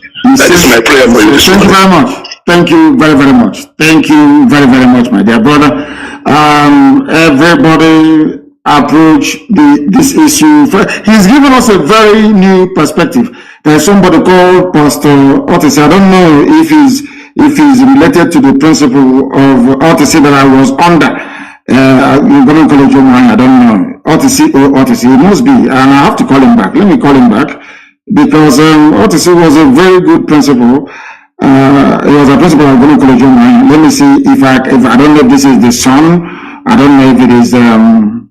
But Otis must be part and parcel of that glorious family. I love Otis immensely. Let me see if I can get him to speak to us, please. I want to ask him, he's a pastor. I want to ask him if he is related to Otis, one-time principal at Government College of I want to ask him. I have elected to try to call him back to see if he can speak to us. I don't think so. The line is ringing, but I don't think he is not speaking up, not yet. I wanted to find out if he is. Yes, he's picked up now. The caller on the line, are you Pastor Otis? Is that correct? Yes, I'm Pastor Otis. I'm from Abriba. You are from Abriba. Yes. Are you related to the principal of Government College Umuahia? Otis? No, I'm not related to, but it's closer to near to our village. Okay, the same village, but not yours. Okay. It seems, are you a pilot? It seems you're flying an aircraft. There's a background noise where you are. No, I am beside a metro. I'm going to work, But at the same time, that's what I'm trying to communicate with you this morning. Good morning, sir. Good morning to you. Yes, my name is Pastor It's the first time I introduce myself as a pastor because many people don't know I am a pastor. But I always say my name is But today I decided to introduce myself as a pastor ordained by the Biafran, and the pastor is in German today. His name is Pastor Sami Eko. He's living in German today. He's a Biafran too. And my question this morning is concerning the oil well that the Nigerian government are taking, and it seems that when the northern oligarchy have both the gold and the other mineral resources, they call it their personal own, but our own become a national case. How? When are we going to take back all our things? Because the world are saying that they are not listening what we are saying, or the campaign we have been sending to them later from UN and other angle of the world, but they keep moved and they keep watching, looking for us to die until they will come to our rescue. I think is it the time that we are supposed to take back our things and pursue all the white people that are taking all control in our land? That the war that we are looking for, they can able to get it, or are we going to stay until they wipe off from the face of the earth? That's my question, my leader. Thank you very much. Thank you very, very much for that. The truth of the matter is that the people giving the impetus to the Fulani Janjaweed to keep their gold and their diamond from Zamfara, they be drinking our own oil, is because of the life the people are, the lives of Iyke and Nechi, Lopos, and them, all the Fulefus. If they get together and say enough is enough, there will be no oil going to the north. They will try to bring down their army and will defeat them. Nigerian army cannot fight. They are very weak. Everybody knows that they can't fight. That is why they are begging foreign mercenaries. That's why they are begging Cameroon, they are begging Chad, they are begging Niger, poorest countries in the world, to come and help a giant of Africa to fight. This is one thing that people do not understand. They are being deceived by the war that happened. People think till today that that Nigeria fought a war against Biafra and defeated Biafra, that Gowon was an all-conquering general. It is a lie. It is a lie. Without the help, without Britain, Russia, OAU to an extent, Egypt, and the acquiescence of the USA, there is no way that Nigeria could have defeated Biafra not in a million years. This is the same army that cannot even defeat a ragtag band of terrorists in Boko Haram or bandits. And we should do away with fear. Fear is a debilitating disease. They are taking our oil and gas because we allowed ourselves to become divided and deceived. They appointed the Willings Commission to divide the so-called Niger Delta or carve them away from the wider eastern region. The same white man did not go to the north to create a minority commission for the so-called minorities in the north, being yoked by Fulani. No. These are the things that people do not understand about this. The reason why they are angry with IPOB and trotting out all this propaganda against us and my good self is because they know we know their game and we have discovered their game plan. We now know how possible it was for an Ikwe man to say I'm not Ikwe, for somebody from Ijo to say, oh, I'm not part of the East or part of Biafra. That was how they deceived Edwin Clark of Pandef, so they can take our oil. That was how they deceived Ken Sarawiwa, so they can go and take our oil. Today, Ogoni hasn't been cleaned up. Today, people are suffering in Ogoni land, whereas the Sultan of Sokoto owns nearly 20 oil wells in Biafra land. None of us owns an oil well. You need to understand what they have done to us and how we are going to untangle it. And it's a very simple process. by educating and enlightening our people to understand that we are one first and foremost. That is why the Fulanis, for Fulanis to subjugate you, they come with one north. They never divide the north. They will tell you we are one north, one. If you try to divide Fulani from Hausa, they will say no, we are one people. But they come to your land, then you allow them to divide you. That makes you a very big fool. Let's take this call. The caller on the line, can you hear me? This is Radio Biafra, we are live and direct. And bless you. Please turn your system down. I beg all of you, please turn down your system. Well, once I pick your call, turn off your system. Because what I'm going to say, the whole world is going to hear it. What you're saying, the whole world is also going to hear it. You don't need to hear your voice 2 times, do you? Please, go ahead. Thank you, sir. Go ahead. Thank you. Mazi Iyke, I have a question for you. How are you doing, my lord? Elohim is kind to us. God bless you. Thank you. Sir, my question is this. I have 3 questions. One is this. What do you want to tell our Biafrans who see themselves serving in Nigerian police, in Onitsha, in Owerri, in Aba, in Ebonyi, killing and humiliating their brothers? A brother who is a keke napep driver, who put a flag of Biafra in his keke, our Biafran brother who serves in the Nigerian police will detain him and kill him. Who put a bangle of Biafran flag or Biafran identity, a bangle or a necklace, something that gives you hope and joy, something that you look at, you summon courage, something that you look at the logo or the flag, you move on, irrespective of the suffering and the hardship, you move on. Our Biafran police, who is in Aba, who is in Owerri, who is in Oka, who is in Enugu, will kill, detain, and humiliate that person. That is my number 1 question. What message do you have for such an individual who is... Their end is coming. Their end is also coming, and there will be no pity, there will be no mercy. We have all their names. Who has a child who is suffering in the same dilapidated school, in the same abandoned area, in the same gutter that all of us are living? He's there with us. That's my number 1 question. My number 2 is this. What message do you have for our so-called pastors who has refused to open their mouth and say the truth, who continue to deceive us to pray for Nigeria when they know that God will not answer that question? What message do you have for them? Now, my number 3 question is this. You have said it over and over again, and it is truth. All you have said is the truth, and we know you are saying the truth, and that is why we must follow you. We will continue to follow you. You said it, and it is written that the kingdom of God suffereth violent, and the violent will take it by force. My Lord, my question is this to you is this.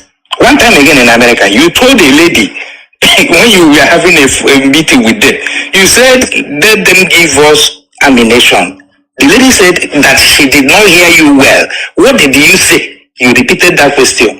Now it has come. My question again is this. Are we going to fight? If we are going to fight, are there things that we need to have? Those who cannot fight, like a sword, or those who do not have the liver to withstand this thing, let them start running now.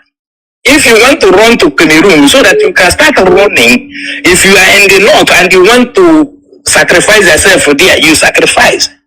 What is our fate? Because this thing will not come for free. We must fight.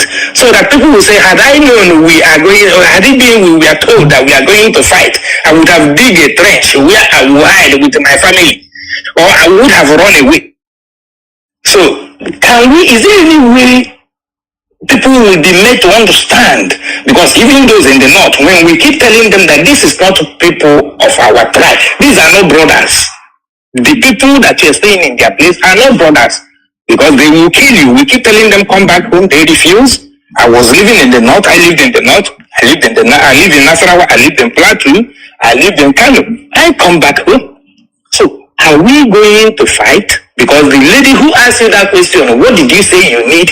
I keep listening to that message, that family meeting you had with them. I keep listening to it over and over again. When when she asks you, what did you say you did? Today, I think wherever that lady is, she will be going to, I think from Wodibo Congress anyway, she will be listening to that message where you told them what you need openly. And she refused. I don't know whether they honored that meeting that day or what. I accepted your request, but today they have brought that killing to our house. And it is real. It is true that they brought it. They are killing us on daily basis. I'm going to answer I will answer your question, my dear brother. Listen via your listening device. Let me answer your question. Number one, we are keeping tag of every police officer or personnel involved, especially Biafrans, in the molestation, in the facilitation of the abduction of our people. And I'm telling their families now that there will be no mercy. We are going to succeed. It's not a question of if. We are going to bring about the coming of Biafra. There is nothing any idiot can do about it. Nothing. And when that time comes, we are going to judge you very harshly. And if you're found guilty, you'll be hanged at the nearest tree closest to your father's compound. All of you in police uniform in our land aiding Fulani Janjaweed, the same Fulani you're helping to abduct your own fellow blood relatives, are helping bandits and terrorists to kill your people in the north. I want you to understand all these useless, especially those in Imo State. Hope Uzorima will never ever be forgiven. The same thing as for me goes for me as well. All of you claiming you are obeying order. Order came from above. When the time comes, God is my witness, you will be hanged in public for aiding and abating Fulani Janjaweed and advance, should I say, incursion into our land. As for the pastors, may God have mercy upon your wretched, idiotic souls. There are good pastors here, but all of you that have kept quiet, all of you keeping quiet. Despite what is happening, Archbishop Desmond Tutu fought apartheid from the pulpit.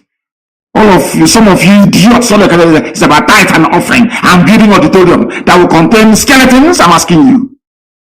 Shameless people call themselves the men of God rather less than the men of Satan. All of you will see the kingdom of heaven because you're all evil people using the name of God to deceive, using the name of God to accumulate wealth, using the name of God to do heaven knows what, to prop up a decaying evil regime. You ask me what do we need to fight? We need guns and we need bullets. Because let me make one thing very clear to all of you, those of you who are so idiotic because you were raised in the zoo, you schooled in the zoo, all you're thinking is about the Zoological Republic. You know nothing about Fulani Janjaweedism. What they are doing to you today is in their bone marrow, is in their DNA, they will never stop. The only thing that can stop Fulani is the sea, Atlantic Ocean. And they are coming. And as I said, I will do a program on Sunday that will shock all of you. To understand the mindset of the Fulani and the hatred they have for you. That is why any policeman or army man, you're a Biafran, you're helping them to arrest, to torture, to abduct. That is happening now in Imo State. Now I'm saying it in all of you are now, it goes to one ear, comes out of the other. When things will happen in Imo, don't say I did not warn you. I'm telling you, this thing also the man is doing and all of you are quiet. When something will happen in Imo State, you know where, don't say I did not warn you. Because the rage is coming. All of you helping Fulani to conquer our land, all of you will suffer all of you will die one after the other. If you like being the police and the army. Fulani came in as a minority and conquered Hausa, conquered everybody down and coming down to our side. You cannot ask yourself a simple question. Why is it that Fulani can say they will remain in Yoruba land no matter what? Why are they not saying it about the East? Because of Eastern Security Network. We are there to protect you and your family and your lineage and your heritage. Yet you are so blind and idiotic you cannot see it. If you are in the North, you are a sacrificial lamb. And on that note, we bring today's proceedings to an end. I will try to reinstate this question and answer every Friday to answer the idiots and the rumor mongers and the liars and the deceivers and the conspirators. Guardian newspaper has published the same rubbish again. Anytime we are making waves, what they want to do is that they bribe Google and they trot out all these useless concocted write-ups by DSS and they populate the search. If you go to Google now, search for Mazi, search for Nnamdi Kanu in Google, you will see them. What happened in the registration of IPOB in England has made us to think twice and all that rubbish. All lies. A country of lies. How can I support a country that lives on peddling lies and deceiving people? As I said before, if not for IPOB, some of you learned illiterates will be going about thinking Ojukwu declared war on Biafra, whereas all Ojukwu wanted was restructuring, the same restructuring you're asking for after 50 years. Now, who is the idiot? Now you see why I call you people zoo animals, because you cannot reason properly. And that is why I maintain anybody who calls himself or herself a Nigerian, I can never regard you as a human being. Thank you all for listening. I'll be back on Sunday. Advertising everywhere. Play by TF Bluetooth mode.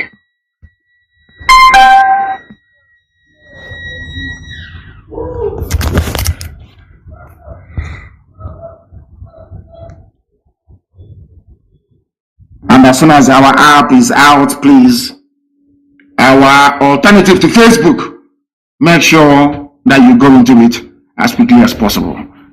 We can no longer be defeated by silencing our voices as they did in 1967. This time around, we have options and we are going to utilize it. In all that you do, you must pray for Eastern Security Network. Pray for them and support them. And as I said before, be very careful and mindful of what you're doing and where you're going to. Our enemies are there are some people who are within working for the zoo, Janjaweed government, but we must defeat all of them. All of them will be defeated. It doesn't matter their lies or their deception. Once you are in IPOB and you're compelled to leave IPOB, it means you've been possessed by the evil spirit. And you were not meant to be a freedom fighter in the first place. Because we remain whiter than white and whiter than snow. You will see it. Who can stop us? We that Elohim sent. Who is the bagger that will stop us? Nobody can. They are faffing around all they like. You cannot stop us. Any Biafran you kill, there will be a revenge. And they know when we revenge how it is. There will be revenge, you know that very well, and it's coming, and more ferocious than before. Thank you all for listening. From me, from here, this very morning, it is good morning. Good evening, wonderful people, great Biafrans, wherever you are, on the face of this very planet. Once again, we welcome you to our live lecture series here on this very day, the 14th day of March in the year of almost Elohim 2021, with the time now standing at precisely 2 minutes past the top of the hour, 2 minutes past 7 p.m. in the blessed land of Biafra. Welcome to every one of you, regardless of where you are, where you're living, where you're working, where you're domiciled. I say good morning, good afternoon, good evening, and good night to some of you, because this very broadcast is being listened to right across the surface of this very planet Earth. As I welcome you, please endeavor to welcome other people as well. I can see that some of you are already on Instagram. Thank you very much. All of you who are there, Sydney, Fabulan, Valentino, all of you who are listening via Instagram, I welcome you. All of you who are listening via Twitter, I also welcome all of you. And I do believe there are some who are listening via YouTube as well. Radio Biafra FM in Biafra land 102.1. We are on satellite. We are on IPOB Community Radio. We are on Radio Biafra app. We are on tuning. We are everywhere essentially. It doesn't matter what Facebook does, we are everywhere, and I believe that somebody is streaming this very live content on my Facebook page because they have banned me and they don't want me to broadcast on my page anymore. They are terrified, they are afraid. The one entity the zoo is afraid of is IPOB. The one platform that drives them insane is Radio Biafra. And the one person that torments them all the time is Nnamdi Kanu. And we shall continue to do so.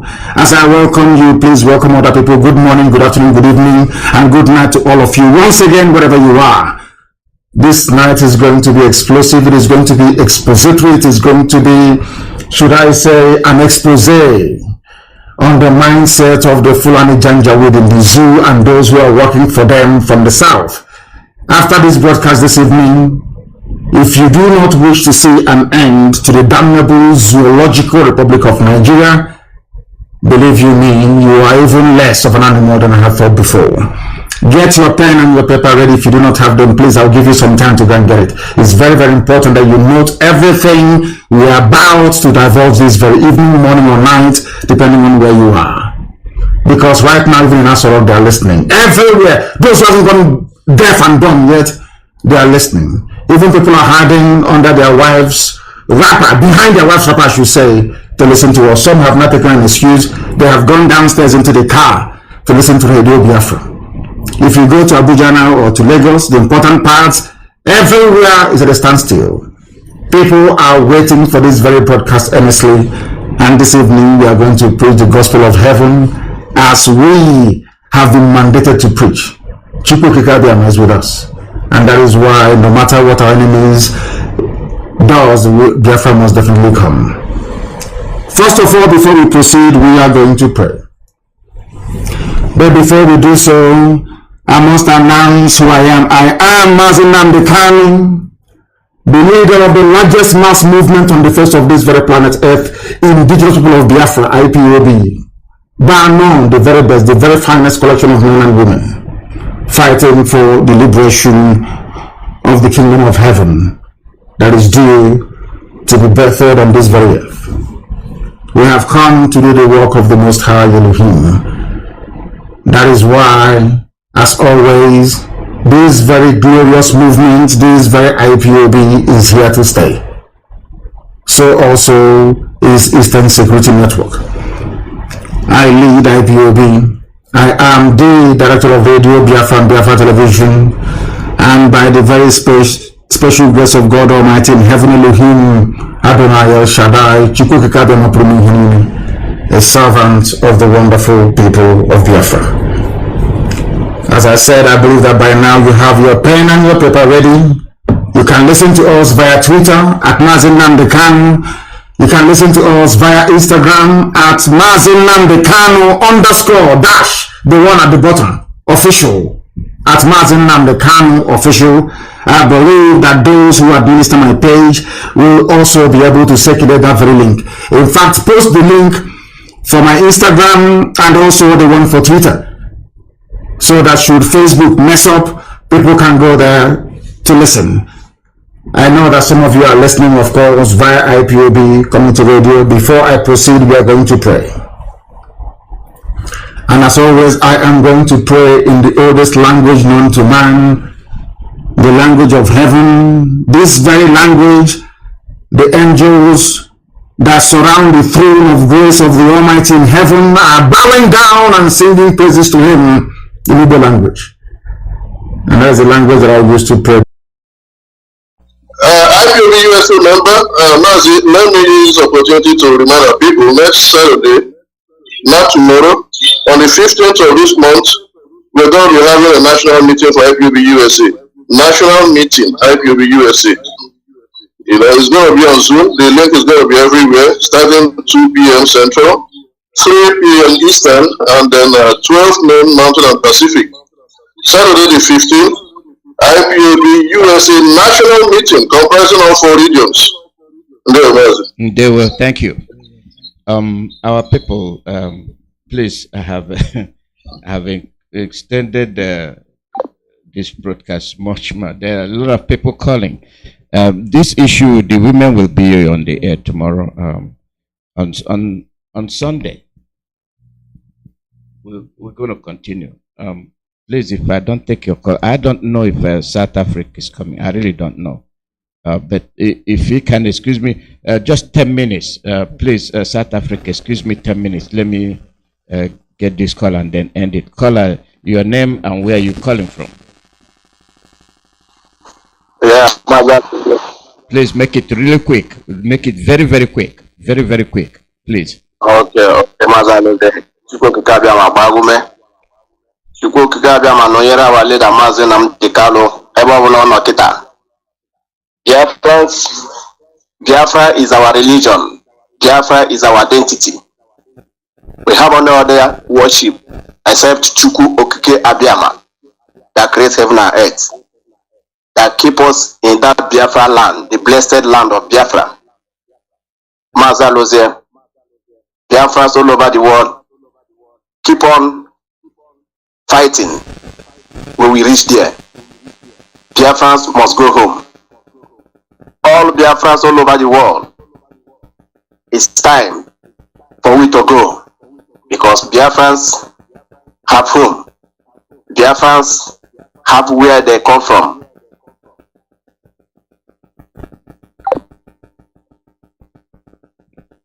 There we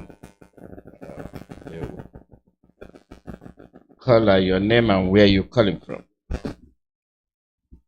Caller, your name and where you calling from.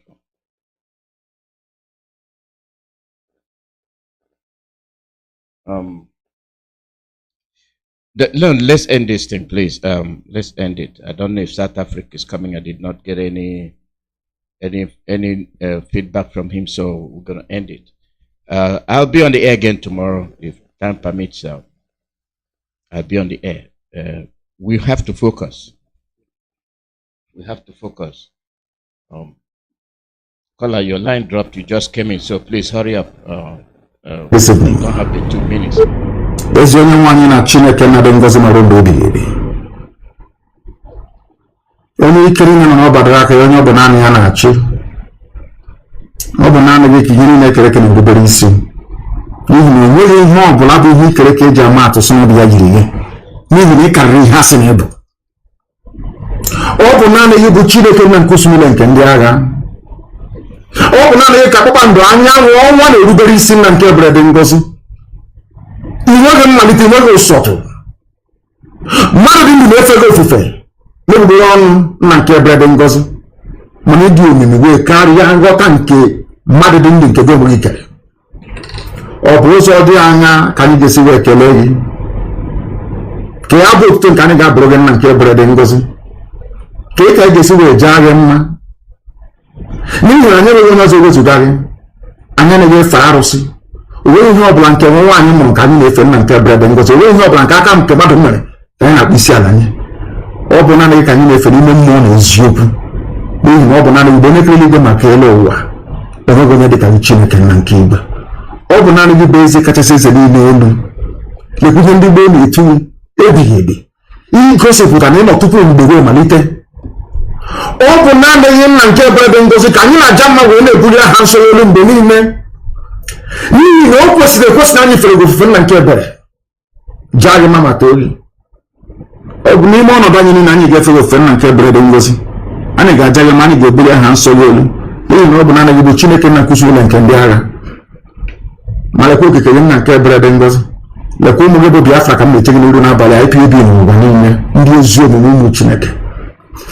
Chetakwa na ihe niile nke anyị na-eme nna nke ebere dị ngozi, ozi nke anyị na-agbasa onye ime eluigwe bụ n'ihi aha nsọ gị. Ma akwụla anyị bụ anụkpa ahụ, ofu ụbọchị ihe niile ikere eke ga-agabiga, mana okwu nsọ nke gị na-adịdị ma ruo mgbe ebighị ebi. Ọ bụrụ na ọ ga-amasị gị na ala nsọ nke gị bụ Biafra nna nke ebere ka onye ihe mmehie nke anyị nwe anyị mere nna nke igwe, ka ị ga-eji wee gbakọta anyị azụ wee hapụ ka ndị iro emebili anyị ndị na-ebighị ugwu nna nke ebere dị ngozi. Ọ bụ n'aka gị ka ọ nọ nna nke igwe. Ọ bụ naanị gị mere ọnụ gị ekwu na Biafra ga-abịarịrị na ndụ na-abụghị n'ọnwụ. Nke a bụ okwu ọgba ndụ nke i kwuru n'isi n'ezi ebube dị ngozi, n'ihi na i kwuru sị ọ kakwa mma na eluigwe na ụwa bịa na isi njedebe kama na okwu nsọ nke gị agaghị ere.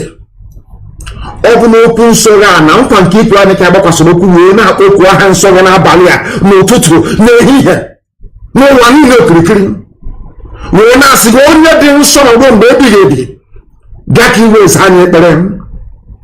Bịakwa ka ute nke anyị na-asụ n'akwa nke anyị na-ebe metụta gị n'obi n'ihi na ọ bụ naanị bụ Chineke nna nke pụrụ n'ihe niile.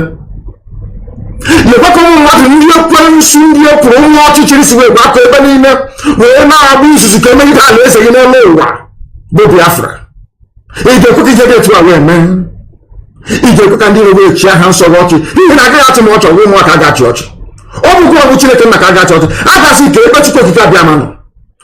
Ndị a ụmụ ya na-akpọku ya mgbe niile ka ebe ọ nọ ọ naghị aza ha ekpere. Ọ bụ aha nsọ ka a ga-akọtọ. Mana ọ bụ na-arịghị ebe onye masịrị ihe niile. Ọ bụ na ọ gbadara aka ka anyị nọ na nke Brother Ngozi mgbe na-arịọ gị n'isi IPOB n'ụwa niile ndị Eastern Security Network. Ụmụ gị ebe niile ha nọ n'ụwa niile nna nke Brother Ngozi ezinụlọ abụọ bụ Biafra nna nke igwe biko nye anya ma ihe ma nye anyị ezi nghọta nye anyị ezi echiche nye anya ma ihe nke pụrụ iche dịka isi wekwa anyị na nkwa n'ihe nye anyị ka ọ ga-abụrụ ikpeta na Biafra ga-abịa anyị ga-aja gị mma wee too oyi bulie ha nsọ gị oloko were nebe mara n'ezie n'ezire mụ Biafra bụ ụmụ Chineke ka ọ bụrụ na nke ga-abịa wee sị na ọ bụ Chineke nna nke pụrụ n'ihe ime nyere ha Biafra na ọ bụ mmadụ dị ndụ anyị wee na-asị n'ụtụ na nsọpụrụ na eji ama ga-adịrị sọsọ aha nsọ gị site n'ebe nọrọ n'obi ka narị ise I prayed in the language of heaven. Asụsụ eluigwe asụsụ ndị mmụọ ozi ọbasi dị n'igwe. My people in Akwa Ibom and Cross River they say Abasi.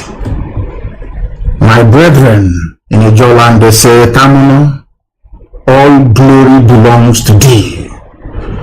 Our people from Ishekiri, they will say Orise.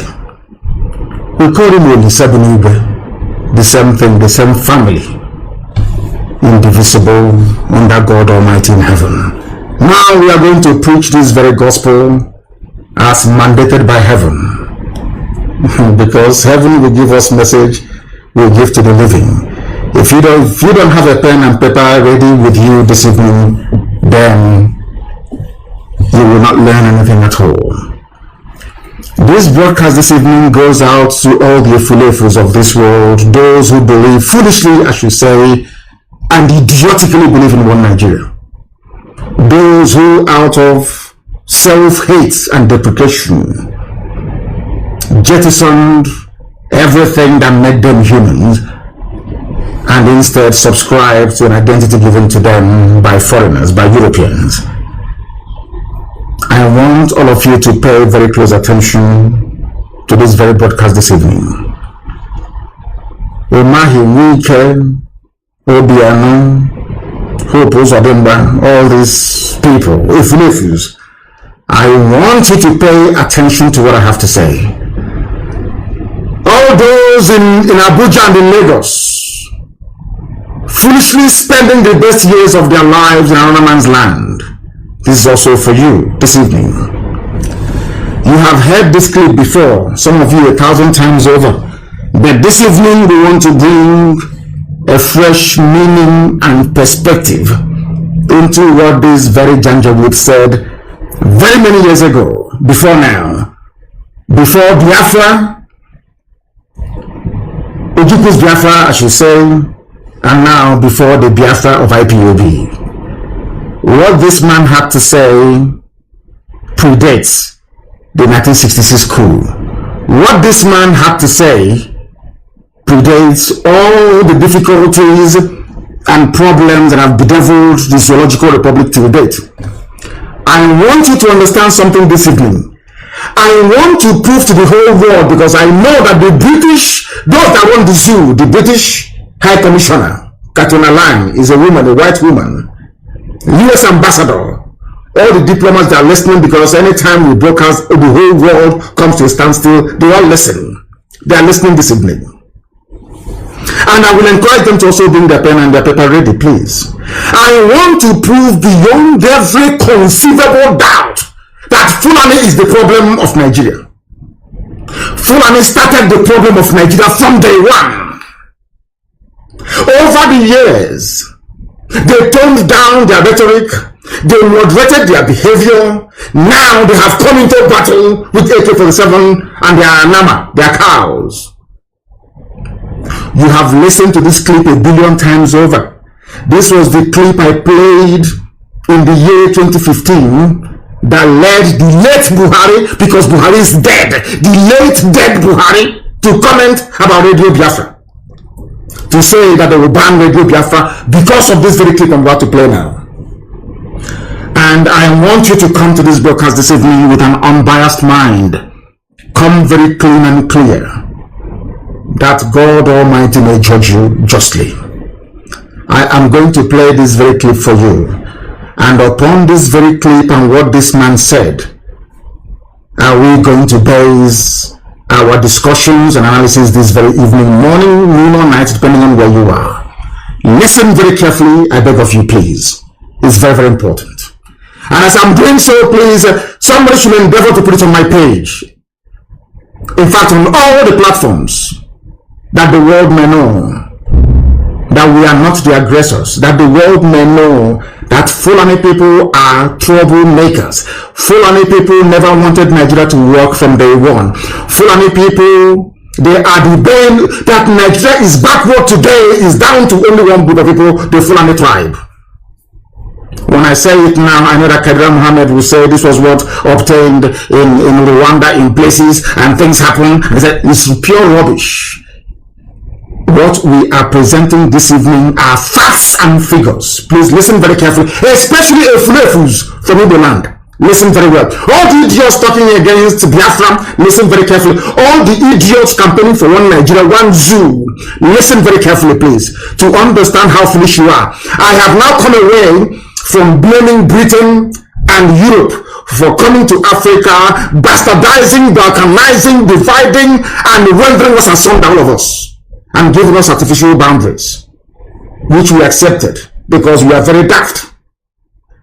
I want to bring the problem closer home. I want to bring the issues closer to you this evening, especially for those of you who are in Nigeria, to understand the depth of your stupidity and your foolishness. I'm not insulting you. I'm only giving you facts that will guide you away from darkness into the light, which we are pointing you towards. Listen carefully, please. Major talks about killing your premier. Add on top of that the North's general hate of the East, and you can start to get the picture of the sort of tribal tension Nigeria was heading towards. One thing I've noticed, Premier, while I've been here, is that Northerners seem to have, what's called an obsession about the Igbos. Could you perhaps explain that to me? Well, the Igbos are more or less the type of people whose desire is mainly to dominate everybody. If they go to a village, to a town, they want to monopolize everything in that area.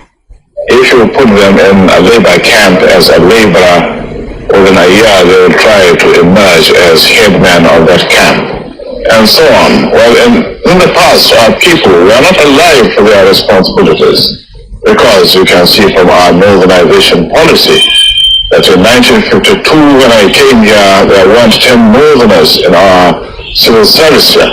Then I tried to have it northernized, and now all important posts are being held by northerners.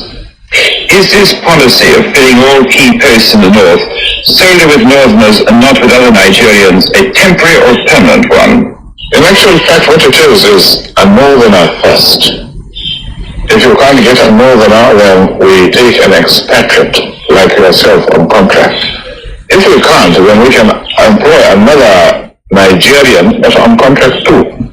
This is going to be permanent, I should say, as far as I can foresee, because it would be rather dangerous to see the number of boys who are now turning from all our learning institutions coming out with having no work to do.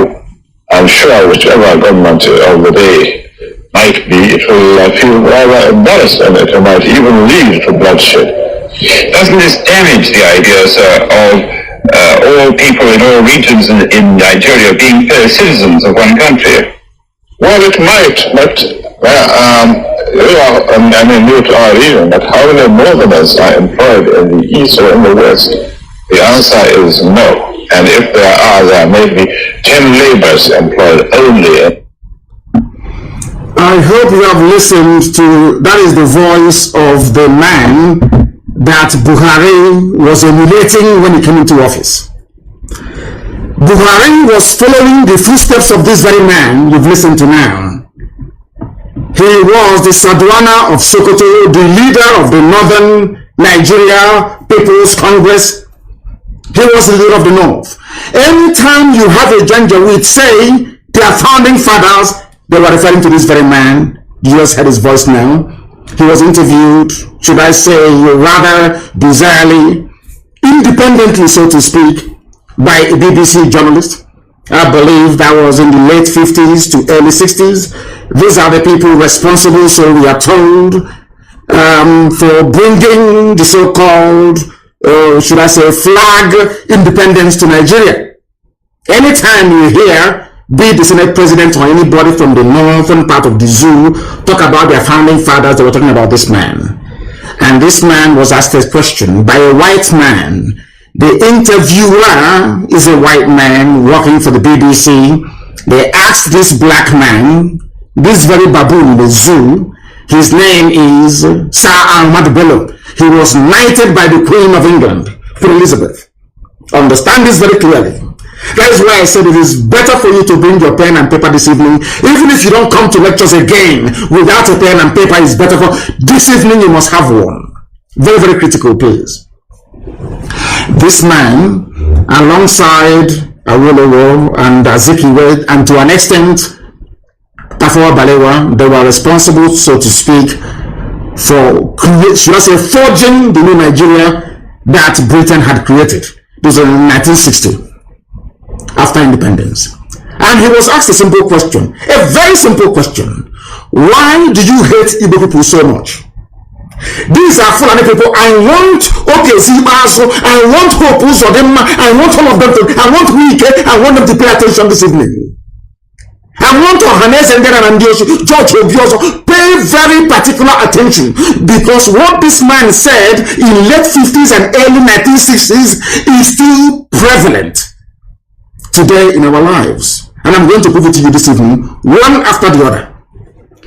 The man asked him, in other words, this is where I get upset with Katina Lang and the so-called British mission in Nigeria. Britain is aware, because this is a BBC journalist interviewing a Fulani leader. When there was no strife, there was no war, there was no problem, when they were planning and creating their useless one Nigeria, please pay attention, please. Pay attention, please, to understand how foolish we get, to understand how foolish Uzodema, to understand how foolish Ohanes, anybody talking about one Nigeria. I want to prove to you tonight, heaven is my witness, that the person is a fool, especially if you're a Biafran. They asked this man, and when they talk about Igbos in those days, they're talking about everybody from the East. In fact, to an extent, including the West. These are the people they claim that created one Nigeria for us. These are the people they call their founding fathers. That is why after this broadcast this evening, I do not think that Nigeria can never be the same again. They asked him, why do you hate the Igbos?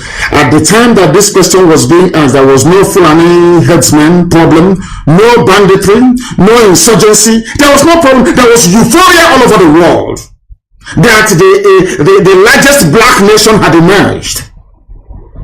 That's they call Nigeria. And this is one of the leaders, one of the leading lights of that very period of history of Africa, so to speak. And what he started with was hatred for Biafrans. In other words, for a BBC journalist to ask Ahmadu Bello, why is it that Fulani people are obsessed with hatred for Igbo people? What I'm telling you, that didn't happen yesterday. Please, I don't want you to, do not misquote me or misunderstand me. This happened many, many years ago as Nigeria was being formed. They asked him, why do you hate Igbo people so much? Not only that, the man asked him, why do you have an obsession? Is a type of madness. In other words, BBC of all people, BBC and by extension the British government knew from day one that Fulani had an obsession against Igbo people. and will kill them. That will. They knew it. Everybody knew it. But Azikiwe decided to keep quiet about it. The same thing that Igbo governors, Eastern governors, Biafran leaders are doing today. That is why we are in the mess we are in. Because this is the person who founded, co-founder of the new Nigeria that Britain had created. He is the Fulani leader. It was because of the death of this man that we lost 5 million people between 67 to 70. It was because of the death of this man that Gowon declared war on Biafran people. It was because of the death of this man, that was why Aburi never stood. The agreement reached between Ojukwu and Gowon never stood a chance of working because the Fulanis were hell-bent on avenging the death of this man. I'm going to play his voice once again, and I want people to please try and determine for themselves if by killing this man, Nzogu had done anything wrong. It was Nzogu that killed him, because Nzogu was a Nigerianist. Nzogu was a patriot. Nzogu felt that what this man, I want to let the world understand what led to the war, and why Britain said that Nigeria must go to war against Biafra. You must pay attention this evening. I'm begging you. I'm going to play his voice again. Before he started, somebody I provided an intro, kind of a voiceover, for you to understand, so that what is happening today with Fulani Janjaweedism, banditry, the hatred, the fact that when this regime of Buhari came in 2015, their plan was a northernization agenda.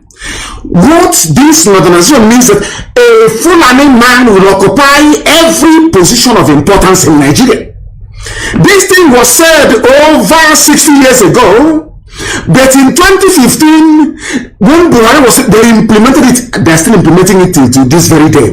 That is why I feel sorry for the South, by which I mean the East and the West. I even want my Yoruba brethren who are listening to pay very close attention. I want them to understand the mess everybody's in the South. I want them to begin to appreciate the level of trickery, the level of takia, the level of deception the Fulanis are willing to deploy in order to conquer you, both spiritually and physically.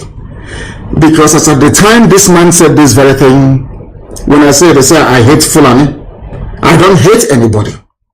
It was Fulani that hated me first. They did not just hate me first, they have consistently hated me. Are you listening to me? Now I'm going to play it again. Listen to the intro and listen to the voice of the man they claim created Nigeria. And you will understand from what he's saying, it is what APC is implementing today. APC, Fulani Party. Fulani Party of bandits and terrorists. That's what they said. Northernization agenda. The North first. And some of you may be wondering, why is it that Fulani has this hatred for Igbo people? I want those of them to pay very close attention. I want to harness the Indian and English to pay attention. I want every Fulani to listen very carefully. You may be wondering, why is it, for no reason, we were not at war in late 50s and early 60s. Nothing was wrong. We did nothing to Fulani. A Fulani leader, the leader of the Fulani people, the leader of the entire North, came out to say, we hate Igbo people. And he gave the interview to BBC. Now, how can you blame me for hating them? I don't even hate them. I'm only trying to fight them or stop them from killing our people. That's what I'm doing. I want to tell you that what they are planning, what the plan of APC today was what Ahmadu Bello has scripted down. I said that was why in 2003, 2011, is it 2003, 2007, 2011, Buhari kept contesting. People never knew the reason why Buhari overthrew the government of Shagari. Buhari, this is his mentor. His hero is the Sadwana. If you listen to him when he was alive, if any of you paid any attention to what Buhari was saying, Buhari kept saying that they killed Sadwana, that's his hero. The reason why Sadwana hated the Igbo people was because the East was the only part that their type of Islam never got to. You may think it's about politics and economic development. Is because the Fulani sword and Quran got into Yoruba land. The Fulani sword and Quran decimated the entire Middle Belt. The Fulani sword and Quran got into even up to Upper Benue. They never made it to the east. That is their anger till tomorrow morning, and they will never stop. I want Iyke, I want Osodemba, I want all these idiots, I want Ohanes and Nnamdi to pay very close attention. The reason why they keep telling you every day, stay in one Nigeria, do what you can, is because they want to conquer you. It's their job, it's in their bone marrow, it's in their DNA. This is a man who is a nationalist. The most painful thing is that Britain knew about all these things, but they kept quiet. Britain never said anything. Britain kept quiet. I want to play it for you again. This is the leader of the Fulani people. I want to say that the hatred they're pouring out today, the reason why Buhari can form a government and there is no Igbo man in it, the reason why they can be doing all the nonsense they're doing, customs or not, EFCC not, is because it is a grand plan. And I want you to compare and contrast the behavior of Fulani politicians with that of the idiots from your village in the south. Do you see how the Fulanis laid down a template? Not just a template of political domination, but a template of complete and total annihilation of every indigenous ethnic group in Nigeria. What APC is carrying out today was laid down before even 1960. They have been pursuing that same agenda, year in, year out. But some of you are too blind to understand what lies in front of you. This evening, we are exposing them that the world may understand, that the world may know why we are doing what we are doing. I'm going to play it for you once again. Please pay very close attention. And this time around, I'm going to interrupt. As they proceed, I will interrupt to analyze and bring to your knowledge and understanding the evil that Fulani portends for everybody, not just for Igbo people, not just for Biafrans at large, but not even just for the entire South, but for everybody who calls himself a Nigerian. Because as at the time that this man said this, uttered these very, should I say, vengeful words or insightful words, Nigeria was not at war. There was euphoria everywhere. Independence is around the corner. They're about to take over everywhere. Every black people are about to rule black land. That was the need for it. This is the man that they refer to as their founding father. This is the leader of Boko Haram. This is the leader of Fulani bandits. This is the leader of Fulani headsmen. This is the leader of every terror group that has ever emerged. He is their spiritual leader. His death, of course. His death was what caused the war. Because Britain wanted vengeance. Britain knew that Fulani hated Igbo people. Because Britain hated Igbo people. Britain hates Biafra with a passion. Pure raw hatred. Raw hatred is the same hatred that the Fulanis have. You cannot explain it. Why Britain hates Biafra is beyond me. We are Anglicans, though. We are Christians, though, for information. We attend Anglican church. We are Christians in the main. England is supposed to be a Christian nation, but their hatred for Biafra is immense. And isn't it very ironic? The only part of the zoo called Nigeria that is entirely, or should I say, homogeneous Christian, no Islam. That is the people that Britain hates most of all. And every Sunday like today, every Anglican church in Biafra land have contributed their money. Very soon they will ship it all the way to Canterbury. Are you following what I'm saying? I want you to listen once again, please, to understand those who are the fermenters of trouble in Nigeria. I want to prove to the world tonight that Fulani people are the originators of every problem in Nigeria. It was because of this statement and the statement that this man made at Sandhurst, that was why Izog killed him. Not because of any hatred for Fulani. And tell me why such a person should be parading himself as a Nigerian. In fact, even the journalist asked him, "But shouldn't Nigerians be free to live anywhere they like?" He said no. He said no. And tomorrow morning you will sing "I place to Nigeria, my country." This is why I call Nigerians fools and animals. This is the reason why. Because they can reason very well. I don't understand the reason why somebody should be proud of a country where those they claim shaped it are against a particular group of people. Because Islam did not get there. Because they did not conquer us. Let me play for you again. Major. Listen. Talks about killing your premier. Add on top of that the North's general hate of the East. And you... The North hates the East. Ask yourself why. They love Yorubas a little bit, because that's why they said, we are Yoruba forests, we're not leaving, we're not going anywhere. That's what Miletiala said, a terrorist group. But now and again, they go to Asorok and they collect their own share of the money. They buy more weapons, they charter private jets, they fly in the weapons, and they're in our forests, killing us every day. I want people to understand what I'm saying tonight is very, very important. Why is it that the North hates the East? What is this hatred for an Igbo man? I'm asking. Because we are hardworking, because we are blessed, because Elohim is with us, because anywhere we go to, we bring light, and we bring blessing of God upon that very place. Is that why you hate us? For no reason. Britain is aware, EU is aware, US is aware. Everybody knows. Now, why do you want us to stay in a land brimming with such hatred for a particular group of people that led to the death of 5 million of those people? We are the only people in the world, only Biafrans are the only people in the world having suffered the level of genocide we were subjected to, or should I say Holocaust. And we are still in that same country that killed us. Only us. No other people, nowhere else in the world. That is why we must change our thinking. That is why the likes of idiots like Iyke and those of them, all these idiots who must reason tonight after. I think Iyke has been listening to our broadcast now. He's changing Igbo names, a white man's name in Igbo to more local names.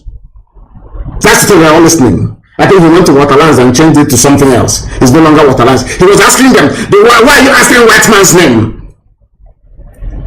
If he was sincere, he should have gone a step further to say, Port Harcourt is a white man's name. The name is Igbocha. Maybe someday, sometime in the new Biafra, we shall get there. I want you to listen once again to what this animal has to say. I call Ahmadu Bello an animal, because only an animal can speak this very way. His hatred is not for white people. No, not at all. In fact, he said that I will give jobs to people that colonized you and subjugated you. He said, no, don't worry, I'll give jobs to you before I can give it to an Igbo man. And you follow what I'm saying? I will give jobs to a white person. This is Africa. Your so-called Africa, one Africa. Let Africa be united one. These are the idiots that made it impossible for Africa to unite. And he's a nationalist, we are told. He's a founding father. According to Fulani Janjaweed, he is the founding father. I want you to pay attention tonight, for goodness sake. Listen. Start to get the picture of the sort of tribal tension Nigeria was heading towards. Tribal tension before 1960. So what is happening today has been there from the beginning. And I'm asking people, you have suffered this mess for nearly 60 years. The same tribal tension for 60 years. When is Nigeria going to get better? I'm asking. When will this tribal tension stop? The fact of the matter is that it can never stop.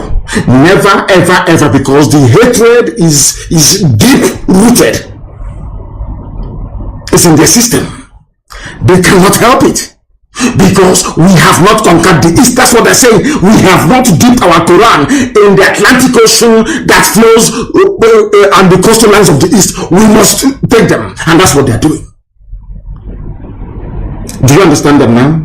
All of you that believe in one Nigeria, do you begin to see that what you did was merely to dig your own graves? You have dug your graves. I'm telling you. That's what you have done. Look at the mindset of the people that you're in the same country with. And this man, you can hear from his accent, he's polished, he's educated. I think he studied at, I don't know if he was Cambridge or Oxford. You can he's a prince of the Fulani Sultanate. You can hear him the way he speaks. Very crisp English.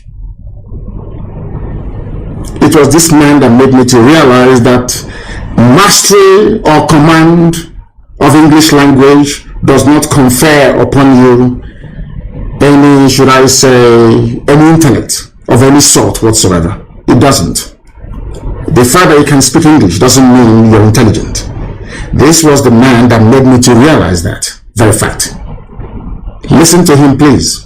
This is the founding father, so to speak, of Nigeria. Fulani. I want to prove to the world that it was the Fulani. What is happening in Nigeria today is the cause of the Fulani. They are the problem that you have. Listen to him. One thing I've noticed, Premier, while I've been... That is the voice of the British interviewer, BBC journalist, asking him. He's asking him, Premier, he was then the Premier of the North, asking him, Premier, one thing I have noticed is the obsession, the hatred, the raw hatred the Fulani have for Igbo people. Where is it coming from? A white man, BBC, they realized all the way from London that there are these two tribes you have, in a place called Nigeria that they themselves created. One hates the other and wants him dead. Yet you're talking about one Nigeria. I'm asking you, with this level of hatred, on what basis, therefore, are you campaigning or championing one Nigeria, especially if you're from the East? On what basis, I ask you? How? Please explain to me. On what basis? Let us hear the journalist and the question that he had to ask. Listen. Here is that Northerners seem to have, what's called an obsession about the Igbos. Northerners have an obsession about the Igbos till tomorrow morning. That is why we are told that Ahmed Lawan, now the president of their so-called Zoo Senate, went to Imo State and was saying everybody should come and join APC. This is their plan from the beginning to conquer us from the beginning. Conquest! But unfortunately, a typical Igbo idiot in Abuja or Lagos cannot seem to realize this. The handwriting is there on the wall. They cannot seem to realize what is going on. A white man all the way from Europe is asking a black baboon in Africa, why do you hate your fellow black man? The man said, I will give you a job as a white man. The same white man that we are struggling to become independent from. The same white man that killed us, put us in jail and everything. And that is the man that is the hero of Fulani. Do you understand it now? Do you now see why the zoo must fall? Do you see why Nigeria cannot stand? Do you see why anybody championing one Nigeria is an absolute and total idiot? A fool beyond the fool. Do you now understand why we say so all the time? Listen, please. Could you perhaps explain that? Explain to us. Well, the Igbos are more or less the type of people whose desire is mainly to dominate everybody. In what way? I want to answer the Fulani Janjaweed. This was, I want you to understand. I want to also let you people know this evening or morning or night, depending on where you are, the reason why I said anybody calling himself a Niger Delta or South suffer from the same mentality, the same idiocy. Do you see where they got the nonsense from that Igbos are domineering? And in a short while, I will ask this man to tell us in what way, or should I say ways, are Igbos domineering? Because if you go now to some parts of Cross River or Akwa Ibom, or I should say before, not now, not anymore, and Bayelsa or Delta, and ask them, they say, we don't want to be dominated by Igbo man, especially my Izon brothers and sisters. Echoing the same sentiment of a Fulani Janjaweed that hates them. Because when this man was talking about the Igbo people, he was talking about everybody from the East, and sometimes from the West as well. Listen carefully. One Nigerian is, listen on, those that believe in one Nigeria, let's be the future. This is their template. It can never change because they are Janjaweed. They follow their leader. Whatever their leader does, whatever, if the leader says to them, oh, go and kill people, they'll go and kill. This is Fulani Janjaweedism. This is the man that the late dead Buhari was following in the footsteps. Now listen. Igbos, they asked him, why do you hate Igbo people? He said, because they are domineering. The same thing they said about the Jews all over Europe. Just because they are successful, because God blessed them. That is all, that nothing more. I hate Jews. Why? I don't know, but I hate them. Why do you hate them? They took over the banking system. Okay, because they are doing something that you cannot do. The same thing about Igbo people in the zoo called Nigeria. By Igbo, I mean the whole of Biafra in Nigeria. I I want our people to pay attention tonight so that their brain can be cleansed properly. They asked him, a white man asked him, why do you hate Igbo people? Asking a Fulani man, I want Fulani to know that you brought the hate to me. You are the original haters of other people. You have no right to complain. You people are the original haters. You started the hatred before anybody else. Listen to what he has to say. Igbos are domineering. Now we want to find out how the Igbo people go to Sokoto and pick over Sokoto. Is an Igbo man the Sultan of Sokoto? Is an Igbo man the Emir of Kanu? Is an Igbo man the Emir of Bantu? Please tell us, how did they dominate you? If they go to a village, to a town, they want to monopolize everything in that area. They want to monopolize everything. As I told you, these are congenital liars. Fulani are liars. They are liars and deceivers. And I feel sorry for some of you in the zoo. Some of you that allowed Fulani to deceive you. They can't deceive me. They can never deceive me. They asked the premier of he's the premier, the political head of the north. He said, why do you hate Igbo people? They are domineering. How? Any village they go to, they want to dominate everything. Now I want to ask him, Igbos were everywhere in the north. Is an Igbo man an emir in the north from before his time till today? But he said they want to dominate. What he meant to say is that God blessed them, because there is something about Biafran people that the Fulanis can see that incidentally Ifulefus cannot see in themselves. This man understands one very simple fact, that the Biafran people are like the Jews of Africa, as Henry Kissinger said and wrote in his memo to President Nixon, that he believes that Biafrans, especially Igbos, are the wandering Jews of Africa. Henry Kissinger said it. Wrote it in the memo. Go and check. Go to the Library of Congress in America and go and check. I'm not going to give it to you. Some of you are very lazy. You cannot read. You cannot do any research. Go and research it yourself. You say there. How are they dominating you? They are dominating me by coming into my town and developing it. They are coming into my town and teaching our children how to read and write properly. They are opening businesses. They are successful. That is how you dominate them. Are you listening to me? So because Britain is the largest inward investor into the USA, that means that Britain is now dominating USA. Or in the late 80s and early 90s, when Japanese people and businessmen were the highest investors in the USA with Toyota, Nissan factory and everything else, that means that Japan is now dominating USA. Do you see how they reason? Do you see why I call them Janjaweed? Do you see why their brain, do you see why I cannot be in the same country with these people? With this level of hatred. Why do you hate me? Okay, because I am successful at business and economics. That's all. And because of that, I should be killed. Ifulefus, are you listening? I want to prove to all the Ifulefus that the hatred today in the zoo was brought about by Fulani Janjaweedism. Listen carefully, please. If you put them in a labor camp as a laborer, within a year they will try to emerge as headman. If you put them in a labor camp, if you take Igbo people in those days, Biafrans I mean, anywhere they are, you put them in a labor camp, that's what he's saying, they will emerge as the headman. Why are they emerging? Is it not the same way that Joseph emerged in Egypt, in the house of Pharaoh, from nothing, to show that the blessing of God is upon these people? You cannot support.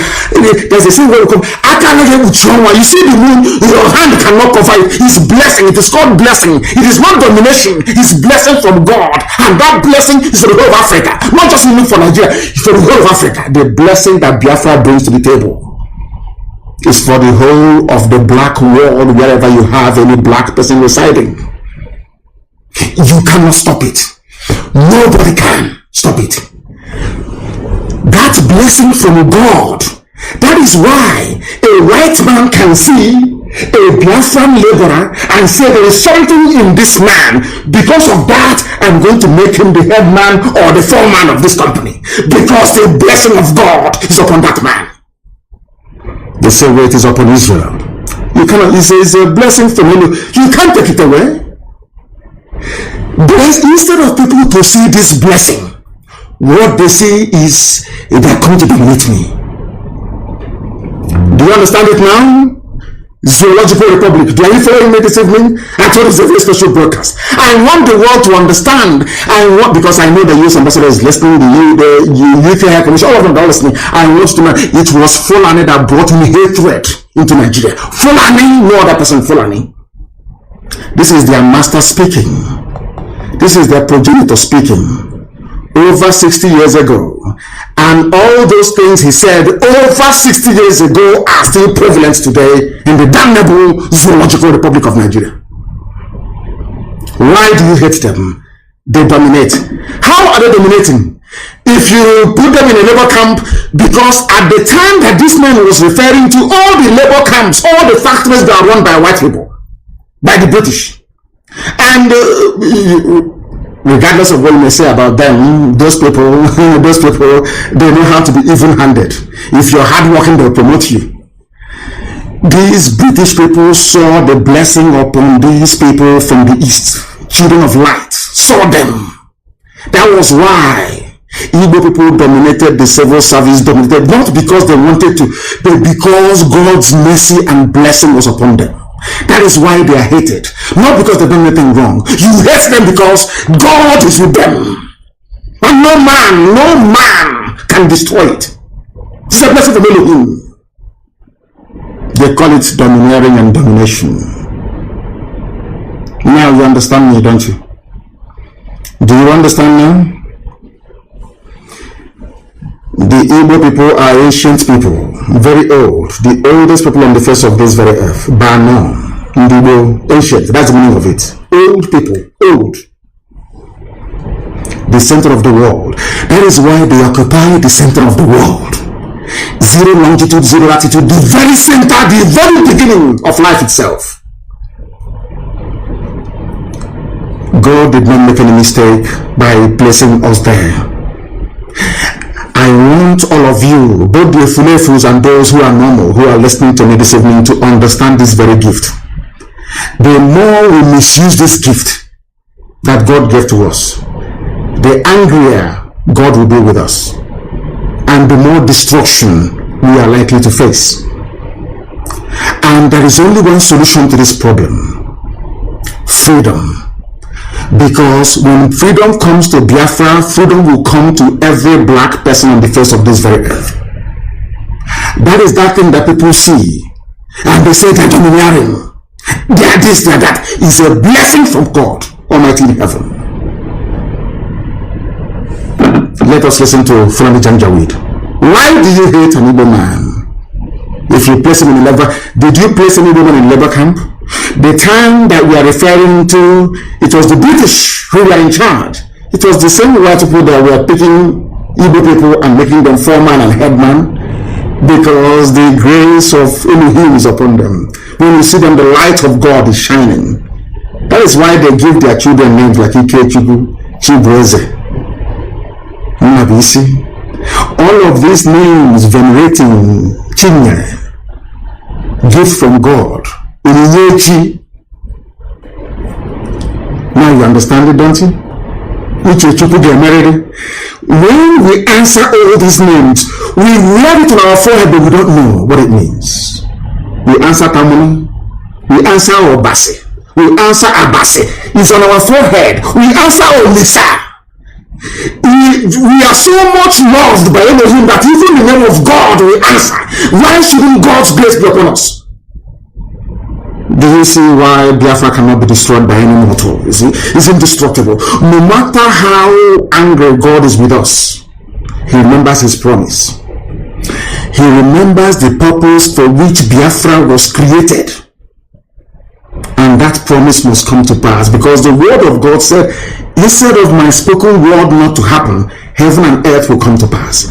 Upon that very authority do we stand to proclaim that Biafra must come.